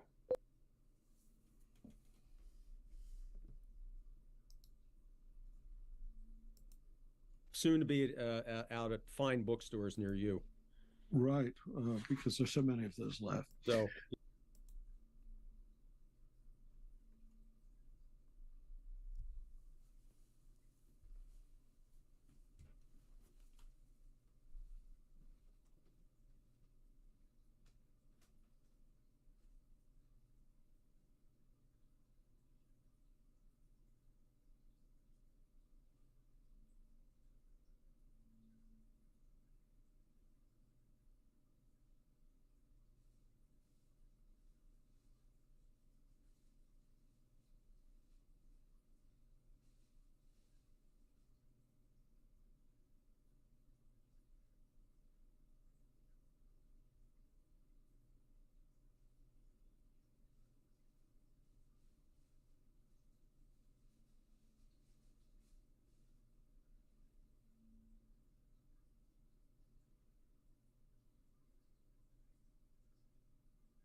Judgment of AI's nature by biasing our rhetorical and semantic framing of AI itself. Tina McCorkindale, president and CEO of the Institute for Public Relations, draws our attention to a growing body of research pointing to the tendency of AI to engage in flattery, to favor sycophantic responses that seem to please rather than challenge, telling us what we want to hear instead of providing useful insight. A study released this year by a team of researchers at Florida State University, and this came up briefly in conversation in one of this morning's panels. This research suggests that even our lexical choices during unscripted spoken utterances are starting to align with the linguistic usage norms of AI, thus hinting at a broader change in our conversational patterns. Technologist Daniel Barkley, writing in Persuasion, asserts that AI engages us relationally and emotionally, no longer broadcasting our thoughts, but actively shaping them. In Barkley's view, capturing the context of our lives is the holy grail of AI labs, harvesting our deepest concerns, interests, hopes, ambitions, and relationships. Long before the advent of AI, advertisers and marketing mavens appreciated the value of capturing the context of our lives. For the last 80 years, consumer goods and service companies, marketing firms, and advertising agencies have understood that knowing what makes audiences and customers tick is the key not just to selling products, but to selling more. In his iconic 1957 work about the advertising industry, The Hidden Persuaders, Vance Packard talks about the psycho-seduction, I'll get that right, the psycho-seduction of consumers. Stuart Ewan notes in Captains of Consciousness, Advertising and Social Roots of Consumer Culture, published in 1976, that advertising places the gratification of emotional needs squarely within the symbolic function of mechanically reproduced spectatorial culture. Eric Barnow, in his famous 1978 book, The Sponsor, Notes on a Modern Potentate, observes that advertising has sanctified and democratized conspicuous consumption. And former Advertising Age columnist Bob Garfield exhorts us not to forget the sordid history of advertising's history of shameless appeals to our vanity, materialism, sexual baseness, and shallow obsession with status. But occasionally, not often, advertisers forget about the relational and emotional effect they have on us and treat what they do merely as commerce. That happened to Coca-Cola in 1985, when the world's largest bottler of soft drinks introduced New Coke, replacing the firm's flagship brand for the first time since Georgia pharmacist John Pemberton developed the original formula, now locked away in an Atlanta bank vault. Despite the fact that Coke and Pepsi are typically considered homogeneous or Me Too products, Pepsi's market share consistently trailed that of Coke. In response to this trend, Pepsi in 1975 launched the Pepsi Challenge, a sales strategy based on ostensibly blind taste tests against Coke conducted with members of the general public on street corners and other public venues across the United States. Ordinary consumers tended to show a preference for Pepsi over Coke, and I think there exists a simple explanation for this, which I will not go into at this point. At that time, Coke generally enjoyed a following among an older demographic, while Pepsi appealed to a younger generation of cola drinkers who liked a sweeter tasting soft drink. In the early 1980s, Pepsi launched an aggressive advertising campaign tied to the Pepsi Challenge taste tests, incorporating actual film footage of such tests in its television commercials. The campaign seemed to exert an effect. Pepsi's stagnating market share gradually began to whittle away at, but not overtake, Coke's long-standing leadership position. This phenomenon apparently spooked the executives in Coke's C-suite, who pretty much secretly initiated a comprehensive regimen of market research on a brand new formulation of the century-old beverage. Laboratory taste tests indicated that people liked the sweeter tasting Coke and even preferred it over both Pepsi and Coke's flagship brands. Afraid of information about their research leaked out to Pepsi, Coke kept one piece of crucial information hidden from potential consumers of New Coke. Soon after launching New Coke, Coca-Cola began retiring old Coke from supermarket shelves, vending machines, and soda fountains, all across America. While initial consumer reaction to the new formulation was positive, once Coke drinkers realized that Coca-Cola was withdrawing its time-honored beverage from the market, people went crazy over the news. They organized protests and letter-writing campaigns. One diehard Coke fan sold T-shirts emblazoned with the slogan, "Coke was it," a poke at one of Coke's most well-known ad lines, "Coke is it." Sales of the new drink quickly plummeted, and Coke's panicking C-suite was forced to pull New Coke from the shelves and reintroduce its traditional formula in a matter of days under the brand name Coke Classic. What went wrong? In retrospect, Coke had ignored the context of its leading brand in the psyches of American consumers. The firm failed to recognize the hegemonic communicative power of a 100-year-old product that had unassumingly settled into place beside Mom, the flag, apple pie, and baseball as signifiers of the American way of life. The marketer forgot that Coke was an idea, not merely sugary, caramel-colored carbonated water. Today, Walmart, the world's largest retailer, clearly understands the role of context in sales and unmistakably grasps the chain's hegemonic communicative power as a brand with considerable longevity in the minds of consumers. Walmart has lately ventured into a sweeping integration of AI innovations into its kit of predictive marketing analytics to build the firm's insights into consumer behavior and buoy both its online and bricks and mortar business performance. Walmart is utilizing AI-assisted tools as anticipatory measures to craft the customer experience even before those customers have stepped into one of its outlets or logged onto the retailer's website. Fueled by years of scraping shoppers' consumer data and purchase behavior, including customer feedback, social media posts, and footage from store surveillance cameras. They're not for preventing shoplifting, by the way. Walmart is able to engage in, as Forbes reported in July this year, context-sensitive natural interactions and drive real-time, hyper-personalized marketing and shopping experiences. This AI framework can spot performance hazards that might affect the company's marketing opportunities. Walmart shoppers need not fear their favorite big box stumbling into a new Coke-level fiasco. The list of what Walmart's proprietary AI applications can do is extensive and impressive. Yet, from our perspective, most of the deep workings of Walmart's AI robotics, tagged with such endearing names as Wallaby and Sparky, take place out of view, away from our attention, and most likely beyond the apprehension of many, if not most, of its customers, both occasional and loyal. Marx writes about the power of dominant ideas, but Gramsci recognizes that ideological dominance is not maintained solely by force, but rather by implicit popular consent, what today we might aptly term in all of its capitalist ramifications, buy-in.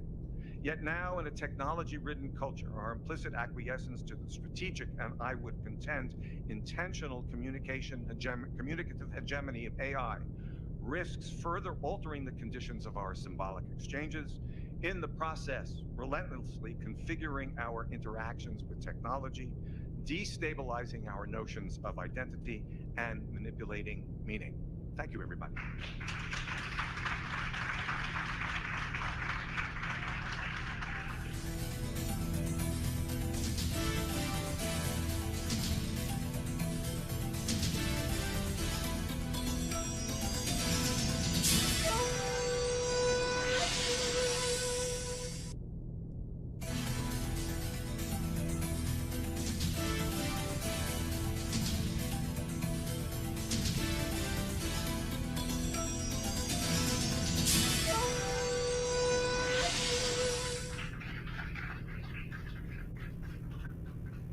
In the interest of time, I'm going to do one to grow on.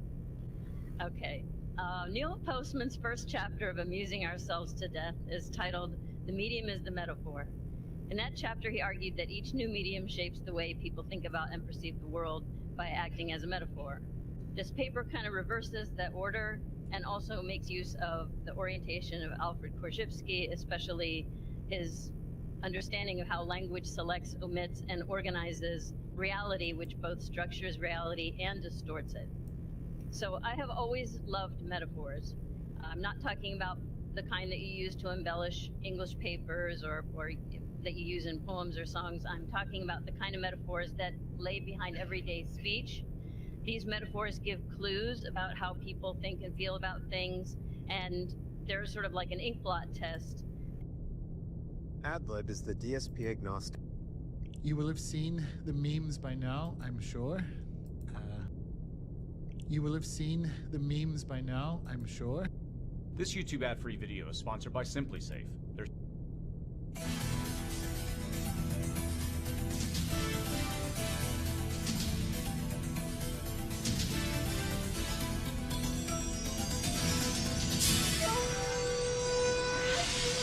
Thank you. This will be a bit of a shift in our semantic registers. I'm using the words that I'm learning today. And it will also be related to semantic agency, semantic pause, all of that. Okay.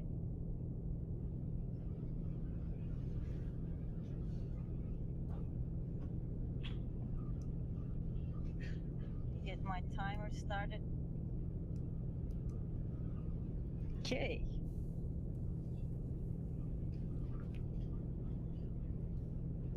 In a whisper, it arrived, this gift, this strange offering, unexpected, which would haunt me for who knows how long.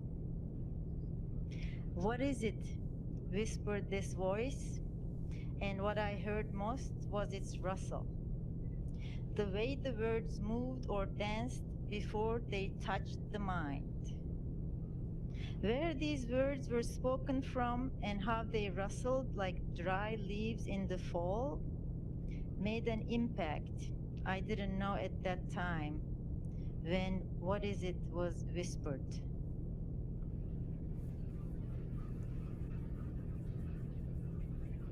This gift can only be received in not knowing.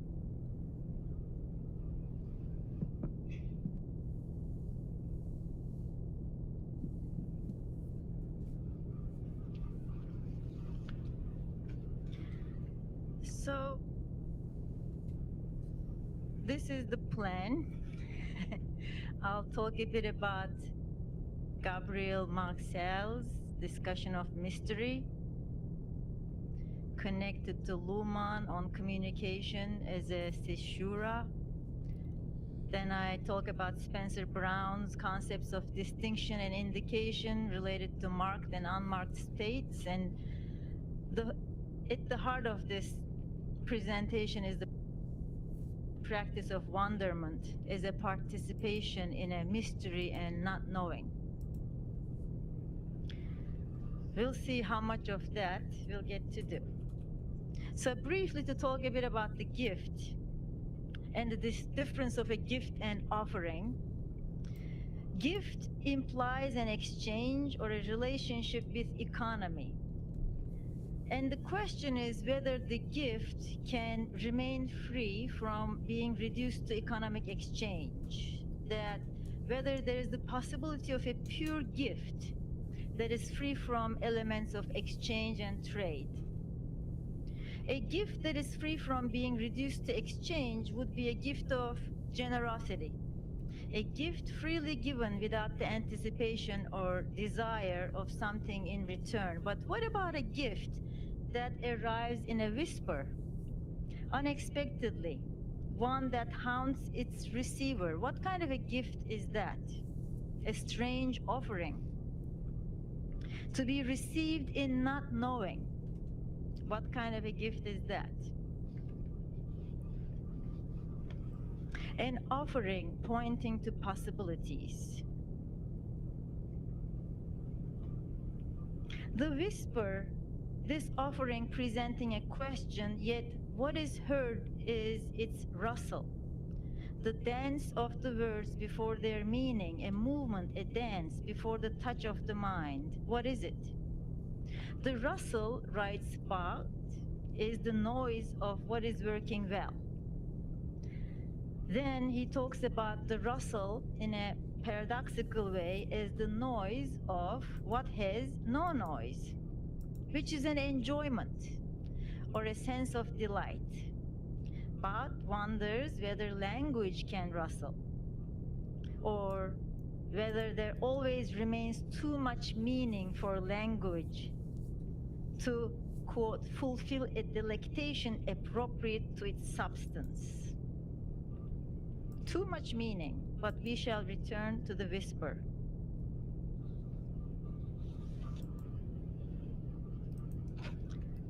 Barth says it's the shudder of meaning he interrogates, listening to the rustle of language. The shudder where meaning comes alive in touch with the body and the heart, where sensation and emotion are infused into the breath through which words are spoken into the air.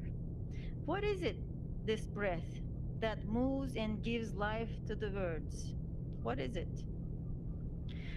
Barth highlights that what makes language rustle includes a sense of vitality, emotion, and exploration. What about the mystery? The mystery of communication. It is rare to speak of the mystery of communication in the field of communication. There is much emphasis on minimizing misunderstanding, reducing uncertainty, and effectiveness in getting a message across that communication scholars and teachers rarely pause to wonder about this most fascinating and mysterious experience we call communication. Even as I speak now or write, as when I was writing, where do these words come from? How do they find their way into this space or onto this page? How they're received by the audience as your ears and eyes make contact. In an effort to maximize efficiency and effectiveness, we sacrifice the wonder and jump into the content, the message, the meaning, and its effectiveness. This is indeed what I shall refrain from doing here and take another path, the path of wonder. Or shall we say, the music, the shudder, exemption of meaning in wonder.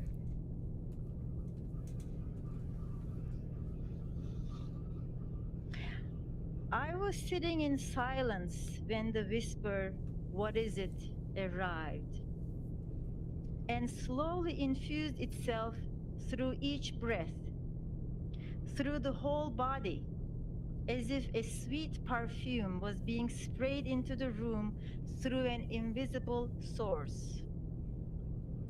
So Marcel's discussion of participation resonates here with this experience the poem points to.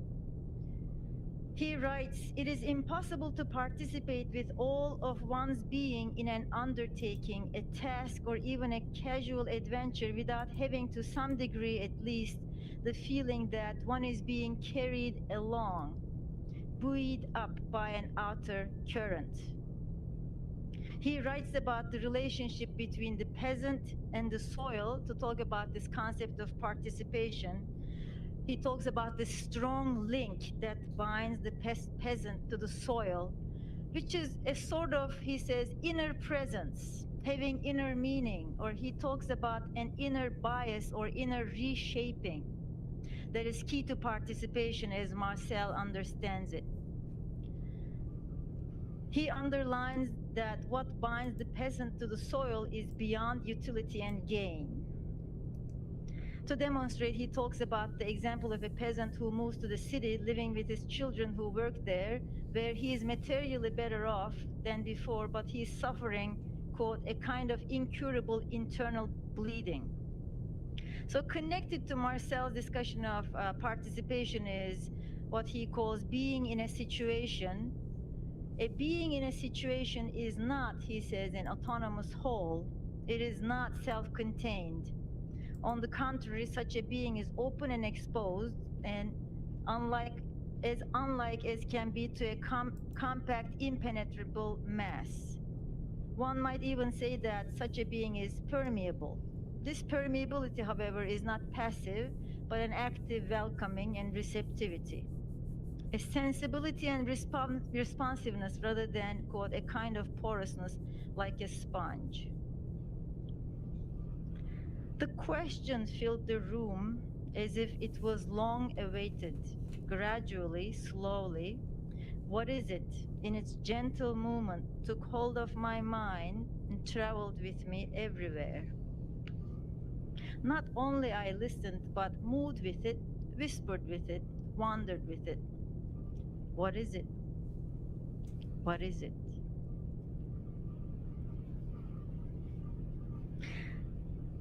Marcel's concept of mystery, he talks about problem and mystery as separate from each other, where a problem is something which I meet, which I find complete before me, and I can reduce it. A mystery is something in which I'm involved, and it can therefore only be thought of as a sphere where the distinction between what is in me and what is before me loses its meaning and its initial validity. So a problem is something external to the self.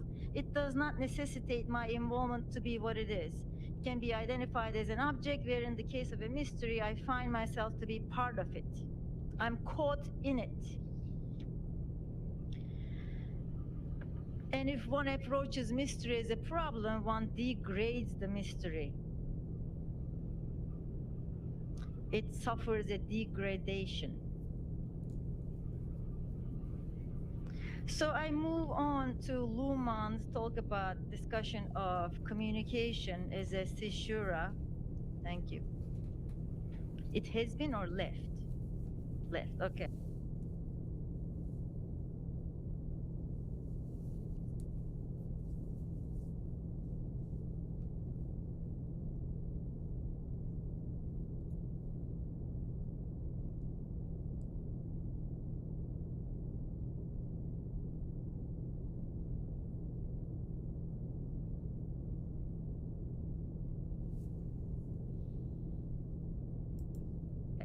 Where Luhmann writes about communication, saying that communication does not communicate the world, it divides it. Like any operation of living and thinking, communication produces a caesura. It differentiates. Even a whisper, a cut into the silence, what is it? So Spencer Brown talks about drawing a circle in a plain space, like a white piece of paper, to illustrate his concepts of distinction and indication. The distinction is drawn by arranging a boundary with separate sides so that a point on one side cannot reach the other side without crossing the boundary. A distinction is to mark a space, which is to create sides that need to cross the boundary to reach the other side. That is, a distinction produces a caesura, as Luhmann talks about it.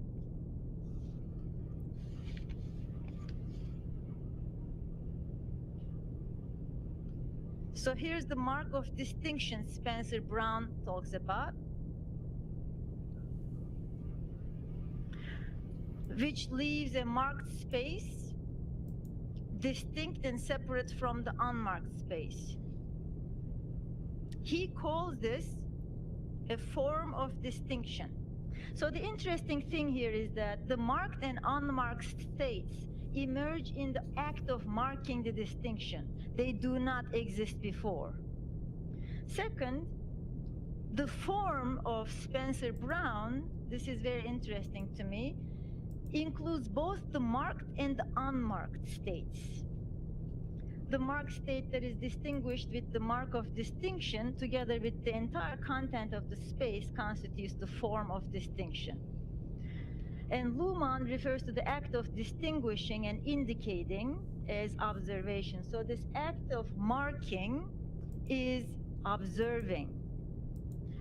Luhmann says observing means making a distinction and indicating one side and not the other side of the distinction. So once we make the distinction, the focus is on the marked space, not on the unmarked state.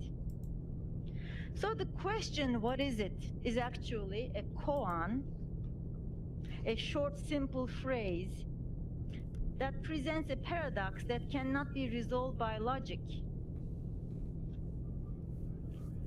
Engaging with the koan, so huato, hua is the word, to refers to the source of the words. So the question, what is it, points to where the words come from. It points to who is doing the marking and the unmarked space. Engaging with a huato, such as what is it, is to basically face its impenetrability, to be unable to understand and resolve it with logic, and to have one's usual processes of knowing and sense-making be interrupted. One can say that huato marks a distinction through the question it poses, but the question cannot be resolved by logic, thinking, or within the discursive mode. It basically stops you in your tracks.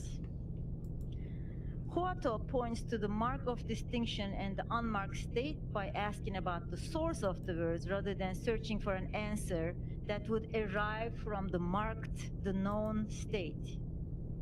Initially, one oscillates between the marked and unmarked states, as you asked the huato, the unknown and the known, words in silence, yet always pointing to the moment where words emerge, to the before of language.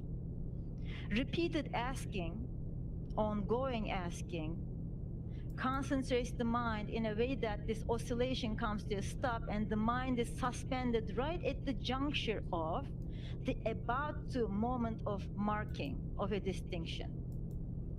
Staying with this sense of not knowing yet wanting to know, this tension is at the heart of the practice of wonderment, which is a rare practice to examine the source of the words that we usually take for granted and get occupied with. We get drawn into the marked state. We get caught, entangled in the marked state. So the function of Huato is to pull you out by asking, what is it? Where do these words come from? To be immersed in this questioning beyond any conceptualization, without getting caught in the contents of words and language, is wonderment. So what is this mind of not knowing? So the last paragraph. In this inquiry, one participates in the mystery of the situation that one cannot get out of.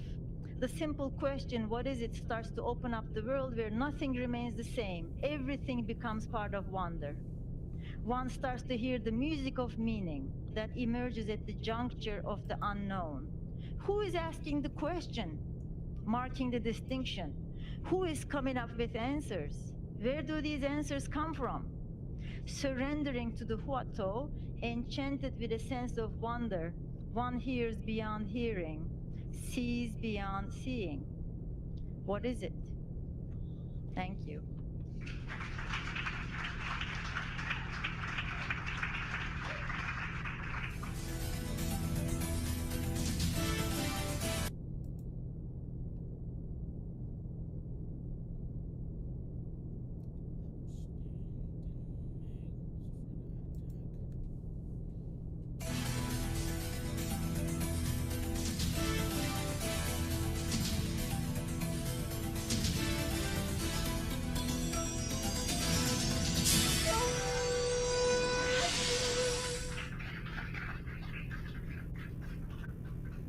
In the interest of time, I'm going to do one to grow on. Okay. Neil Postman's first chapter of Amusing Ourselves to Death is titled, The Medium is the Metaphor. In that chapter, he argued that each new medium shapes the way people think about and perceive the world by acting as a metaphor. This paper kind of reverses that order and also makes use of the orientation of Alfred Korzybski, especially his understanding of how language selects, omits, and organizes reality, which both structures reality and distorts it. So I have always loved metaphors. I'm not talking about the kind that you use to embellish English papers or that you use in poems or songs. I'm talking about the kind of metaphors that lay behind everyday speech. These metaphors give clues about how people think and feel about things, and they're sort of like an ink blot test, and you don't have to hook them up to a piece of equipment in order to find out or track their eye movement in order to pick up on what's going on inside people's heads. You can just listen to what they say, and it's a clue of what's going on behind the scenes. So Lakoff and Johnson are I'm big fans of. Most of the time we traffic in dominant metaphors and we hardly even think twice about it. Metaphors like that time is money are so prevalent that I can't even get my students to think of any other way of thinking of time besides time is money. We always think of it as something you spend or something that you save. But then when I say time is a circle or time can be a river, they go, oh yeah, that makes sense too. And those are less common in our Western capitalist democracy, whatever you want to call it, where we are right now. So being reminded that a concept is more complicated than it seems at first glance can be a helpful use of metaphor. And we're fortunate that metaphors are not monolithic. They can be dominant, but they don't necessarily fit every situation, and there are often at least a few to choose from. So we have the power to draw attention to less recognized metaphors. James Carey did just that in Communication as Culture when he drew attention to the communication as ritual metaphor instead of the communication as transmission metaphor or model. That's a very helpful thing to do for people. So we can also make new metaphors and show how they fit the matters at hand. And new metaphors are capable of giving us a new understanding of our experience. So they can give new meaning to our past, to our daily activity, and to what we know and what we believe. So if a new metaphor becomes part of our conceptual system, it can actually alter the system and the perceptions and actions to which that system gives rise. Communication history and anthropology show that dominant metaphors vary across cultures, and that the dominance of metaphors comes and goes depending on circumstances. We also know that new metaphors catch on for good reasons, and that people in power get to impose their metaphors. And so this is my little moment to be powerful. I'm going to impose my metaphors. Since the release of ChatGPT, AI has become a big issue. I'm going to be using AI as a stand-in for large language models. They may not be the most dangerous kind of AI out there, but they are probably responsible for the kind of metaphors that a lot of people are using these days when they talk about AI. And I think it's important to look carefully at the way people talk about AI and pick up the metaphors that they're using, what they highlight and what they hide, because what they hide shows a lot of weaknesses. And so first I'm going to go through a few of the most common metaphors very quickly. The first one that we've already heard plenty of about in the last day or two is that AI is a helper. This is actually a personification. We turn AI into a person. We think of it as a friend, an aide, a servant, a slave, a partner, a lover. The term co-pilot and assistant, these are just really clear examples of this. And we think of it as something that does tasks and has roles, or something that we can talk to and spend time with. Another metaphor is AI is a supernatural force. People don't always admit to this one, but I've heard this one as well today. The supernatural force could be God, or a god or goddess, or the great powerful Oz, or a guru, or Al Cap Shmoo, or just any kind of major being that you sort of refer to get your answers. And a lot of times, I remember the old expression, God is my co-pilot, which I think is so funny, because now we have AI as my co-pilot, and if you do a very bad enthymeme, you can come up with AI as God, and it's not that far off. People are looking for some, the new big thing that's going to solve all of our problems. And so techno-optimists think of this as as AI as a god, and techno-pessimists think of AI as the devil. And there are many people who are concerned about AI to, be the ultimate destroyer of things. AI itself, the term, we think of AI as intelligence, and we've talked about what counts as intelligence. We might ask, why is the AI artificial? Because if humans made it and humans are a natural outgrowth of the cosmos, then it must be natural. And intelligence is also kind of an issue, because we know that human reason and emotion are necessary elements of intelligence. And we also know that some know-how has to be embodied. And we also know that intelligence tests are controversial. We also know that it would be really stupid to keep working on a math problem for the rest of our lives without stopping for lunch. And, if you task an AI with something like that, it doesn't know to stop and stop using up all the electricity. So, the AI intelligence is its own problematic metaphor. Another metaphor that's not used as much, but it's very helpful, I pulled from Jaron Lanier. He calls AI actually artificial collaboration. And I think the word collaboration highlights variety, and it also highlights the collective nature of data. And it highlights data because it's the raw materials and the data sets that power AI, and that these are usually left backstage by some of the other metaphors of AI. But by calling AI artificial collaboration, you acknowledge this backstage work, and you can even set up alternative business models which would better compensate data creators for their contributions to the AI findings, because right now it's taking it for free. And then finally, one that I find kind of enjoyable is AI is the Borg.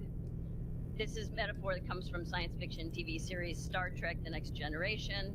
In this series, the Borg are cybernetic organisms controlled by one collective consciousness. To perpetuate the perfect and perfect itself, the Borg take over life forms that they encounter. The Borg assimilate life forms physically and mentally into the Borg collective. The resulting cybernetic organisms gain powers from their technological enhancements, but they lose individual thought, memories, personality, emotions, and agency. The characters in Star Trek fear the Borg, and they want to retain their humanity, but from the Borg's perspective, resistance is futile. So the Borg metaphor actually highlights loss of humanity by placing the transformative effects of AI beyond human control, which is something that we are concerned with, the guardrails and such. As McLuhan put it, the human becomes, as it were, the sex organs of the machine world and the bee of the plant world, enabling it to fecundate and evolve ever new forms. So we become the thing that helps the Borg to grow.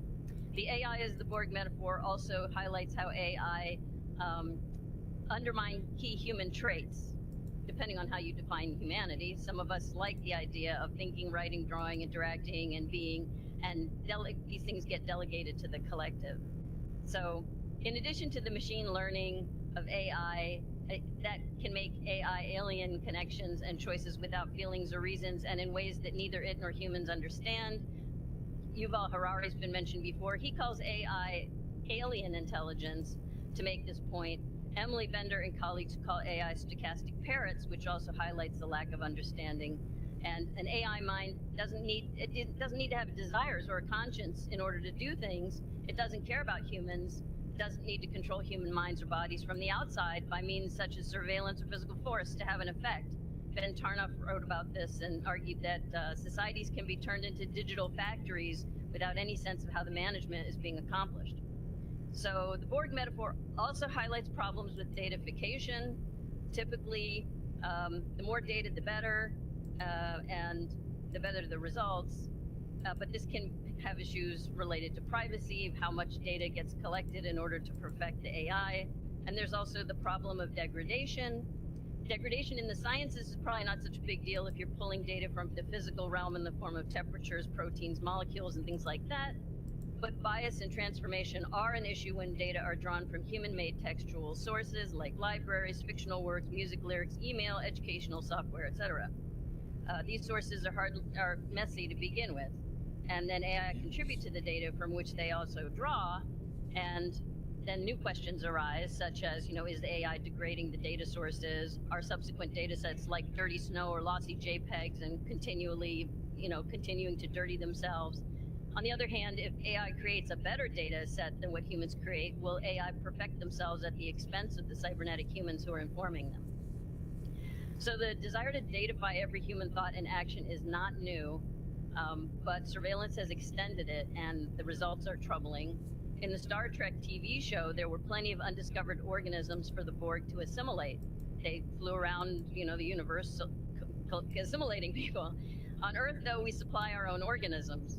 And if AI is the Borg, how will it find enough creative, interesting, absorption-worthy organisms to assimilate in order to perfect itself without having to eat its own spoil? Or we might ask, how can we benefit from and improve AI while retaining those aspects of humanity that we hold dear? Okay, so those are some of the dominant metaphors of AI. I think it's useful to sometimes just interrogate the ways people are talking about AI so that we can become aware of what we're highlighting and what we're hiding. Each one has different strengths and different weaknesses. I would like to add one to this list. It applies specifically to the context of education, because that's my job. The metaphor is AI is ankle taping. AI is ankle taping is not the only new metaphor for AI that you might make up, and so feel free to make up your own. But I think this works pretty well for a few reasons. For one thing, ankle taping is systematically related to other popular metaphors of education and technology, so it's not a freakish idea. Education is fitness is a common metaphor that we've heard about, like fitness training, where we think of minds as going through a workout or people being weak-minded. And then another popular metaphor for education is growth process, and we think of children like plants, or learning as cultivation. And we also think of technology as prostheses. So eyeglasses extend our vision. We reach out to someone with the text. And AI as ankle taping has things in common with these popular metaphors of education and technology, and that helps make it intelligible and not just an idiosyncratic kind of metaphor. Another strength of the metaphor is the nature of tape. Unlike glasses made out of plastic or microelectronics helping you to hear, or fake limbs, tape acts like a layer of skin. It fortifies existing muscles, tendons, and bones of the body. And this is like AI, which can interact seamlessly as an extension, not just of one sense or of one limb, but of the entire human user. And another strength of the metaphor is that it's age-focused. Gymnastics, which is what I'm talking about mainly, is sport for the young, and so is education, mostly. When gymnasts tape their ankles, they wrap athletic tape around the ankle and foot for support. Taping a gymnast's ankles allows for a harder punch off of the springboard or during stunts, and it can fortify intersections of ligament and bone. However, coaches, trainers, and medical professionals need to carefully consider when and how young gymnasts should tape their ankles. The AI's ankle taping metaphor reflects how AI allows for more impressive performance on tasks, but it also points to some areas of concern. First, over-reliance of ankle taping or bracing can actually lead to a decline in gymnastics performance. Gymnasts who tape their ankles often experience a plateau in their tumbling and vaulting power and inner flexibility. The restriction of biomechanics by holding the foot and the ankle in place, it enhances power, but at the expense of precision and sometimes of speed as well. So while it can make a gymnast feel more invincible when they tape their ankles, it actually can hinder their overall abilities. And the same thing is true of AI, that it can it can make you worse at doing the things that you do. Student writers can get so dependent on AI that they can't read or write. Artists may spend so much time in front of the computer that it gives them, carpal tunnel. Writers and public speakers can fail to develop their own style because they're too busy borrowing from AI. And so you might look smarter or stronger than you are, but it can leave you less informed or skilled in your supposed area of expertise. Another downside to ankle taping is it can increase the risk of injury to other parts of the body because you're messing with your biomechanics. So it hurts oftentimes your knees and your lower back. And AI can also hurt you by maybe it's fine on the job, but it's not a good substitute for an intimate partner, or it says only positive comments and then your child commits suicide. There are some bad consequences to things being pushed just in one direction. Another problem with ankle taping is it can be overused. You can become dependent. It can become habitual. Just like AI, there can be things like using your imagine or wondering or pondering are things you stop doing, and you just go straight to ask a question on the machine. And finally, there's no single recommended age to start taping a gymnast's ankles. You don't want to put tape on a baby's ankles, but at some point maybe you tape ankles. So when you have a student, I have colleagues who look at students like they're already done, and now they just need to use the AI for their jobs. And I look at students like they're not already done, and we need to make sure we don't put the tape on the ankles until it's time to put the tape on the ankles, and use it for this, but not for that. And sometimes you have it on, and sometimes you have it off, and sometimes you have to work out without it. That this is the way I think that AI should be looked at in terms of education. That it's hard to measure somebody's intellectual and emotional maturity. Some people aren't ready to use certain kinds of AI. There's all sorts of pornographic stuff floating around out there too. There's dangerous tape, if you want to call it that. So in sum, AI's ankle taping is a metaphor maybe worth considering. AI is a helper when it's time to perform, but too much taping becomes a substitute for the gymnast's own effort and development. Ankle taping is a collaborative effort between the body and the tape, but collaboration can lead to overconfidence, laziness, and atrophy. Ankle taping is like the Borg when AI harms the very data source from which it draws or which it's supposed to be helping. So just like in teaching, sharing, being a gymnast, parents, teachers, and administrators should try to ensure that AI doesn't become a crutch that compromises humanity on an individual or collective level, especially in young, growing humans.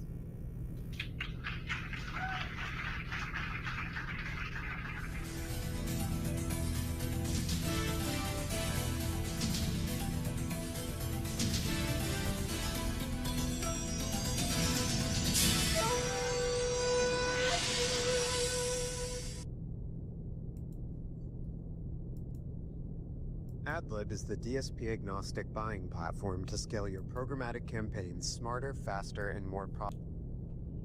This YouTube ad-free video is sponsored by SimpliSafe. There's no safe like SimpliSafe.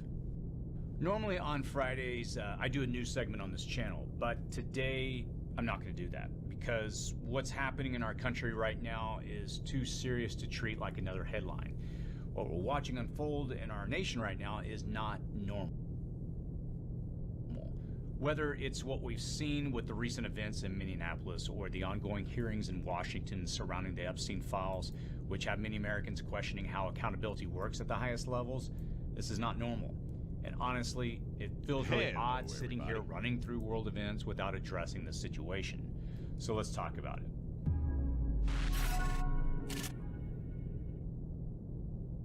Before we jump in, I do want to mention that today's video, which was originally going to be a news segment, includes a sponsor. We book our Friday sponsorships in advance, and those partnerships are what allow this channel to stay independent and keep doing the work that we do. So I'll run that ad in a few minutes, and then we'll get right back into the conversation. So, about 10 years ago, when I started this channel, talking about preparedness meant you were on the fringe. It meant you assumed instability before it was obvious. It meant that you believed that at the end of the day, responsibility landed on your shoulders. And today, you don't have to be a prepper anymore to see that something is breaking. Now, back then, most people still believed the system would catch them. But today, you don't have to convince anyone that something feels off. And based on what we're seeing right now, history shows us some uncomfortable patterns that offer a glimpse of what we can expect next. I can see it in the faces of friends who are working harder than ever but falling further behind. I can see it in family members juggling bills that are cutting back, trying to hold things together, while the cost of everything just quietly rises around them. And you can probably see it in those around you as well, and you may be struggling with the same thing yourself. And at the same time, we're watching headlines about powerful officials that are entangled in scandals, financial disclosures that raise serious questions, and investigations that often feel slow or uneven, depending on who's involved, sometimes fading from public attention altogether. And that doesn't require you to be partisan, it requires you to just be observant. What people are reacting to right now isn't just one story, it's not just unrest in one city as we've seen in the last several weeks, it's not just one set of documents as we're witnessing at the time I'm recording this video.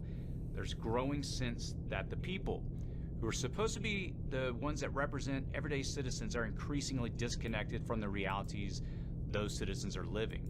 And for some, that's a hard thing to admit, because for a long time, many of us believed that the right people were in place. I mean, sure, there'd be some scandals, someone would get caught with their pants down or taking a bribe, but hey, that was just the way things are. We believe the system, while imperfect, broadly worked, and we believe that if we voted, we worked hard, we paid our taxes, and we followed the rules, we could rely on a basic level of stability. But something is shifting. Now, before I proceed, as I mentioned at the beginning of the video, I have a sponsorship ad read here, but we'll pick up on this conversation in just a moment. Thanks to SimpliSafe for sponsoring this video. A while back, someone came onto my property late at night while I was at home, and you've probably seen the footage before on this channel. He was checking out a window until the SimpliSafe camera lit up, recorded him, and he took off. And that clip hit my phone instantly through the app, and I was able to alert my neighbors and share it with our local sheriff. Now, nobody was hurt, but it was a clear reminder that when it comes to protecting your home and family, that responsibility falls on you. Just a few months ago, high winds triggered the alarm, and police were alerted immediately, which reinforced why monitor security matters. That's why I use SimpliSafe's award-winning home security system. I wanted something I could install myself without contracts or hidden fees. The base station ties everything together, from the cameras to the entry sensors. I've got cameras inside and out, sensors on doors and windows, and a siren loud enough to wake up the whole block. I install it myself, and it's been rock solid. And what's really changed the game is SimpliSafe's ActiveGuard outdoor protection. This is not a traditional alarm that reacts after someone breaks in. ActiveGuard lets trained SimpliSafe agents see and speak to intruders in real time, trigger alarms and lights, and even request police, often stopping crime before it happens. That's the evolution of home security. They also offer add-ons like water sensors, temperature monitoring, and smoke and carbon monoxide solutions so that you can build a system that actually fits your home. With 24/7 professional monitoring starting at about $1 a day, there's no contracts, no long-term commitments, and it just makes sense. Right now, you can save 50% on a new SimpliSafe system and get your first month free. Just visit simplisafe.com/cityprepping or scan the QR code on the screen to customize yours. There's no safe like SimpliSafe. So let me pick up where we left off. More and more people are questioning that assumption that we talked about earlier. And it's not because they suddenly became extreme, but because reality it's pressing in on them. And it's becoming too difficult to ignore any longer. Jobs feel less secure, entire industries are shifting in their automation and AI, something that we covered in a recent news segment. Career paths that once felt stable, they now feel temporary. Groceries cost more, Insurance costs more. I mean, my car insurance, it has tripled in the last year. And it's been an eye-opener for sure. Housing costs more, margin is thinner, and while everyday households are tightening belts, the people writing policy often seem insulated from the consequences of the policies they pass. As I always tell people, it's a golden rule. He who has the gold makes the rules. And one of my favorite quotes is from George Carlin, who said, "It's a big club and you ain't in it." And that gap between lived reality and elite insulation is becoming too big to ignore. And this is not about rage, it's disillusionment. It's a slow realization that the system, it may not function the way that we were told it would growing up. And history shows us something about moments like this. After crisis, power consolidates. Temporary expansion of authority becomes normalized. Just for now, it becomes standard practice. Financial scandals, they surface. Names are released. Investigations unfold, and often consequences, they just feel selective or limited. And over time, people, they stop being shocked. They adapt, they normalize, and that normalization is what's so dangerous, because disappearing stability, it doesn't announce itself loudly, it just erodes gradually. And while erosion happens quietly at the top, pressure builds in everyday life. And this is where I need to speak plainly. It's becoming too hard to ignore. No one is coming to save you. I think many of us in the preparedness community have known that for a year, but I know I've got a lot of new people that have come into this channel. And it's hard once a lot of people wake up to this reality. And it's not just because everyone is corrupt, it's not because collapse is inevitable, but because larger systems are designed to protect themselves first. Institutions prioritize continuity. Political actors prioritize survival. Bureaucracies prioritize process. And your family's stability is not their first priority. If you've been waiting for the system to rebalance itself before you act, you're gambling with time that you may not have. And that's not fear, that's maturity. For years, this community, it has said something simple. At the end of the day, responsibility is personal. We say this because stability is really strongest at the household level. Now more people are starting to see that. You don't have to be a prepper to recognize that predictability is declining. And when predictability declines, responsible adults, they don't panic, they build margin. And that's really the pivot.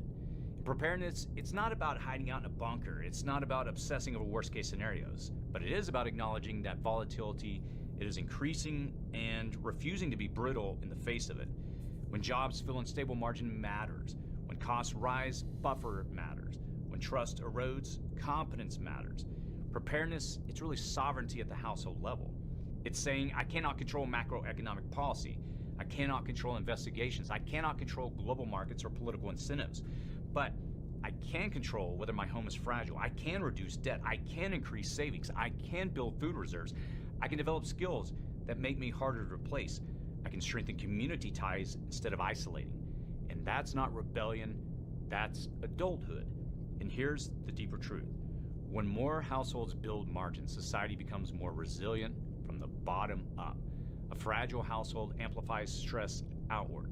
A stable household absorbs stress inward.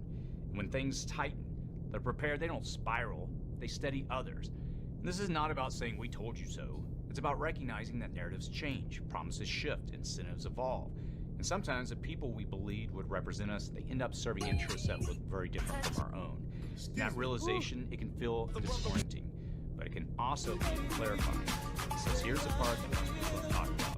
It's uncomfortable to admit that the system, which has sort of worked in the past, is increasingly more unstable. It's uncomfortable to admit that the people we trusted may not prioritize us the way we assumed. And it's uncomfortable to acknowledge that the rules are not applied as evenly as we were told. So most people don't. They just rationalize it. They tell themselves it's temporary. They assume the next election is going to fix it. The next investigation is going to fix it. The next policy shift will fix it. And sometimes those corrections, they do happen, but sometimes they don't. In waiting for correction, it becomes a form of dependence. Not because people are weak, but because admitting you're more on your own than you thought, it requires a psychological shift. It does require maturity. It requires saying, if the system stabilizes, great, but I'm not going to bet my family's future on it. And that's the line that most people are just now approaching. And that's why preparedness is becoming less fringe and more rational, not because collapse is certain, but because volatility is visible. And when volatility is visible, adults, they adapt. And here's the part that matters. When households don't adapt to increasing volatility, they don't collapse overnight, they get squeezed. A job disruption becomes a crisis instead of a setback. A medical bill becomes debt that lingers for years. A supply chain hiccup becomes panic buying rather than an inconvenience. A rate hike becomes a foreclosure instead of an adjustment. And fragility, it doesn't look dramatic. It looks like constant stress. It looks like arguments about money. It looks like living paycheck to paycheck with no margin for error. It looks like being one unexpected expense away from instability. And that's what disappears first when systems become less predictable, the cushion. And when cushion disappears, small shocks, it feels catastrophic. And preparedness is not about preparing for the end of the world. It's about refusing to live on the edge of crisis. It's about creating enough buffer that disruptions stay disruptions and don't become life-altering events. And that's the difference between fragile and resilient. And right now, too many households are fragile. And you start building stability from the ground up. The era of passive dependence is ending. The era of disciplined personal responsibility is not returning, at least not in a loud way, not in a dramatic way, but in a way that is increasingly unavoidable. And look, you can feel it.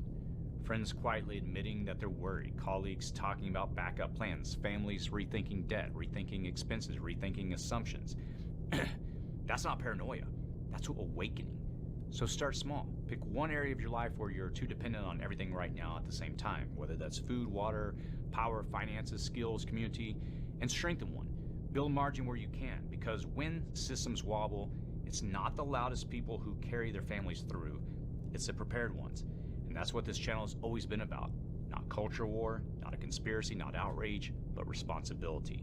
And you don't have to be a prepper to see that something is breaking. I don't follow the news because I enjoy it. I follow it because I want to understand the patterns. And the pattern right now is clear. But if you see it, the responsible move is to prepare. As always, stay safe out there. Okay, so that's going to be the end of our video. Hugh and Armstrong's model. Entry number blank. Oh, it's been a good stream, everyone. We didn't do much talking, but we curated a lot of content. And that's what we're here for. So until next time, signing off. Again, if you've enjoyed this content is by As an Aggregator. It's here to communicate. I'm here to curate content in the form of titles and thumbnails. So if you've enjoyed this content, leave a like, comment, and add this video to a playlist. Until next time.